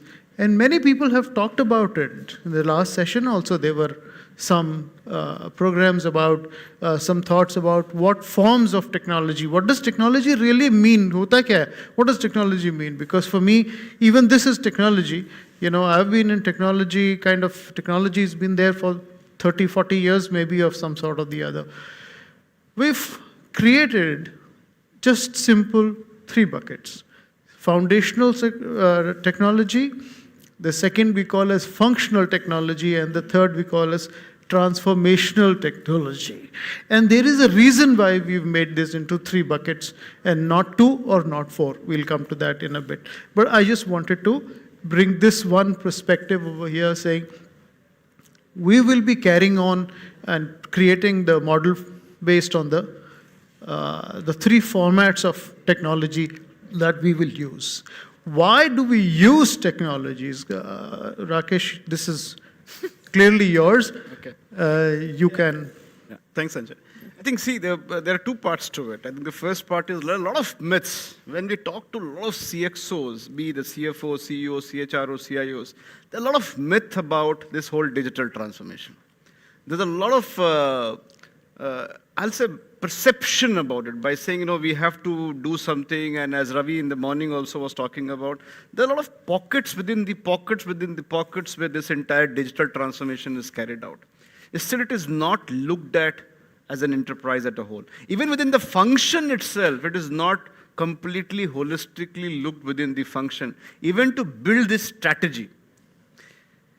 Second, what we are finding is a lot of time people believe that we have done the efficiency to the extent that now we can't do anything further beyond it. So we have already optimized it, we have already done whatever we could do. Anything beyond this is going to be difficult. So we have come to a stage, and words like simple things like, we hear the words like centralization, we have centralized the processes, we have looked at the productivity, we have got the core ERP like SAP or Oracle working very well, so we are fully leveraging it, etc. And we're giving you interesting myth, and this is something which we have our own self-realized it, and it has validates the global metric that even from the ERP point of view, the current utilization for the many organizations is sub 30%, below 30%. We have seen that situations where 90% of the POCs don't see the light of the day, because they are the POCs which were done, and it was done by the IT guys who were trying to deploy it in some pockets, and no business involvement and holistic strategy connect was not there, and it never becomes the part of the overall organizational success. We have seen situations where the features are available, and I can share an example of recent assignment we were doing with my colleagues, and we were trying to understand the current utilization and the controls in the SAP. We realized that the feature and all that packages were bought by the company spending crores of rupees, but they were happy to find another tool for doing the same thing by paying another couple of crores, because they were not even aware of that feature is available in the system itself. So there were many situations like this we have experienced as a typical myths or the challenges. Coming to the scenarios where, again, I have heard a lot from the CXOs, why they go for this digital transformation. And you can see there are 5 kinds of outcomes they typically talk about. They'll talk about capacity optimization, productivity enhancement, by saying, how can we, get the best productivity from the team, etc., optimize the capacity. Second is process standardization and NVA elimination. In typical TQM language, as we talk about Muda, Muri, Mura, bringing that kind of a perspective to it by saying you're eliminating the waste, you're bringing the consistency, you're also making the productivity, etc., consistent, and so on and so forth, and making the process harmonized. The third is there's an insight to the action and the business impact. So there is I think there was in one of the poll question also it came out that technology is used more for the insights and then taking to the action and then taking to the business impact. That's the third reason we have seen. The fourth is driving the single source of truth and meaningful reporting. There are very less successful scenarios we have seen, but yes, that's a kind of outcomes we have experienced, people put it. And the last but not least is improved customer experience and engagement. Now in this entire 5 things, where we have seen people aspire or intend to bring a technology either to connect with this 5, but there are more than 60-70% of the examples which we have seen or scenarios where they are not able to focus on none of this, neither of these.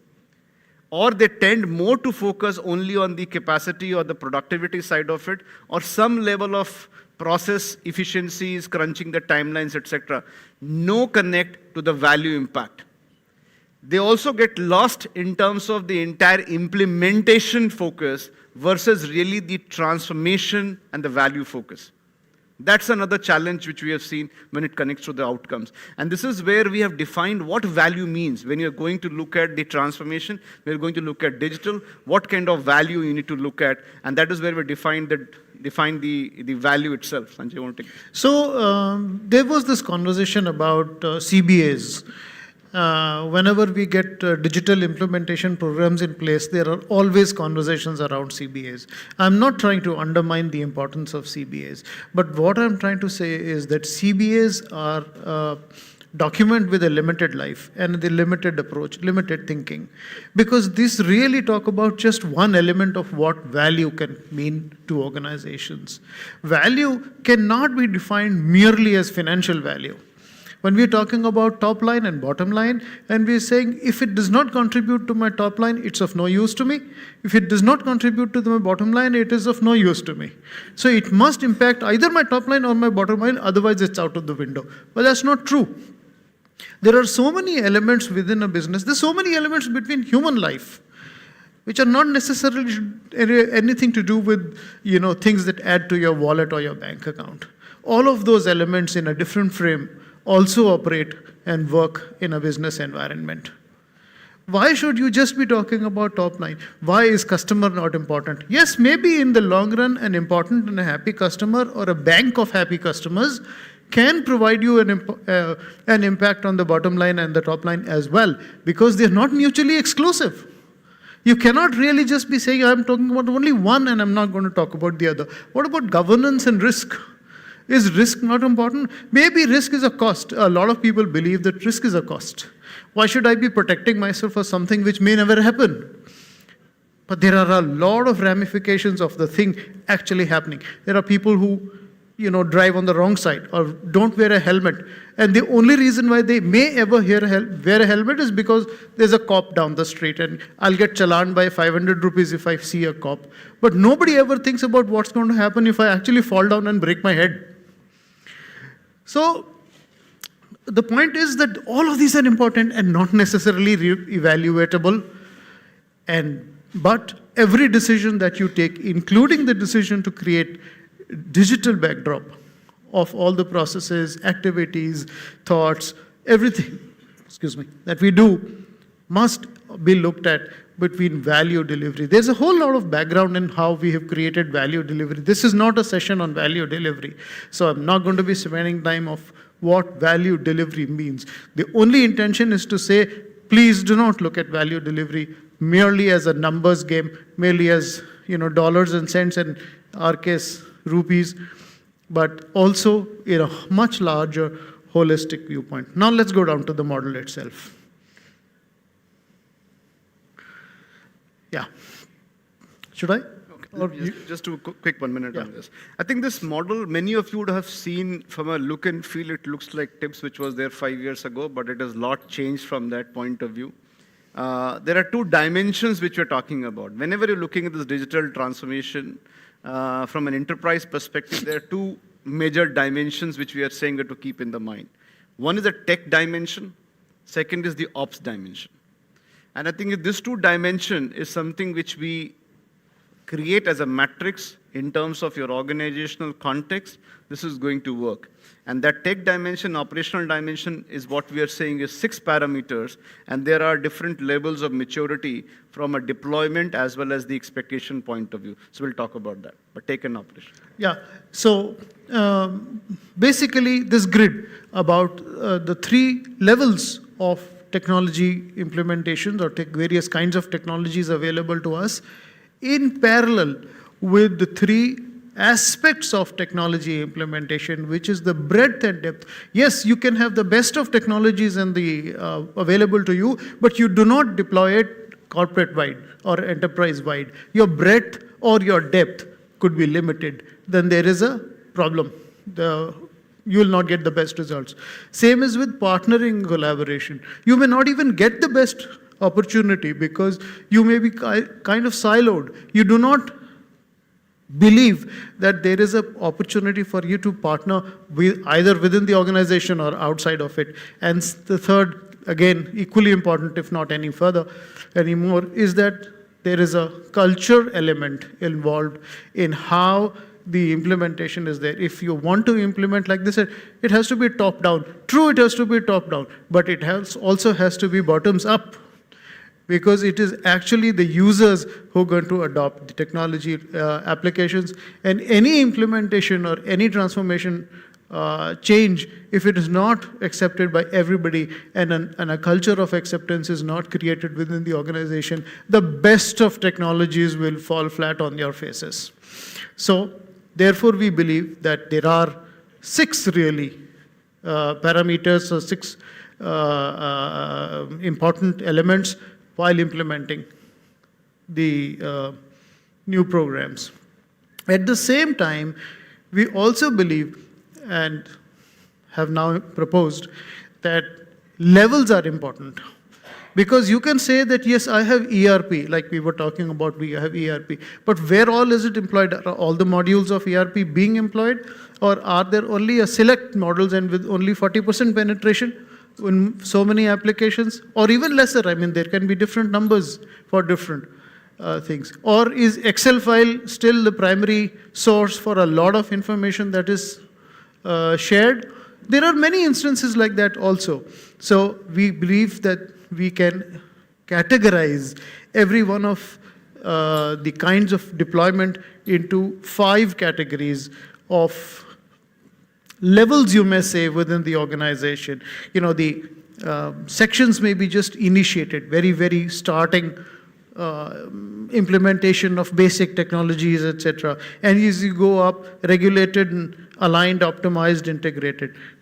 We don't have too much of time. I will spend some more time onto this, but basically just showing you that individual, discrete outputs, Excel files of the world, etc., right up till one continuous, homogeneous systems of delivery which services every unit, which services every functionality, and it's truly an enterprise asset. You know, all the way up till there, you have these various levels, so to say. If I just add a point here, and this is something which important for all of us to take a minute to reflect now, later introspect, I think is very important. Been part of many of the conversations, panel discussions with the CXOs, CFOs, CHROs, CIOs, etc. One thing, when it comes to the term digital, and when they have to talk about it, they cite a lot of examples from the business. But when it connects back to the enterprise functions, you still file, and I was having a chat with Upma, for instance, the people are still using Excel files. And one side you're talking about generative AI and so on and so forth, right? So if you still have a company, enterprise functions using Excel files and believing it to be great, and other side having a generative AI, there is something which is not right. And that is something which needs to be relooked, and so on and so forth. There are scenarios where you're talking about doing a great transformation, but even your source, single source of truth, the data itself is not there, just to get the right on the press of button to get one information. I can give you example of a large automobile company. They coming back, and we were asking simple data of their enterprise function team, that how many people are there in their finance, how many there in HR, how many in IT, etc., to understand. And what we came back and we saw that they really struggled to give, because there's some 70 factory locations. So what they gave us is an SAP dump, saying, okay, you figure it out. We don't know. They could not give. The HR gave a different headcount, simple information. Headcount number, function-wise.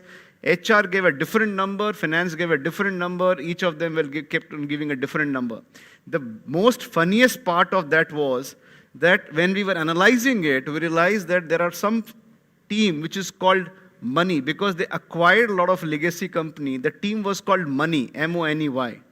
And then we dived into it, realized somebody in some legacy company said accountants are money controllers. So they are finance and accounting guys, but classified as money, and no one is aware where they are classified. Are they in the business or in the finance function? And they are a very large listed company, right? And 70 manufacturing units, you think about it. And that's a reality. So simple data. Now they are talking about doing a generative AI. Now they are doing generative AI, or they're doing a lot of other stuff on their shop floor.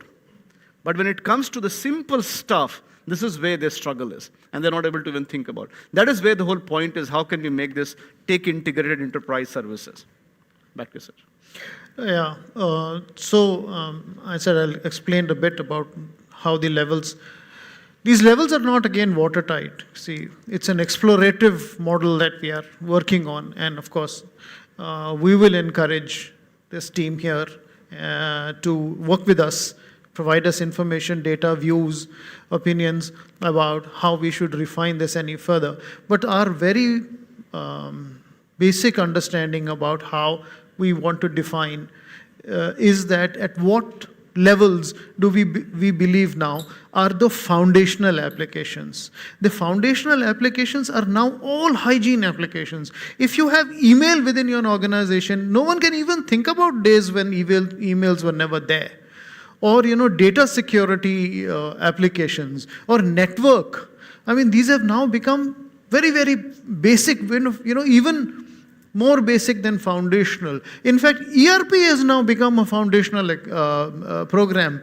There was, up till 10 years ago, ERP was something that very few people had, and it was aspirational with a lot of people. But not anymore. ERP has now become an extremely basic application within the organization. So, we believe that foundational programs are the ERPs of the world and other security network, mail management, etc., and enabling document management system, workflow systems, VOC kind of applications, CRM. All of these are very, very, very simple, easily deployable now, and extremely basic. So all organizations will have it, just the fundamentals. Then you come to the next level, which is the functional ones.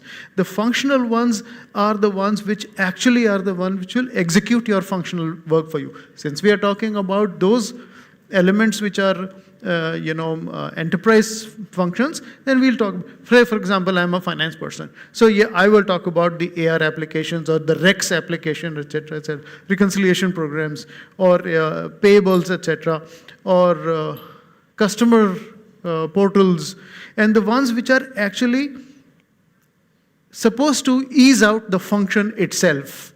And this is not necessarily very easily replicable or not very easily usable by any other. So HR will have its own HR group of HRMS kind of programs, etc. And finance will have, and technology will have, procurement will have, etc. The functions will have. These are all functional. And then we have the transformational, the very, very latest kind of transformational. All of them being, beyond the 45 years of age kind of, younger than the 45 age kind of programs, things that are operative out of a phone call, of a phone. You have those apps on the phone, 90% of them which I don't understand, we just used one today. So these are programs that are really, really transformative, and a few years ago we couldn't understand them. We were talking about blockchain, etc. The only thing I knew about blockchain was Bitcoin. But later on I realized that blockchain is a much, much better, bigger thing. Cognitive AI and this generative AI. Now, even today, generative AI is just a term. Not to me, but not necessarily to many of the people. There are people who have begun to use this productively and commercially. So these are all the transformational, can make huge difference within organizations, huge difference between processes, huge difference in savings and other value-add benefits, etc. I don't want to spend too much of time on the operative. We've done some, but I do want to lay down this one chart and maybe just leave it there. And if there are anything, Rakesh, do you want to just quickly explain how the chart goes? Yeah, absolutely. I think before that, just a quick point in terms of when we were struggling ourselves to figure out, if on the previous page, about this foundational versus functional and then transformative, because we realized that sometimes the conventional applications like ERP. So the term which we were earlier using in our model was conventional and next stage. And we said, okay, Next gen, right? So I said, what is this next gen and conventional technologies? Conventional means traditional legacy, something which is not required to be coexisting, or it's something which is important. So we realize that a lot of conventional applications are still very foundational. And something in our language, we say it's about being brilliant at basics. So it's not about just basics, but being brilliant at basics. So you need to have that foundation which works very well, and you need to have it. There are many things people thought earlier was next level, like, document management system, workflows, etc., is now integral. So you need to have it. It's a bare minimum. You need to have it. And you can't use your core ERP for everything, right? So core ERP has to be used for something. Now the challenge which we are also, another point I wanted to bring up on the myths side also is to connect the best practices with the myths. One of the myths is people think that with the new versions of ERPs coming up, if they upgrade to the new versions of the ERP, the problem will be solved. That's the biggest challenge many organizations gets into, without even appreciating the fact that they are not able to use even 20-30% of the feature of the earlier version. Just by moving to the next version, they will not be able to get anything better. Yeah, they will get something better in terms of some, foundations, etc., but not making a change. What is important is to look at the underlying processes, how it is designed and how you use it, and bring some areas where the functional technologies are required, some areas where transformational technologies are required. Just to give you example, we have in this room 2 of the transformational technology partners with us, like Experience Flow and KYP. And they bring a lot of this AI thinking in terms of how to really make the difference to the current state and really transform to the future state, which is very different. Be it a decision transformation, or be it in terms of looking the process utilization, like I was giving example of Excel. So really on a real-time basis, understanding how this Excel is something which is meaningless or need to be eliminated and so on and so forth. That becomes very important as a part of this entire thing.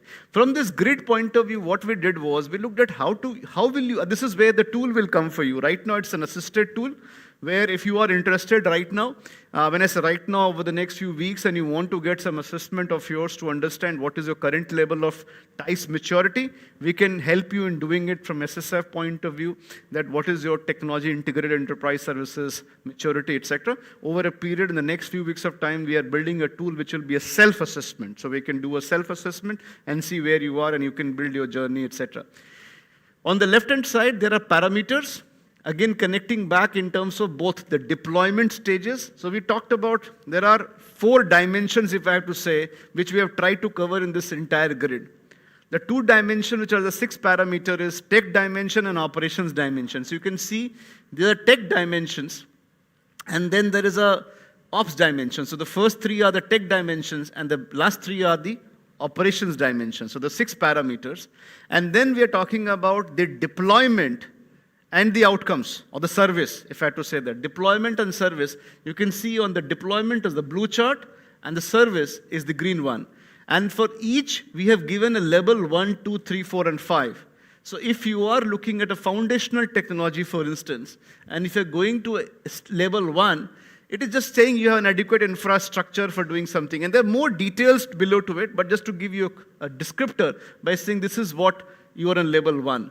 But if you are looking at even RP and analytics, for example, in transformational technology, still you are level 2 only. You are not level 5. If somebody says, I have done a lot of analytics, RPA, etc., you are not level 5. You are still level 2. And that's where, again, you have to become level 2, you have to have at least all these, not just only one parameter being fulfilled. So you need to have at least all this, how you are looking at, like inter-line of business partnership, how it is coordinated. That still is a level 2.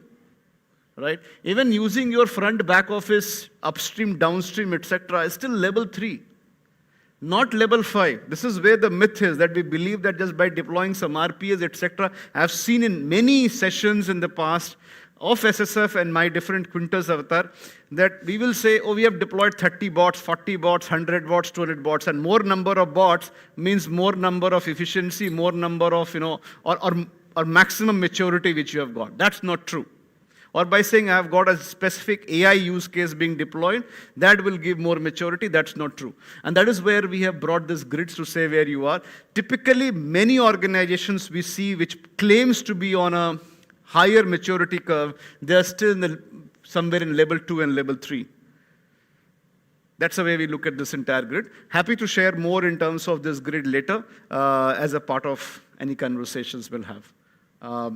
Any questions, one or two questions we can take? Sanjay, you want to add something more before we take it? No, that's exactly what I wanted to say, that it's a living document.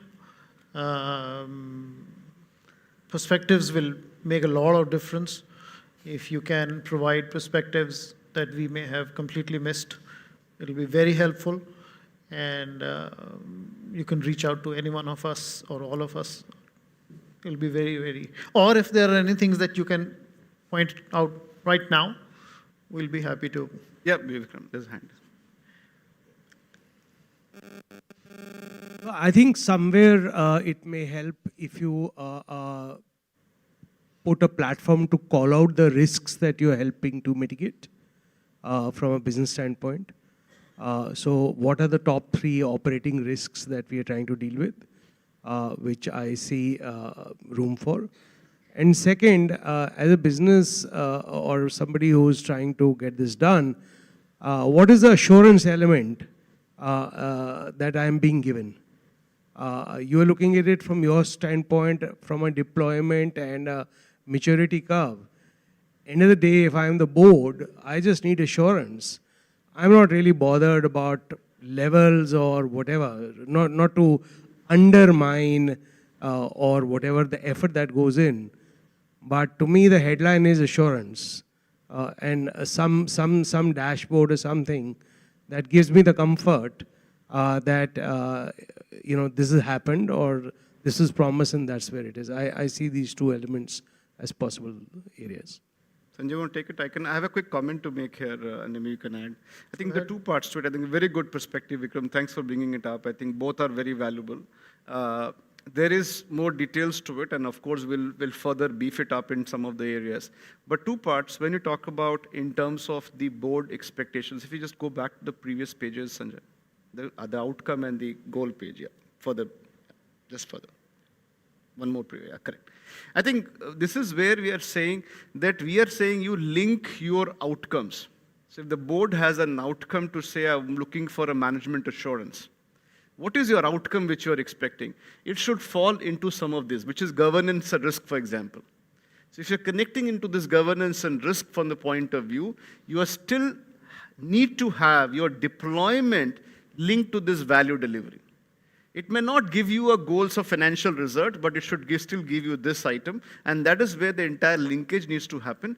The limitation of these digital transformation programs are, they start from here, they stem out from here, but when it goes into deployment, it becomes more an implementation program rather a transformation program.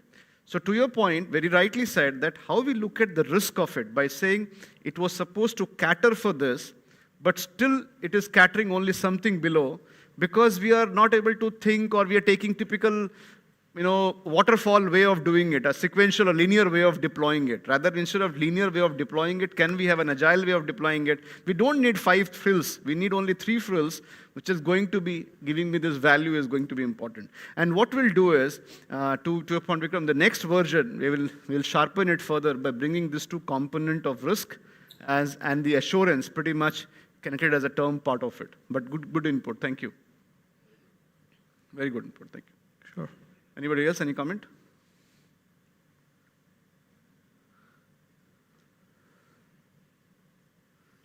I know we are standing in between you and your cocktail, but that's... We thought, oops. Okay. Yeah. So Mike, can we have Mike here? Just adding to what Vikram said, I think from a framework point of view, what will really help is what will make it happen faster or help it mature, which is like blasting the governance part, a little bit more on both structure as well as the softer part. Because I think where many of the things fail is the rigor and the softer part. The speed which you're talking about. So what I was alluding, in my session, that you may have a great curves and great data, but if leaders don't, and I guess the future is more about facilitative leadership because the scale has to be much bigger. So what are those kind of right, trend-setting questions which you're asking? Because what happens inside the boardroom gets discussed outside. Yep. So somewhere I think it's a great point that, and again, every... My other point is, accountability. Yeah. We signed up for this, like what happened? Yeah, yeah, yeah. Absolutely, yeah. So that assurance. Yes. And maybe one of the caveat we have to put it here is that different industry may have different prioritization because there might be some lurking variables which will hit you. Yes. You might be a great performer, but one knockout is going to perish your entire organization. Very true, very true. Very So true. what are those lurking variables, whether it is industry specific or region specific, will make it more global? No, absolutely. I think they're very good pointers, and I think we should see the next level whenever the next opportunity is where how some of those terms are very much clearly coming up. I think one dimension here is the ops dimension. From the change management organization point of view, the breadth and the depth of the organization. You can decide what ring fencing you want to have for enterprise. Similarly, you can look at people and culture. That connect also is important because, as rightly said, each company is different and each organization being different, how you contextualize anything, whatever you are trying to do. Because contextualization is very, very important. You can't say this has worked for a service company, will work for a pharma company. It can't be true. It has to be different. That contextualization is something which you're talking about is very important. So setting that outcome, setting that context and connecting that with the entire framework is going to make a difference in terms of your levels. So you can at least say, in my context, I'm level 3, which is good enough for me to be. And in somebody's context, I'm level 2, but this is not good enough. Or level 5, but not good enough. So something like that. Also, Rakesh, one more thing. The levels, my opinion, the levels don't have to be universal. And you don't really need to declare yourself to be level 3 throughout. You could be a level 2 on certain aspects and level 4 on the other. And actually, it's going to be more like you'll be on a higher levels on the technology aspects and lower on the software aspects. That's usually the case. But you'll find that people are not really very much clued on, and so they'll find themselves on level 2s and 3s or even 1s, whereas on the technology implementation, etc., you'll find a lot of people who would have actually moved into the 3s and 4s, maybe, hopefully. So you can actually have a mismatch on that aspect as well. So, and that's okay. This is an assessment really, and a facilitator for assessment of it's an audit kind of a thing more than an implementation.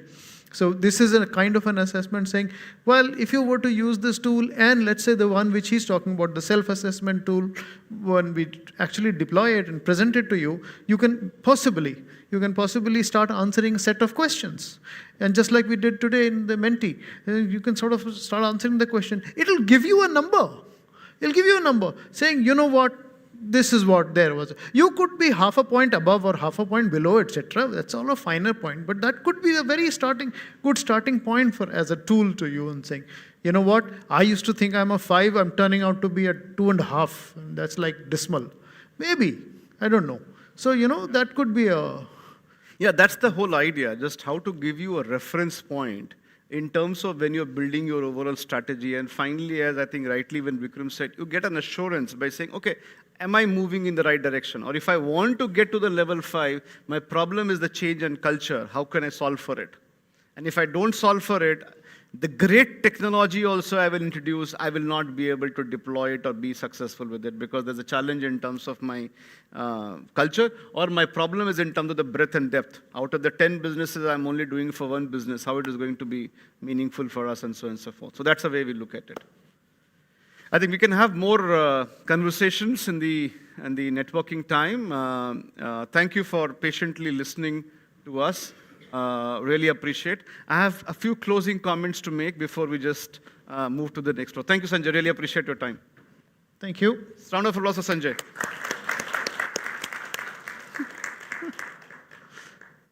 I think a lot of content Sanjay provides. Can we just take the slide off the screen, please? Yeah, thank you. And Parag, if you're in the room, can we have that small video which we have? Yeah. So just a couple of points to make here. I think we are also, as an organization, SSF is trying to be progressive and take the next leap. And with that next leap, what we are doing is now we are coming out with something important, and Parag will share.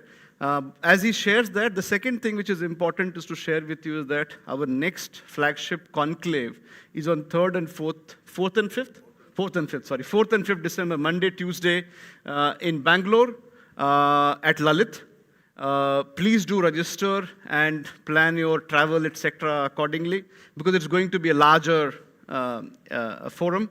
We'll have a lot of virtual attendees as well as a part of it, but being there 2 days locked into that kind of an event is very powerful.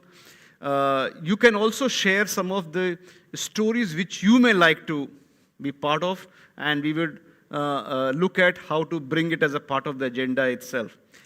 Second thing which we are going to open starting today is, and we are announcing it now, is the 12th Excellence Awards and Recognition. So now that is open now, and that is where, as you know, it's a very coveted award. So everybody, whoever is a part of this, entire enterprise services transformation, etc., feel free to go and apply for that award. There's an email ID, an online tool where you can submit your applications. Feel free. It could be for a function, it could be for a shared services, it could be for whatever. As you can see, from our point of view, we are looking at 3 dimensions: the enterprise functions, the technology. Even though it is part of the enterprise functions, we keep technology as a separate focus completely, because technology has become an industry by itself.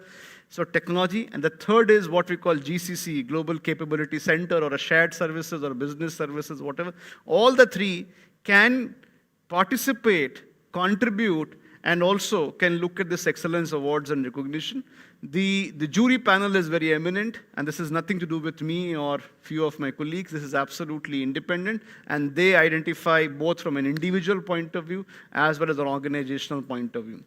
Now, what we are doing here is we are making a small announcement. We have this on? Okay, so just please see.